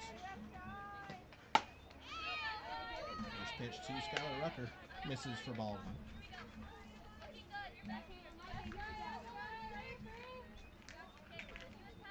1. Rucker struck out her first time.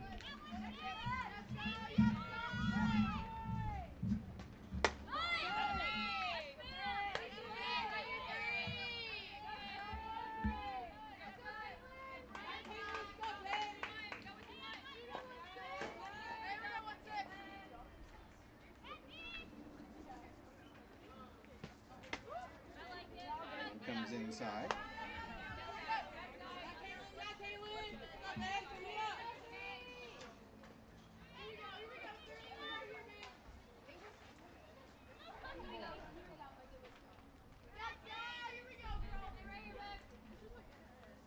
The 2-1 pitch. Little outside, 3-1.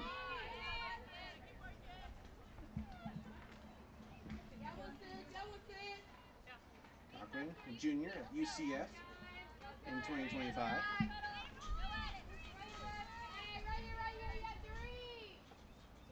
3-1, a little low for ball 4. So a single and a walk. It put 2 on for the impact here in the 4th inning as they try to get on the board. Down 3-1. Cochran this past year for UCF had a 6.87 ERA and a 1-2 record in 18 1/3 innings pitched, 28 hits, 21 runs, 18 earned, walked 17, and struck out 5 for the Knights. First pitch is in there for a called strike on Kinsley Peak. She's 0 for 1. She struck out her first time.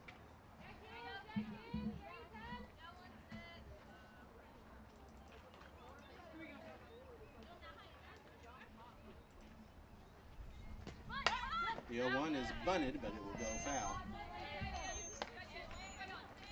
4 balls and 2 strikes.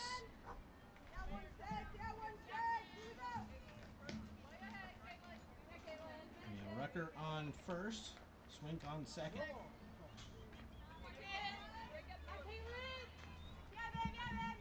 Go 2 to Pete, fouled away.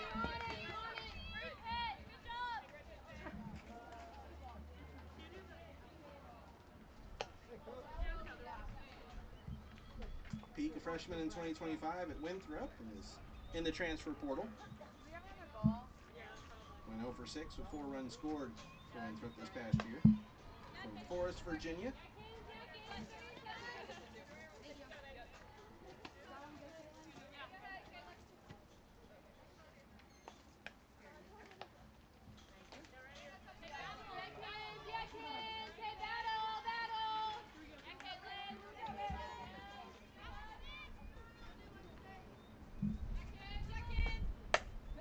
Two's popped up, foul ground. The catch is made by Land, the 3rd baseman. Went to foul ground, so no infield fly.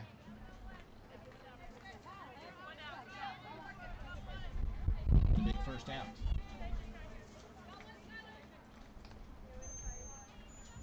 First baseman Ella Carter. She's 0 for 1 with the ground out.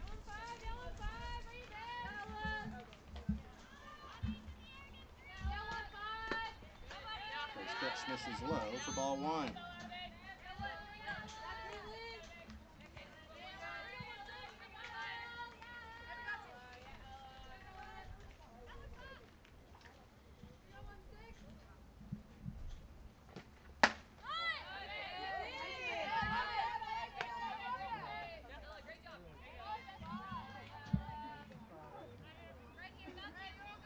Also for the Queens, we mentioned it. First baseman and catcher flipped. Ruggiero now behind home plate with Grillo at first. Carter pops that one up in foul ground.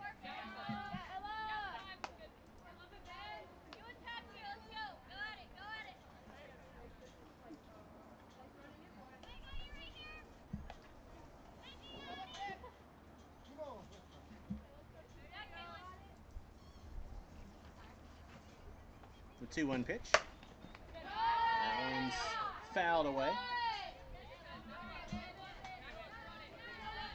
2-2.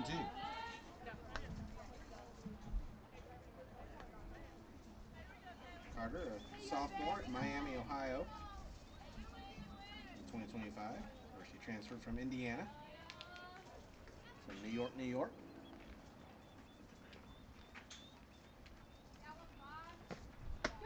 Swings and miss. Strike 3. And there's 2 away. So 2 big outs from Cochran after 2 base runners have reached for the impact. Now she's an out away from holding on to the lead, with the Queens leading at 3-0. Lily Parrish is now the DP after getting the start in the circle. The first pitch is in there for a called strike. She struck out her first time, did Parrish.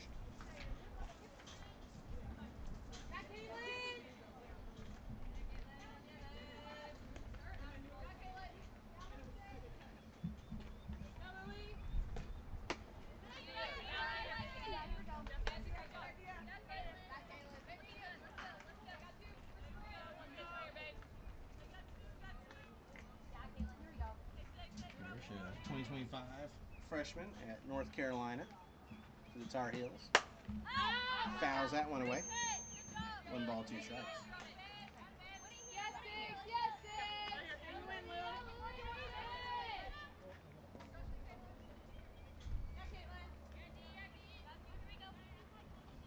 From Mechanicsville, Virginia.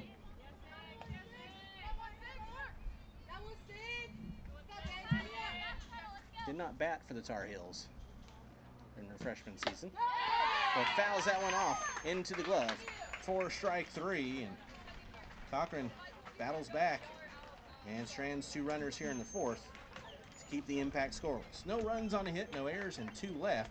We played 4. It's 3-0 Queens. This is the FGCL.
We head to the 5th inning. Queens with a 3-0 lead.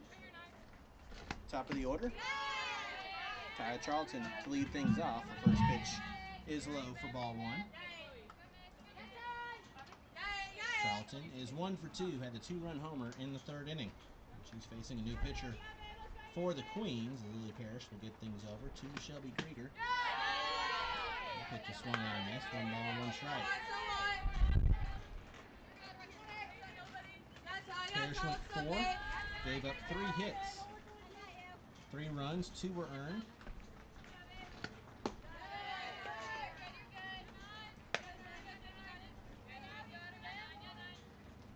She walked 3, hit 1,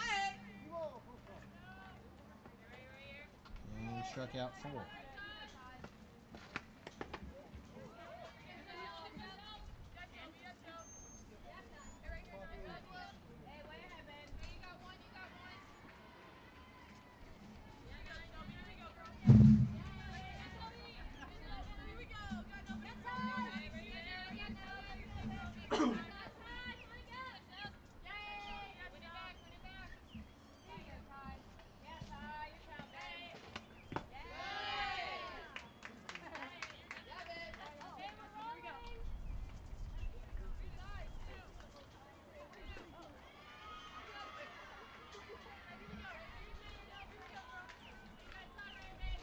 Fills up the count, 3 balls and 2 strikes.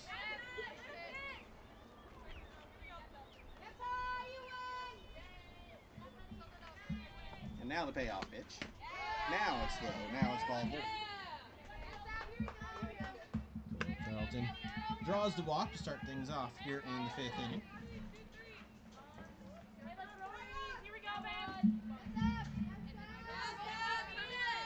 For the center fielder, Savannah Lewis. She's over 2 with a ground out and a strikeout. First pitch, misses low and away for ball 1.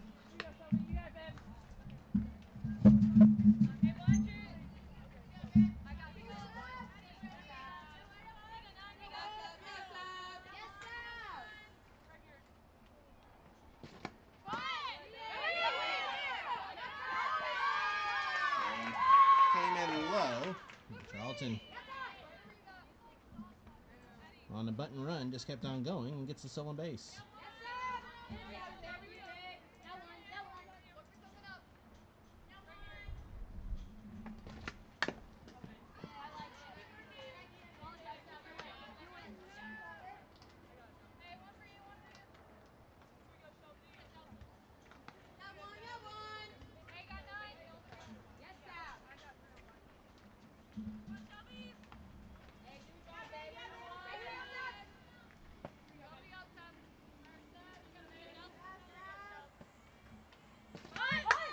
Lewis puts that button down, checks up, the throw is going to be in time from Nolte, the new 3rd baseman, for the first out of the inning. So the sacrifice bunt puts the runner to 3rd with 1 away.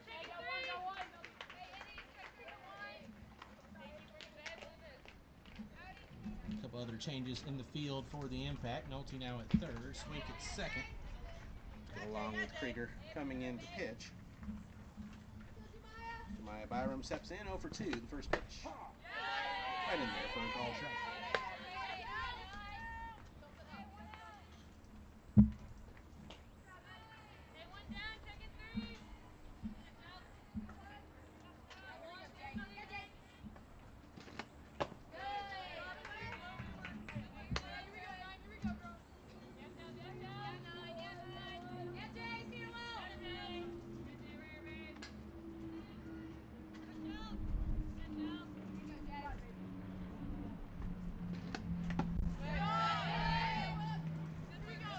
Bounces in, a nice play by Montalvo behind the plate. Runner on 3rd, got to keep it in front of you.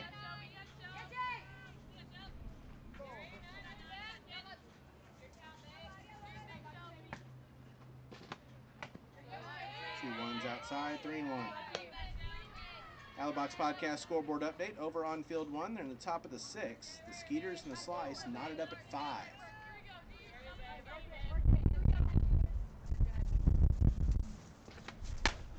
Ground ball to first. Carter makes a stop and will step on the bag, but coming in to score is Charlton, and it's now 4-0 Queens off the RBI ground out.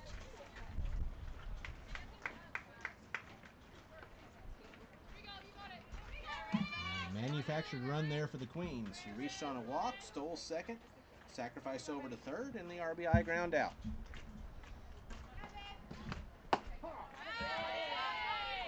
Two out, down, nobody on. The first pitch to Carissa Howell is a called strike. Howell one for one on the day with a single, a walk, and a run scored.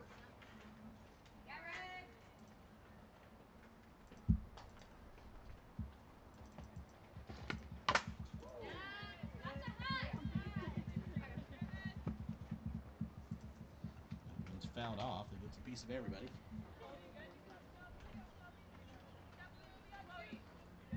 Montalvo and her home plate umpire say they're all right.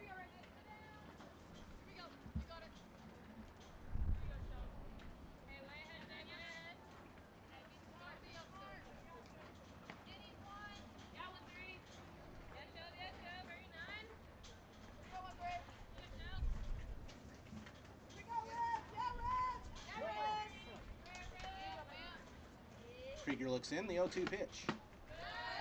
Low, 1 ball, 2 strikes.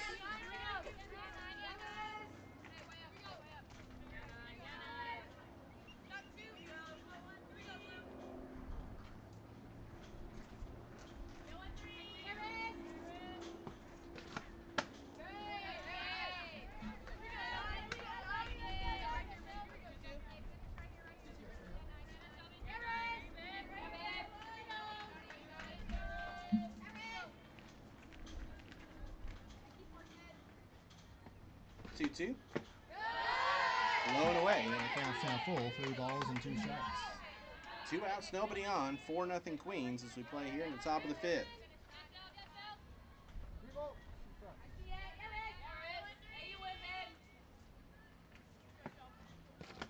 Payoff pitch.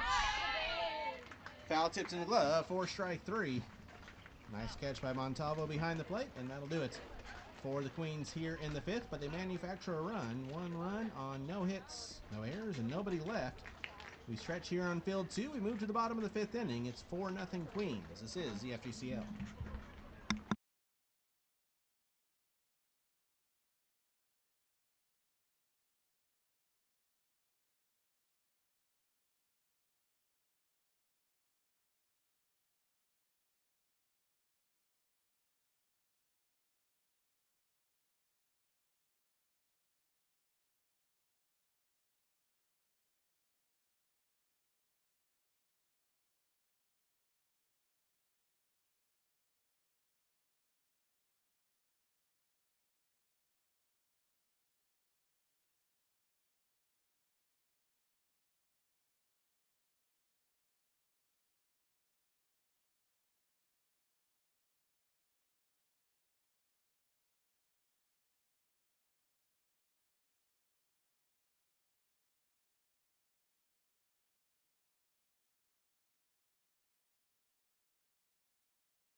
Four nothing Queens as we head to the bottom of the 5th inning. The first pitch is right in there for a called strike on Megan Towery as 5, 6, 7 are due up for the impact here.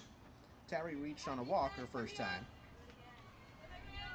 First time that Towery is facing Caitlin Cochran, who's in for her second inning of relief for DeSoto. No balls and 2 strikes. Defensive changes for the Queens. Doyle now at third, Brooks at short, and Lewis and Blakely flipped out in the outfield. Lewis now in left, and Blakely in center.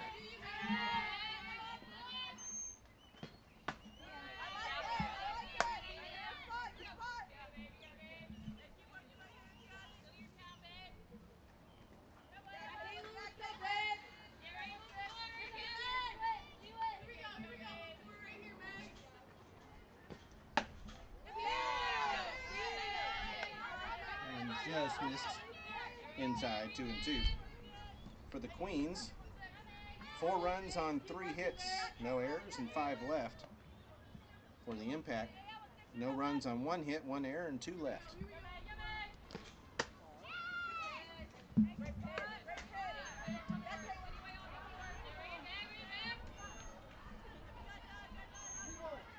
Not been perfect games thrown by either one of these pitching staffs, but they've done a good job limiting the damage and limiting the hits overall.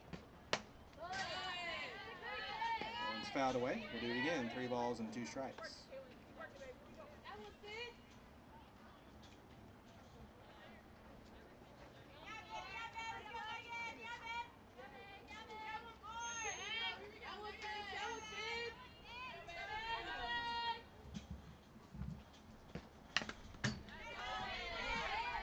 Another foul ball. We'll do it again. 3 balls and 2 strikes. Here on field 2 tomorrow, we'll start things off with the Circus and the Fins at 9:30, followed up by another matchup between the Queens and the Impact at noon, and 2:30, Aquanauts and Rodeo will wrap things up. Before everyone gets the off day on Sunday. That's a ground ball to third. Doyle, the new third baseman, ranges over to her left to make the stop and the throw. The ball finds a new girl, and she makes the play. There's one gone.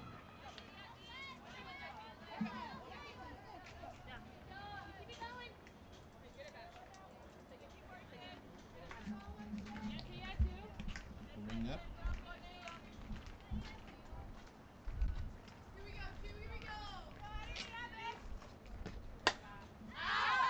First pitch is fouled away for strike 1.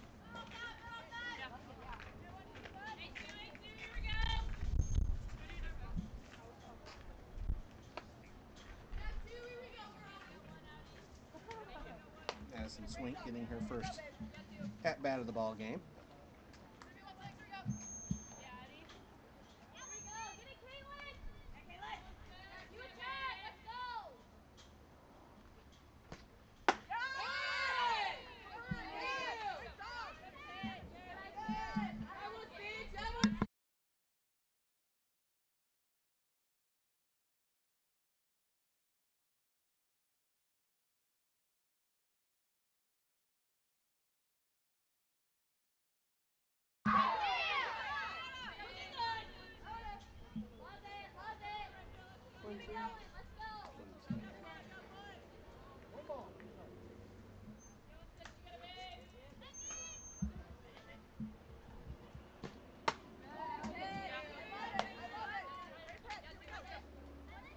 Two balls, 2 strikes, 1 out now for Swink. The Belmont Bruin steps back in.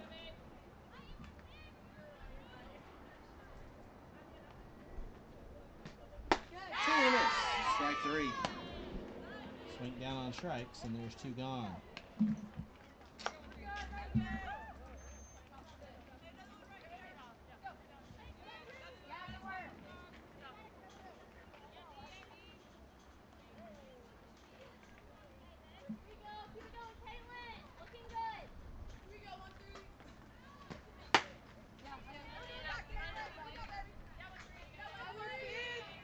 Cameron Nolte getting her first at-bat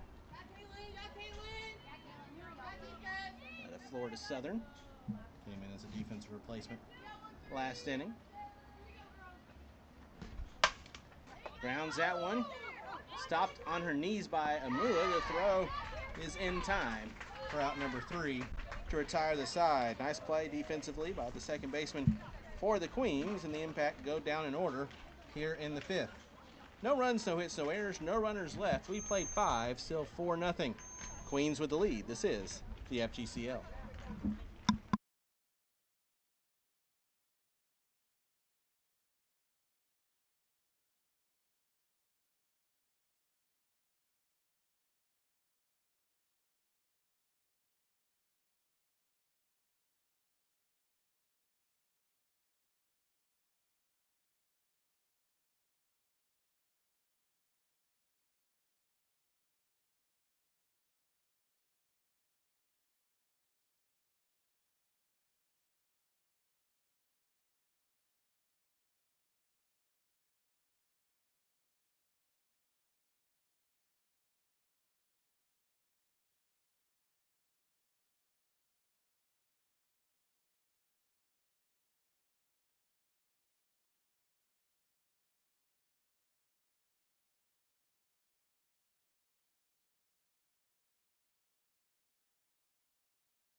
Grillo, Blakely, and Amua due up for the Queens here in the 6th. The first pitch.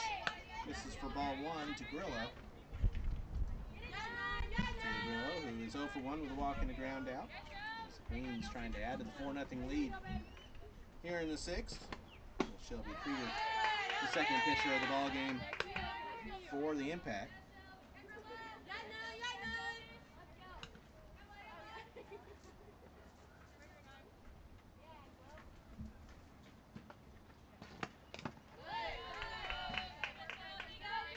Grillo now the first baseman, started the game as the catcher.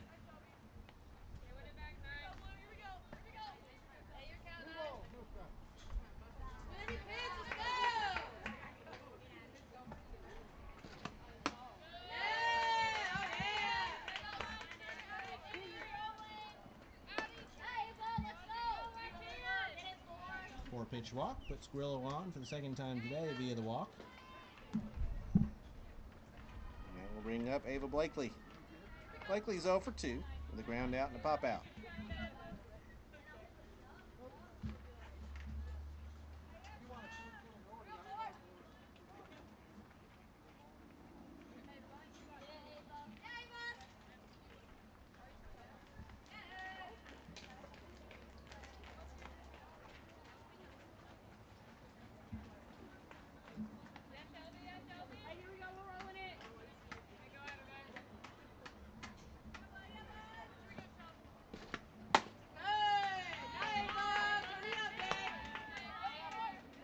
First pitch comes in low for ball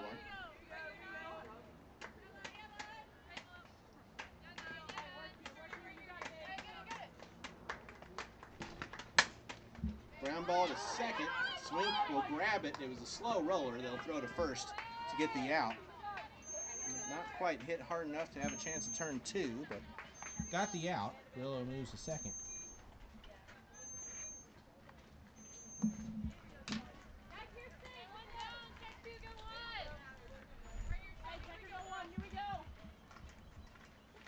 Kirsten Amua steps in. The first pitch is a called strike.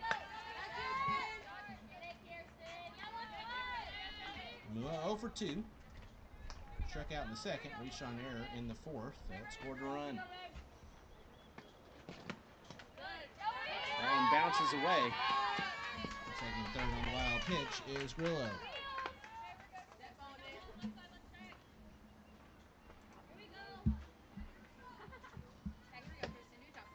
Queens looking to maybe manufacture a run like they did in the 5th when they plated Charlton without the benefit of the hit. They have a runner on third, 1 out.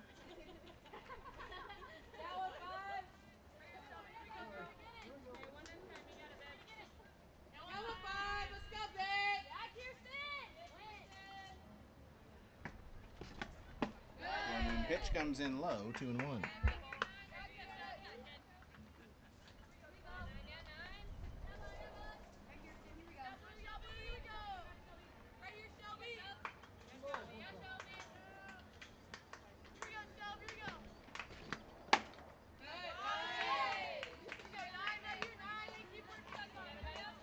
Noah plays right down the road here at State College of Florida.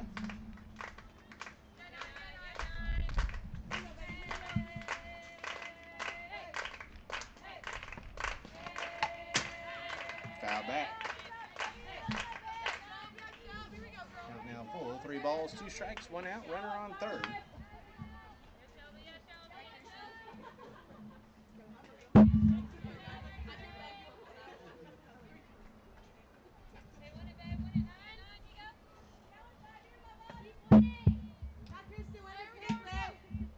Now the payoff. Low for ball 4. A 2 walks and a wild pitch. Now let's put runners on the corners with 1 out. For the Queens here In the home half of the 6th, they look to add to their 4-0 lead. Bella Rosario will be the batter. 1 for 2. Singled in the 4th and popped out in the 2nd. And Ashley Prangy and the entire Impact defense will come together to discuss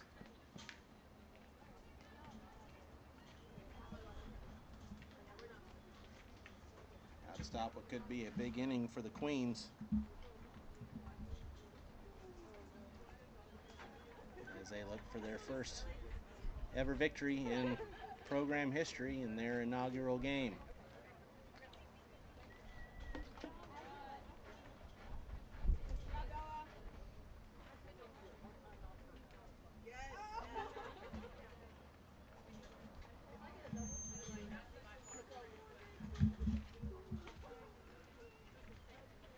Meeting is adjourned. Rosario will be the batter.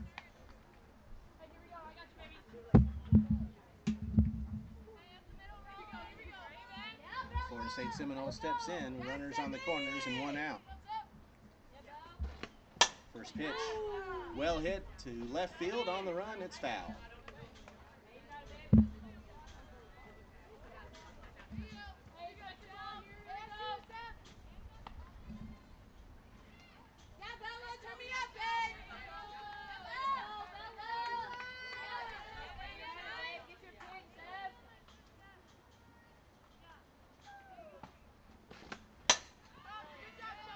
Another one sliced foul. No balls and 2 strikes. Over on field 1, they're in the bottom of the 6th, and the Slice have now doubled up the Skeeters. It's 10-5. Big 6th inning for Bradenton to take the lead.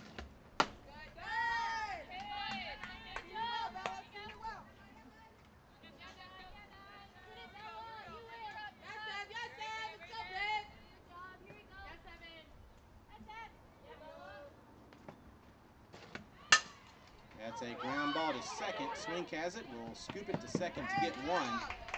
That's the only out that the Impact are going to be able to record. Coming in to score is Grillo. And it is now 5-0 Queens.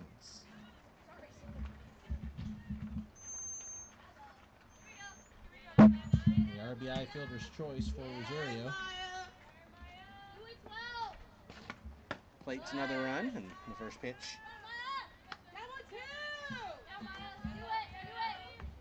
Maya Doyle misses low for ball 1.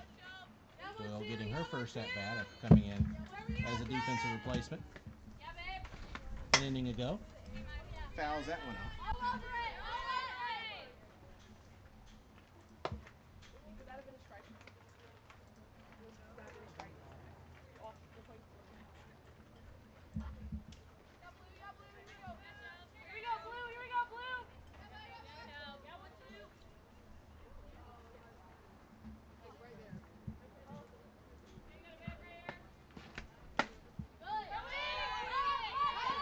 Inside and bounces away from Montalvo, and Rosario will take second on the pass ball. Well, wait a second. Excuse me. That was ball 4.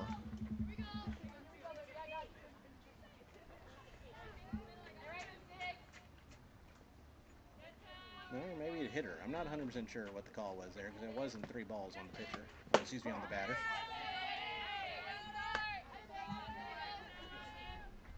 So that'll go down as hit by pitch instead of a pass ball.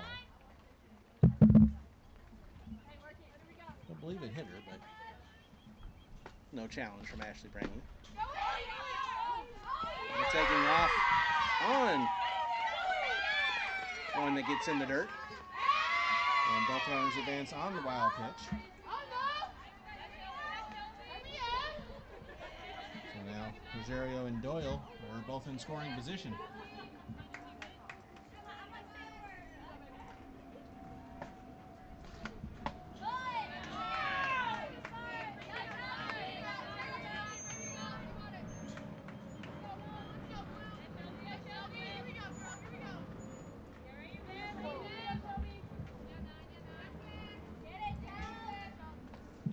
One pitch.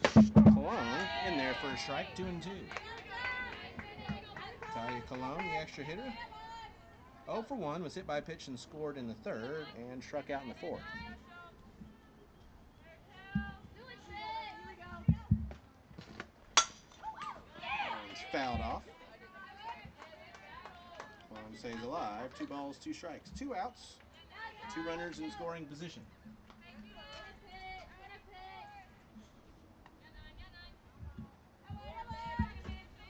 Queens trying to add the 5-0 lead. Miss inside, the count's full. 3-2.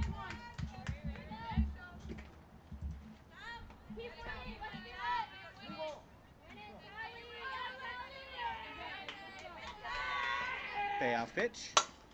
Line to first, and Carter makes the catch for out number 3 to retire the side. Hard hit ball by Cologne, but that'll do it for the Queens here in the 6th.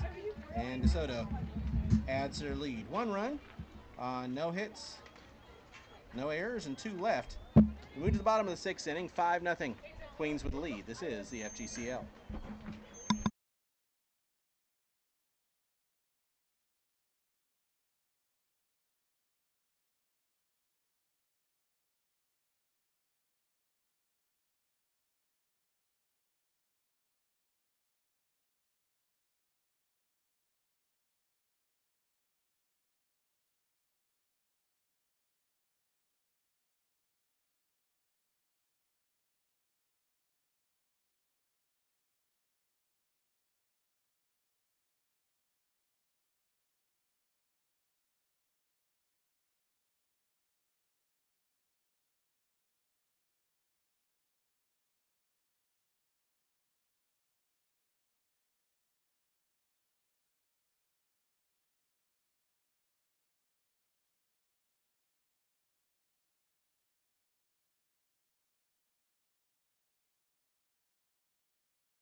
Kenny Lang leading things off for the Impact here in the 6th as the Queens have taken a 5-0 lead.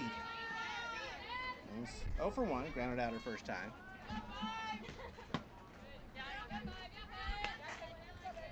One ball, 1 strike. The Queens, after the 2-run homer in the 3rd, have scored a single run in the 4th, 5th, and the 6th for the 5 runs. Impact is trying to get something going. They've been held to 1 hit so far here in the ball game.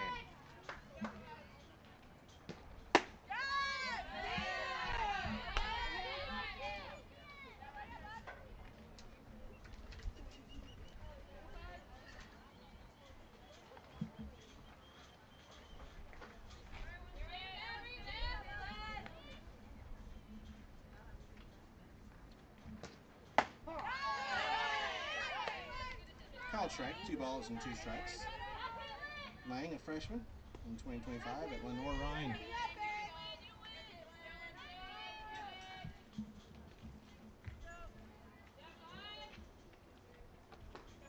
That one's fouled away. Do it again. 2 balls, 2 strikes. Kaylin Cochran in now for her 3rd inning of relief. Maddie Furness went the first 3 innings and did not give up a hit. The lone hit of the ball game was a single off of Chloe Montalvo, We're from Chloe Montalvo. in the first at bat. Cochran faced.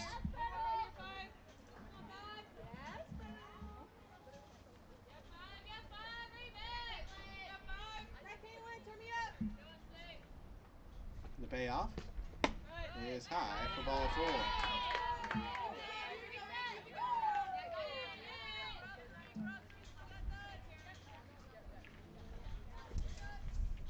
Leadoff walk for Lang. Now bringing up the right fielder, Taryn Madlock. She walked her first time. First pitch, misses outside for ball 1.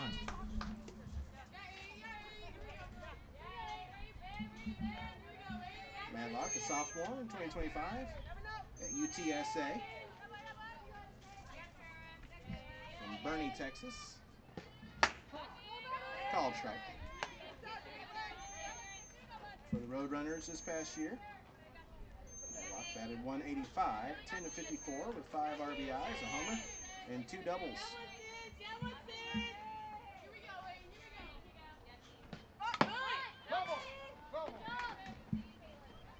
Bunted foul. 1 ball, 2 strikes.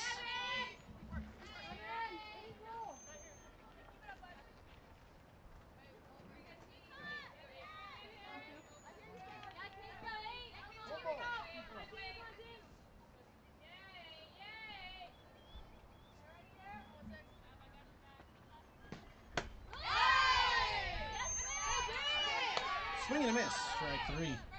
Madlock down on strikes. And there's one away.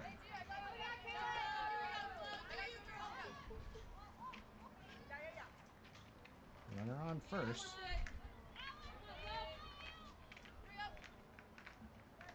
Chloe Montalvo at the plate. First pitch to her. Line back to the pitcher. She knocks it down. Throw to first to get the out.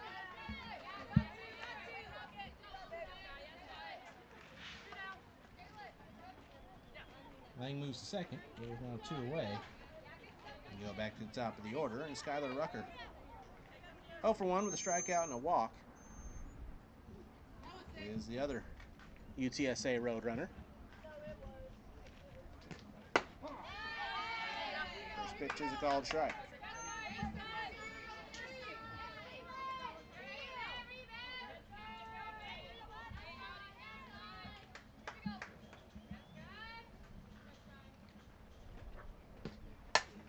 That's lined, and that's going to get stopped at deep short.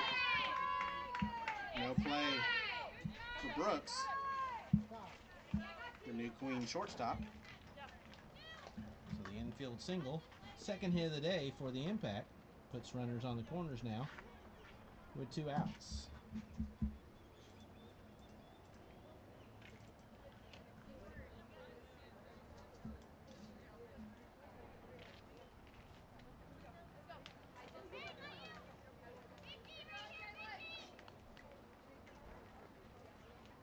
Kinsley Peak will be the batter. 0 for 2 with a strikeout and a foul out.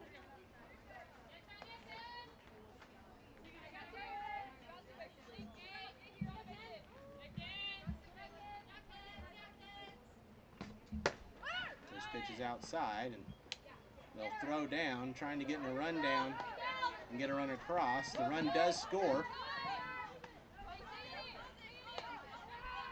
Run down is completed for the 3rd out of the inning, but the first part of the double steal is successful. Lang comes in on the stolen base, and that'll do it for the Impact here in the 6th. 1 run on 1 hit. There were no errors and nobody left. We played 6. It's now 5-1 Queens. This is the FGCL.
That's a fly ball to deep right field.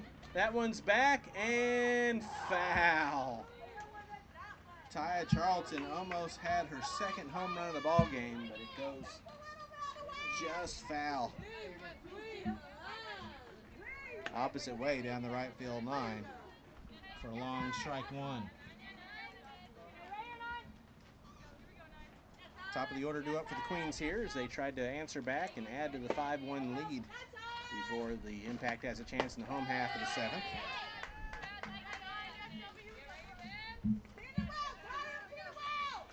Charlton 1 for 2, had the 2-run homer in the third, walked and scored in the fifth.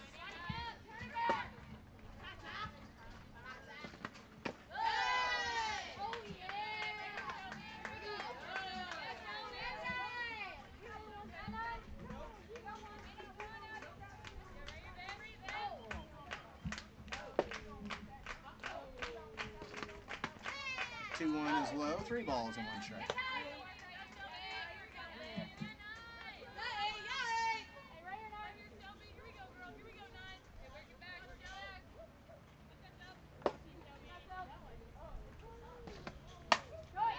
Charlton with a ground ball to deep short. It's knocked down, but there will be no play for Lane.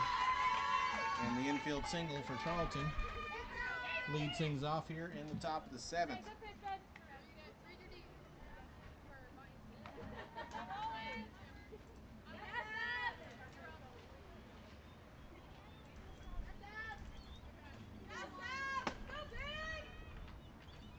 Now Lewis steps in. The first pitch to her hits the outside corner for a called strike. Lewis 0 for 2 on the day, laid down a sacrifice bunt her last time.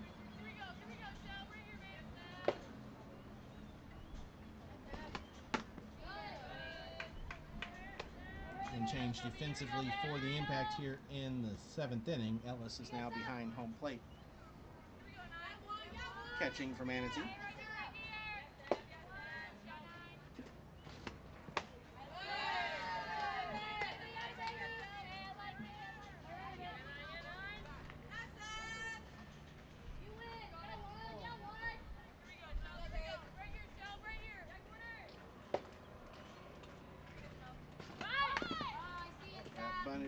That bunt is foul.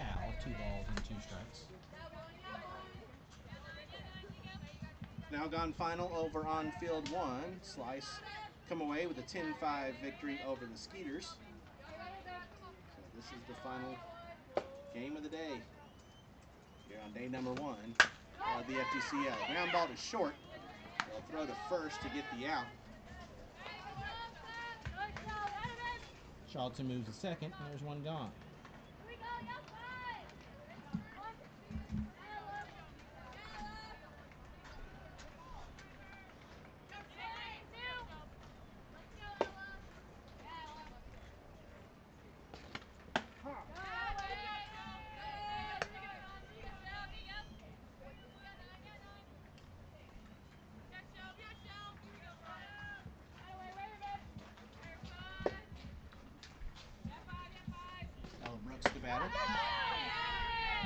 Swings and misses there.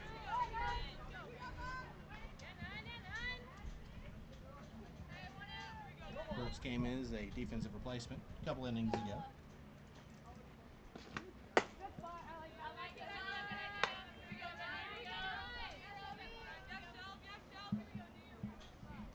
One and two the count now, one out and a runner on second. 5-1, Queens with the lead. Swung on a miss, 4 strike 3.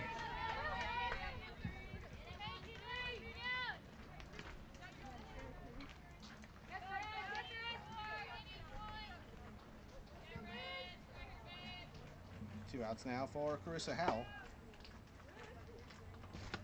First pitch is a called strike. Howell 1 for 2, singled in the second, walked and scored in the fourth, struck out in the fifth.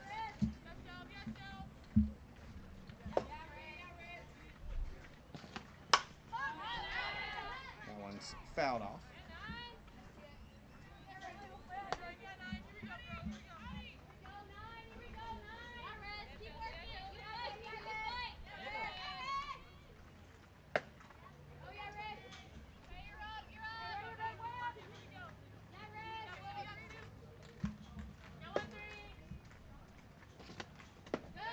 Two's in the dirt, and the throw that was going to try to catch Carlton at third. Got a piece of Howell.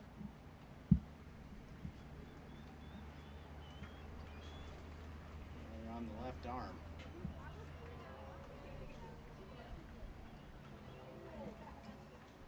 And stolen base for Charlton, excuse me.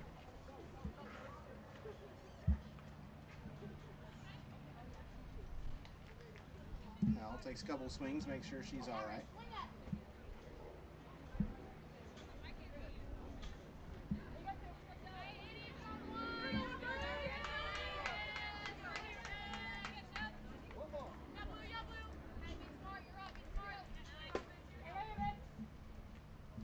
The 1-2. Inside, and that one almost hit Howell too.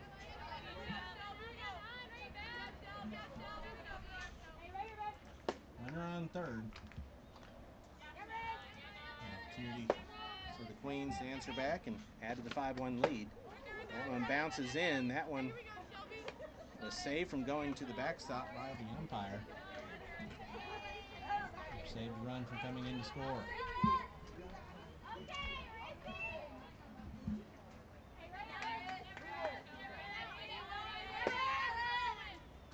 Payoff pitch is low for ball 4.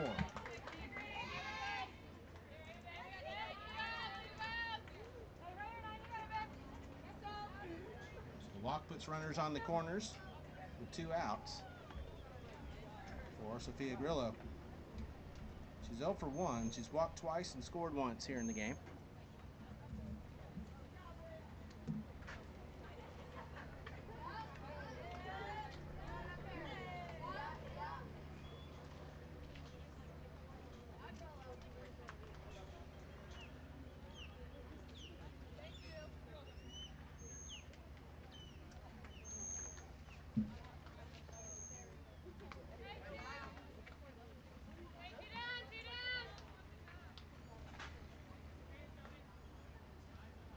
After the quick meeting, Grillo will now step in.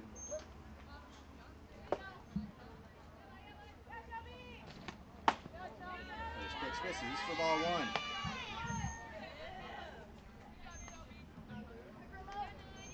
Runners on the corners here with 2 outs.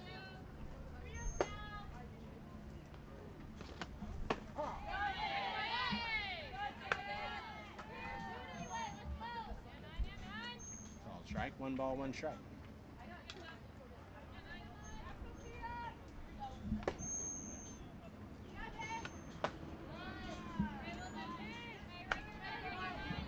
Dismissed, 2-1.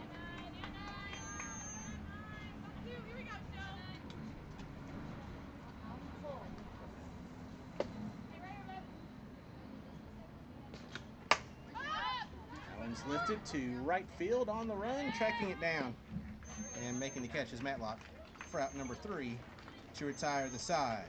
For the Queens here in the 7th, no runs on a hit, no errors, and 2 left. We head to the home half of the 7th inning. The last chance for the impact. It's 5-1 Queens. This is the FGCL.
We move to the bottom of the 7th inning. The last chance for the impact. 5-1 Queens with the lead. Kinsley Peak leading things off for the impact. Swings and misses at strike 1. 2-3-4 due up for the impact here. Peak's 0 for 2 with a strikeout and a foul out. The 0-1 is high. 1 ball, 1 strike.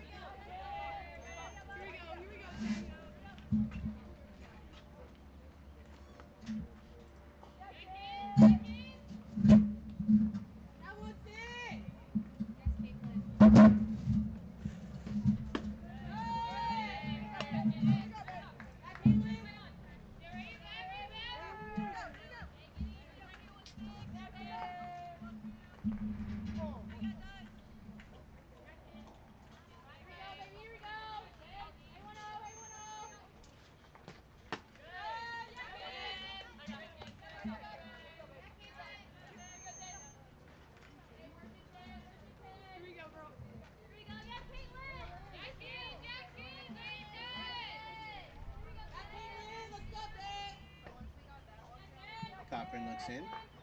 That one's blown away for ball 4. Peak draws the walk to start things off here in the 7th.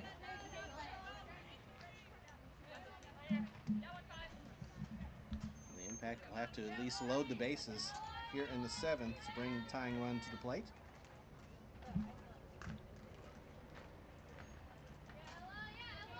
Carter now steps in. She's 0 for 2 with a ground out and a strikeout. First pitch to her swung on and missed.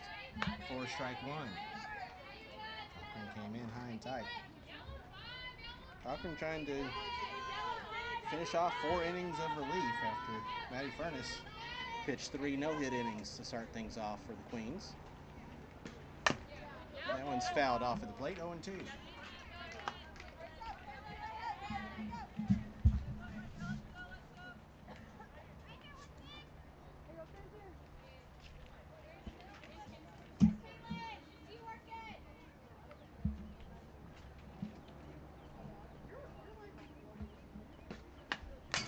Two's fouled back.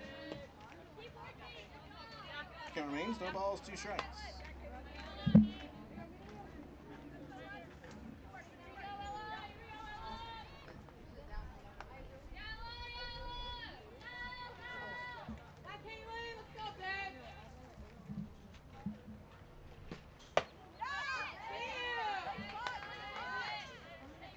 Cutter takes that one outside, 1 ball, 2 strikes.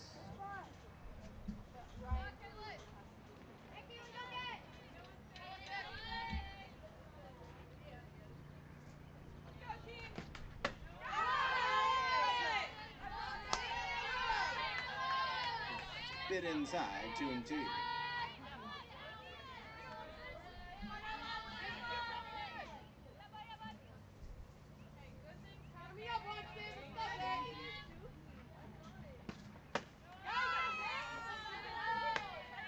inside, held off on the check swing.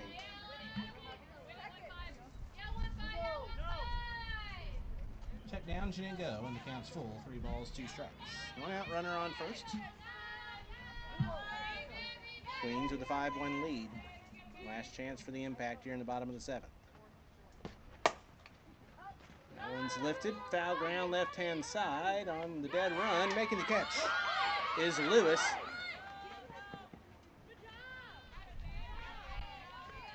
Had Pete way off of first base, but on that dead sprint running into the fence, wasn't able to get things turned around and get the ball in.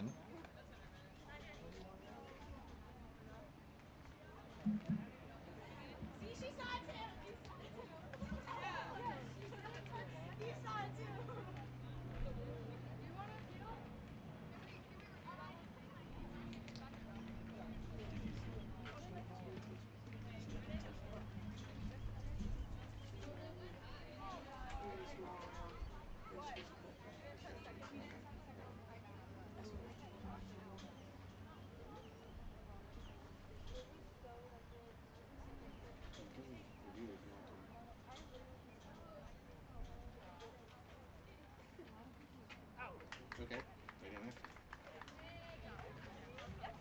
And on review, Pete did not retouch second base, and she's going to be out at second. So now Ashley Prangy can challenge if she wants. She will not. And it does turn up being a double play. And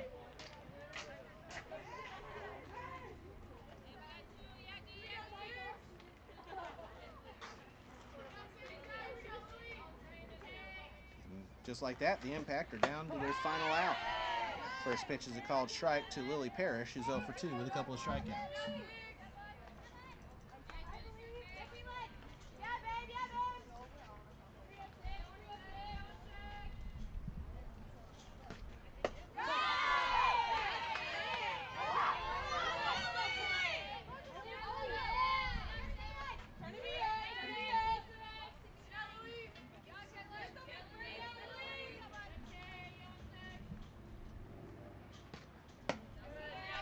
That one's hot.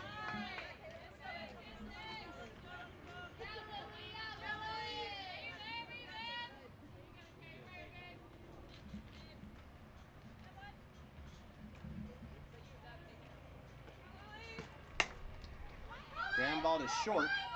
Brooks has it. The throw is in time, and what a catch and a stretch by Grillo at first to hold on to the bag and get the out to finish the game. Your final score, Queens 5, Impact 1. What a play by Grillo on basically a dive to hold on to the first base bag, make the catch for out number 3, and in the game. Impact, no runs, no hits, no errors. Nobody left here in the 7th. And the final score is Queens 5, Impact 1. Queens get their first ever victory in their opening game here in FGCL play. They're now 1-0. Impact falls to 0-1.